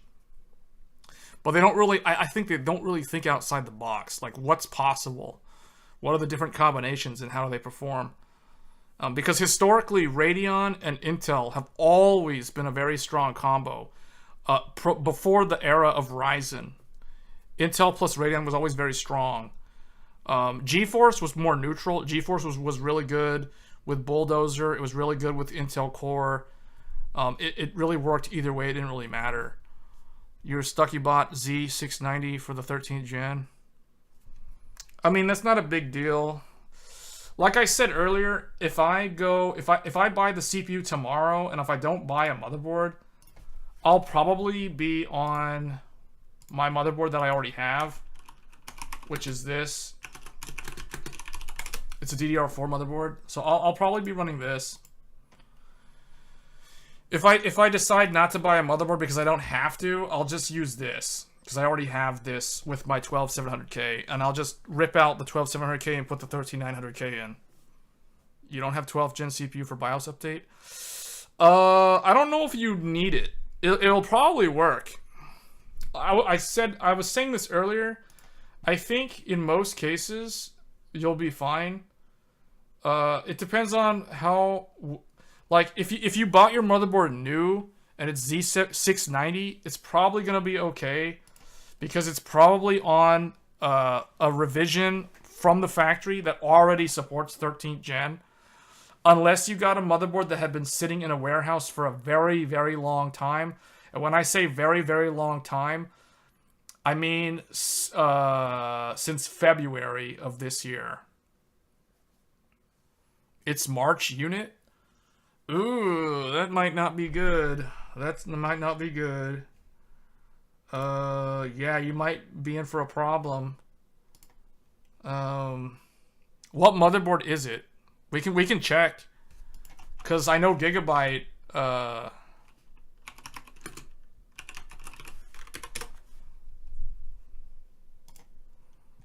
Like, this is mine, and I know I'm good. But see, like, look. F8, I'm pretty sure units that shipped out from August already have support for 13th gen. So that shouldn't be a problem. But you're saying March. That's not good. That's probably F7 if it's Gigabyte, which means it's not going to support 13th gen. So you have to look like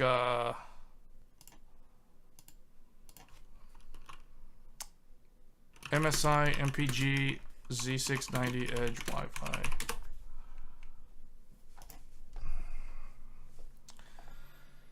Support. BIOS. And you said March? Oh dear. Well, hold on. So look, MSI added support for 13th gen in July. So July is the cutoff. So it looks like March 25th, April. So most likely the March one is probably running the February BIOS. So it's probably this one, the H2. The H2 BIOS, which does not support, I'm pretty sure it does not support it. The way you can tell is you click compatibility. See, here's 13th gen, see? It already shows 13th gen on the Z690, but it'll tell you right here. The H7, H3, it looks like H7. So we go back over to downloads. H7 is this one. So the July BIOS from MSI was the first one to add 13th gen support. So yeah, Session might be in for a problem there. I'm not sure what to tell you. Like, that's the risk of getting like the older generation stuff that wasn't really designed for the new generation. Why 850 watt for this? And it's not really overkill. It's mainly because of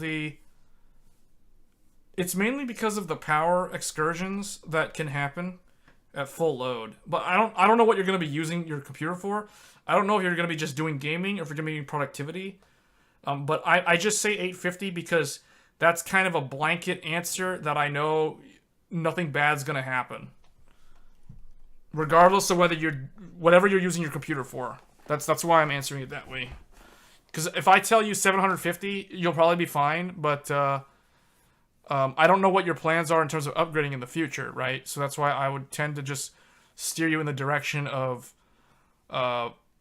it's better to pay more upfront initially and not have to deal with it later on. I have to buy 12 Gen i3 to upgrade my... Oh, man. There's no way for you to return that motherboard? Or get, like, a different one? Like, exchange it for a newer one? Oh, unless you bought it in March, then, yeah, I don't know what to tell you. But that seems kind of strange. Why would you buy a motherboard for so many months ago and have it just sitting there? Anyway, I think I'll have to think it through. So when the reviews go live, I'll probably watch the reviews and see what they say. But I probably may just not buy a motherboard. I may just end up just using this one that I have. Because I don't know if it's even worth it. The only problem with me doing that is if I do a CPU battle. Like, for example, if I do 13th gen versus my new AMD Ryzen 9 7950X, it will be a DDR4 Intel versus a DDR5 AMD, and there'll be no way around that. So that might be the only problem. I won't be able to test DDR5 versus DDR5. You bought it on 12 days ago? How do you know it's a March unit? That would be my main question. So go to Z790. Greg, I would say no, to be honest. Like, what I plan to do tomorrow, if the reviews are really good and they say like there's really good scaling with DDR5 versus DDR4, then what I might do, I personally would probably buy a Z690 that has DDR5 and all the features, like the debug code, to save money rather than buying a super expensive overpriced Z790. Getting a motherboard less than 2 months old is super hard. Why would it be super hard though? I think I understand why. Yeah, I think I get what you're saying. So basically, they import the stock, and they sit on the shelves, and they don't. I'm guessing in India they don't keep buying the newer stuff until they sell through the inventory, right? So if you have inventory sitting there in the shop, and if people are only buying it very slowly, then the seller doesn't want to buy more until they sell through most of their inventory. Then they'll buy the new ones. I think that's how it works, right? But in India, will they have Z790? Like, typically, does places like Bangalore get Z790? Because I know Bangalore is really where all like the tech centers are and stuff over there, if I'm not mistaken. Maybe Mumbai also, but I think, yeah, that's what I assume would happen. Yeah, but see, the thing is, Z690 isn't that big of a deal. But yeah, that's gonna be a hassle to have to go and find an old 12th gen i3. But if there's a used market, I don't know what the used market in India is like for CPUs, but if you can find like a used i5 12400F, you know, if it's an old unit from a year ago, it might actually have the ability to run AVX 512 on it, which would be pretty interesting if you can manage to find one like that. Live stream popped into my feed out of nowhere, probably because I bought a Gigabyte motherboard. Yeah, we've been doing a lot of Gigabyte content on this. We've been doing a lot of Gigabyte content on this channel recently. We've been talking about the Thunderbolt add-in card from Gigabyte. I did an unboxing video. I did a how to add Thunderbolt to AMD using the Gigabyte. We're streaming from a Gigabyte motherboard, an AORUS Master. So yeah, a lot of Gigabyte stuff. I mean, I'm talking about I have a Gigabyte Z690 now. Like, the motherboard that's on screen is what I have paired up with my 12700K. And if I buy the 13900K tomorrow, Right now, I can't decide whether or not I should just put it in this old motherboard that I have, or should I actually buy a better Z690 motherboard. I don't want to buy a Z790 motherboard, but I might buy a Z690 motherboard, one that actually has the post code. Oh, yeah, I don't know what the video was on. Unless it was on, like, AverMedia, or if it was a laptop review or something. I'm not sure. But this one's pretty good, though. Like, the only thing I don't like about my Gigabyte motherboard is the lack of the... There's no clear CMOS button on the back, which is very annoying, because every time I have to clear my CMOS... I've had to do it like twice, but granted, every time I have to do that, I have to find the 2 pins and short the 2 pins on the motherboard. So that's kind of inconvenient. And the other major thing that I dislike about this motherboard, but this is true of every single DDR4 motherboard for Intel, 12th gen and 13th gen, is there is no postcode. But I've been saying that like multiple times on the stream, so I'm not going to really talk about that anymore. But yeah, guys, we are kind of at the end of the stream. So, if I do get the 13900K tomorrow, you can expect there to be an unboxing video on the channel if I do manage to get one. And I haven't made up my mind if I'm going to buy a motherboard or not. If I do, it'll be a Z690 motherboard, not a Z790 motherboard. And it'll probably be a DDR5 motherboard. Well, it will have to be a DDR5 motherboard because I already have a DDR4 motherboard. So, but I don't want to spend so much money on this. So, you know, I'll try to get like a good value DDR5 Z690 that's on clearance, so I can try to save some money that way. If that's even a thing, I don't know. Is there a distinct update to Z790s? As far as I know, there's no difference in the VRM. The main thing is you get they take away 8 lanes of PCIe Gen 3 and convert those into 8 lanes of PCIe Gen 4. So you get an upgrade on the chipset in terms of the Gen 4, but you have less Gen 3. So it's kind of a wash, but in general it's still better in terms of PCIe 4 versus PCIe 3 allocation. And then you do get official support for higher RAM. The difference on DDR5, not DDR4. DDR4 is unchanged. It is still 3200. So that's the main difference. And that's really the only thing. That's why personally it's not really... I honestly feel like if you can buy a Z690 that already has the BIOS that supports 13th gen, I think that's the way to go. I really don't think Z790 is worth it. Like, we'll go over it again, just so everybody on the stream can see. This is the difference between Z790 and Z690. So on the left is Z790. PCIe 4 lanes up to 20 lanes versus 12 lanes of Z690. And then PCIe 3.0 lanes up to 8 versus 16. So they cut your 3.0 lanes in half, but they add 8 lanes to Gen 4. So technically it is better on the Z790. And then they give you the option for one more USB 20 gig port versus 4. So you have up to 5 versus 4 on the Z690. But honestly, I think the price of Z790 is going to be very expensive. So I don't think that it's going to be worth it. Because from what I've looked at so far, and anyone who's been in the stream for a while now had already seen this, but when we looked at the pricing on Z790, it was very similar to AMD's X670E. In some cases, it was a little bit cheaper, but that's because they weren't giving you things that they gave you on AMD.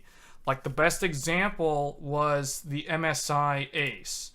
So the AMD Ace motherboard includes the expander PCIe X4. It's an 8-lane.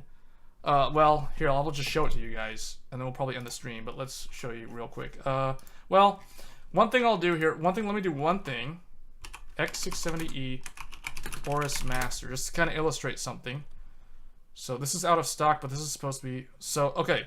Right here, you can see, this is the AMD AORUS Master. This is the motherboard that I am streaming on right now. So this is what I bought on launch day for my 7950X. So this is $499. So $500 motherboard with a 5-year warranty, DDR5. This is it. This is the price. So people are saying AMD is very expensive. Well, let's look at how much Intel costs. Here's the Intel motherboard. Z790 AORUS Master, DDR5. They have a star next to the 5 for the Gen 5. And that's because it's stealing lanes. We already talked about this. Intel's platform is actually inferior because it has less Gen 5 lanes. And if you want a Gen 5 M.2, it reduces the graphics card lanes to X8. But that's kind of a minimal impact there. But if you look at the price, same price. $500 US for Intel Z790 versus $500 on AMD. So they're basically the same in terms of the price, because these are the two flagship, the AORUS Master from Gigabyte. And then if we look at MSI, one more thing I'll illustrate here is, let me show you guys.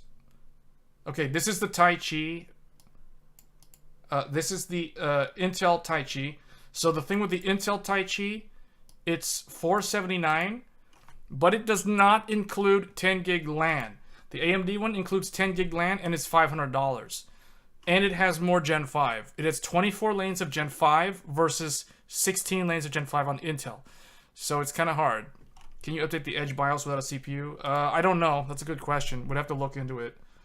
But I'm just kind of showing you guys here to set expectations for Z790. But if we look at Z690 AORUS Master. So look at this. This is what I'm talking about. So Z690 AORUS Master is $300, although now granted it is on back order, so they don't actually have it in stock. It has 10 gig LAN, 10 gig LAN, and it's eATX, and it has the full 5.1 audio. It has the full 5.1 audio, analog audio, all the outputs, and the line in, and you get 10 gig LAN. And it has clear CMOS and the flash. If we look at the new Z790, here's the new Z790. $200 more. Yes, you get more USB Type A, but look at your audio. You're losing the 5.1 audio. They downgrade your audio. But they do give you more USB. So at the end of the day, you know, Gigabyte, they figure, you know, maybe the majority of users aren't using the 5.1, so they don't need it. So I guess that's their justification. But at the end of the day, is it really worth the $200 more for 8 more Gen 4 lanes, but 8 less Gen 3 lanes? I don't think so. I personally don't think so. So if I was going to buy a motherboard, I would go with the previous one, X690 or Z690. Z690, I think you're going to get better value. It'll support 13th gen, provided you can do what Joey was just saying. Can you update the BIOS? You'd have to look into that. That particular motherboard, you need to check the support page to see if it does offer that, because not all motherboards have that feature, especially if you're looking at the lower end of the market. If AM5 will be around as long as AM4, it might be worth spending a bit more. Yeah, I mean, and that's the thing. Like, honestly, when we did the comparison on the channel, and now I'm just kind of repeating what we did in the first hour, but when we looked at the motherboards, right, we concluded that the AMD one is superior when it comes to the chips, or to the CPU lane allocation. The direct lane from the PCI Gen 5 bus to the AM5 CPU gives you 16 for the graphics, 4 for an M.2 Gen 5, and 4 more for either a Gen 5 or an add-in card or Thunderbolt or whatever you want to do with this. It's up to the motherboard manufacturer. So this is very good versus on Intel, on the Z790, and this is the same with the Z690. You get 16 for graphics, and you get basically 16 for graphics. And then what they're doing to advertise Gen 5 is they steal 4 lanes or even up to 8 lanes off of your graphics card via a PLX chip. There's a switch. As soon as you plug in an M.2 in the primary drive, your graphics card will automatically be downgraded to X8. So this is the problem with the Intel platform. This is a resource limitation for the CPU-enabled M.2. So as long as you connect to the chipset, it will not be a problem for the 16 lanes. So this is a big drawback to the Intel platform. Now, for most users, this is not a big deal. So I don't want to make it sound like it's a terrible thing, but I do want to make everybody aware that this is a big limitation on Z790 that people need to be aware of, because the AMD one does give the full 24 lanes of Gen 5, and there's no resource sharing. You get the pure 24 lanes available. So yes, it's the same limitation on Z690. But so where that sounds like gloom and doom for Intel, I'm not trying to hate on Intel. I'm just making you guys aware that this is a resource limitation for the Z690 and Z790 platform.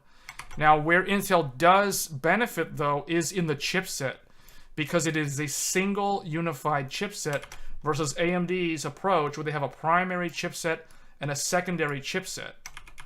So what that means is that with Intel, all of your chipset lanes go straight into one chipset, and there's none of this like daisy chaining approach between the two of them.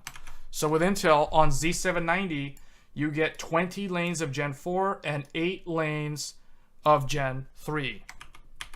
So that means you can run M.2.1, that's 4 lanes, M.2.2, that's 4 more lanes, so we're at 8.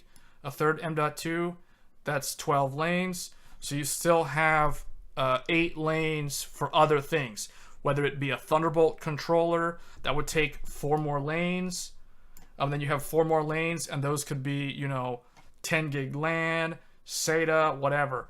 3.0 is typically going to be where your SATA drives go. That's typically where you're going to have 4 lanes for SATA, 1 lane for 2.5, 1 lane for Wi-Fi, and then 1 extra lane for some other as media controller. Or maybe Thunderbolt might be running off of there. So real life for, say, gaming rig, in your opinion, AMD or Intel due to the X16? That's a good question. We talked about this. We talked about it. Realistically, long-term, AMD will win. AMD will definitely win because you're getting more Gen 5. It's more future-proof. You don't have to worry about resource sharing. So to answer your question, Greg, I would say personally, if I could only have access to one of these two platforms, because now remember, you guys have to remember that I already have the AMD platform. I already have Z790. I already have both. I do not have Z790, but I have Z690, and I have AM5. And I'm talking to you guys from someone who has access to both. But knowing what I know from my experience with Alder Lake for the last year, and knowing what I know from my current using of the new AMD, if I had to choose one of them, either 13th gen or Ryzen 7000, I would choose Ryzen 7000, because the platform that I'm on right now feels more premium than the Z690. Now, in terms of the motherboard, I think they're pretty much comparable. They're similar in price point as well. So, but because of this thing that I'm talking about here, I don't like the PLX chip, right? Some people say it's not that big of a deal, but, you know, long term, is it going to become a problem? I don't know. If you don't run a drive in these two slots, you're probably going to be okay. But if you ever plan to run, you know, more than 2 M.2s, then it could become a problem. So I don't know. The other thing, too, that we'll look at real quick, and then we're probably going to have to end the stream, because I've been streaming for a really long time, is, what did I want to show you guys? Do I still have that? Okay, right here. So here it is, guys. This is a 4090. Well, okay, it has more than 4090. But this is a 4090. What this article is showing, NVIDIA GeForce RTX 4090 PCI Express scaling. So, ignore the lower resolution because they don't matter. 4K. Look at this. The green bar represents AMD's AM5 platform.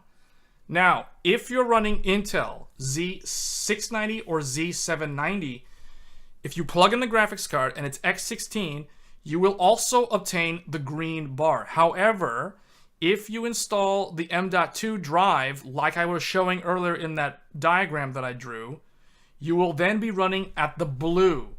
You will then be bottlenecking the GPU by a little bit. You know, we're losing like 6 frames because your 4090 or whatever GPU is now running at 8x of PCI Gen 4, right?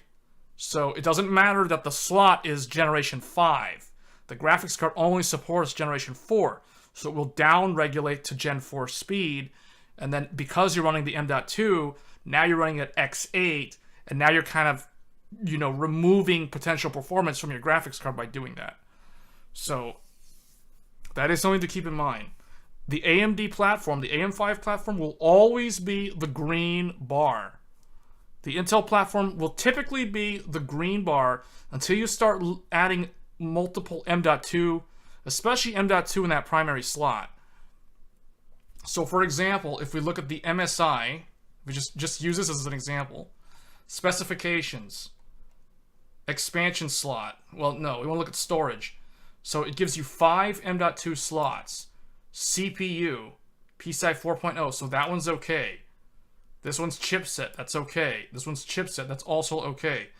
Okay, here we go. M.2_4 from CPU supports up to PCI 5.0 X4. Now, look at this. There's an asterisk right here. M.2_4 slot will be unavailable when installing in the PCI E2 slot. Right? So what this means is this means that they have a switch. So what this means is in here, and this is the reason why the Intel platform is kind of confusing. So what this means is there's a switch on that motherboard in particular. They have an M.2. They call it that M.2 M.2_4 or something was what they called it, right? That's what the name of that was. But they also have this slot right here, PCIe, whatever it was called, I forgot the name. PCIe X3, I think. PCIe 3X4. 3X4, I think is the name. Let me go back and look. Oh no, it was called E2.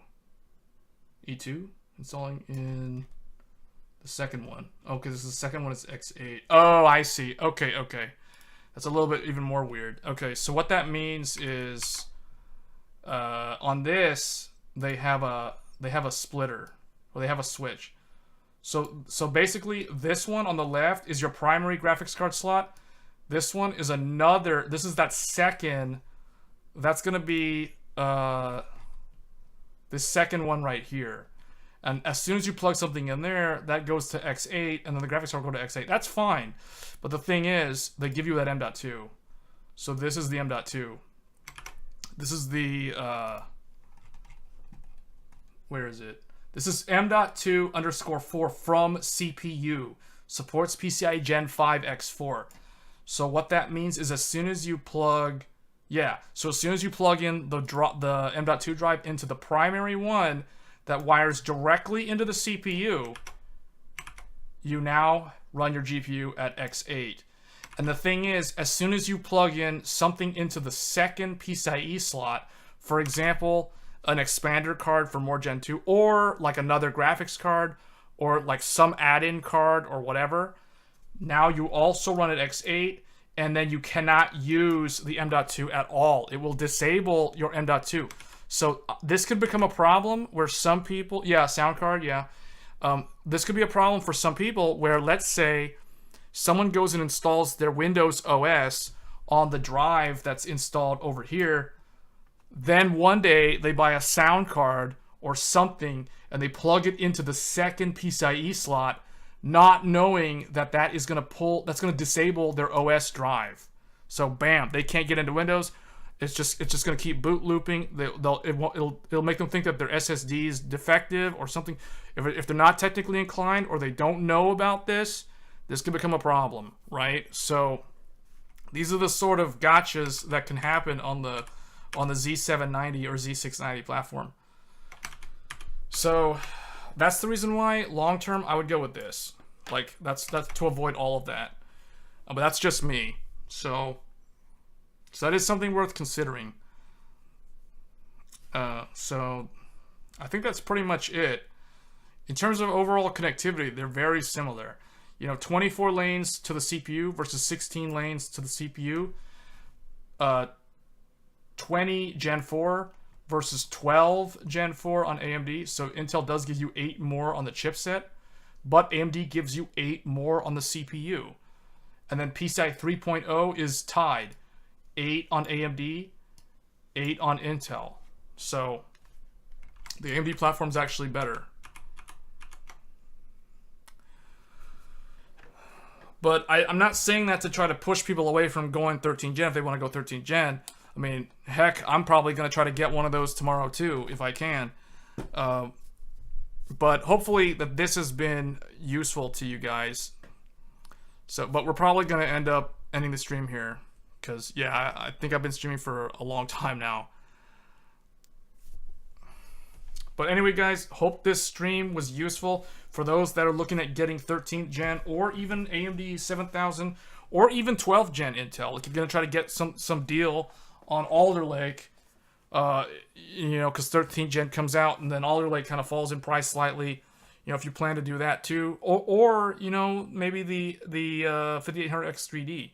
That could be an option as well. If you don't want to buy memory, the way I see it, knowing what I know from buying Alder Lake last year on a DDR4 board, would I do that again? No. I would either go DDR5. I would go all in on DDR5, regardless of whether I'm going AMD or Intel. If I wanted to stay on DDR4, instead of going Intel, I would actually get AMD's 5800X 3E. If I was doing rendering, if I was doing gaming, and if I was doing rendering, I would get a 5950X and keep my DDR4. That is what I would do. So, anyway, guys, this is something that might be talked about in the reviews tomorrow.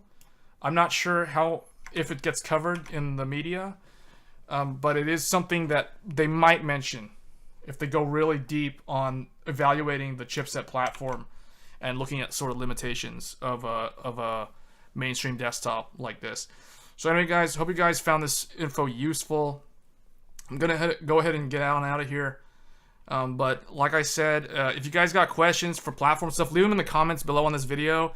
We'll be back tomorrow, probably with 13th gen, if I can manage to get one. I'm not sure what I'm going to do with the motherboard, though. Like, I really don't want to buy another Intel motherboard, but we'll see. We'll see what I end up doing. It depends on what the reviews say. From what it seems on the leak performance, 13700K is usually the best deal. I don't know. No, I don't agree. I think the i5 is going to be the best deal, personally. I think the 12700 was the best deal for Alder Lake, but I think for 13th gen, I think the i5 is actually the best deal. Because the E-cores don't really help in gaming. But if in productivity, it's going to be a completely different scenario. I think the i5 is actually going to be worth it for productivity. But anyway, guys, that's going to be it for this stream. Hope you guys like the content. And as always, I'll catch you guys in the next one. Thanks for watching.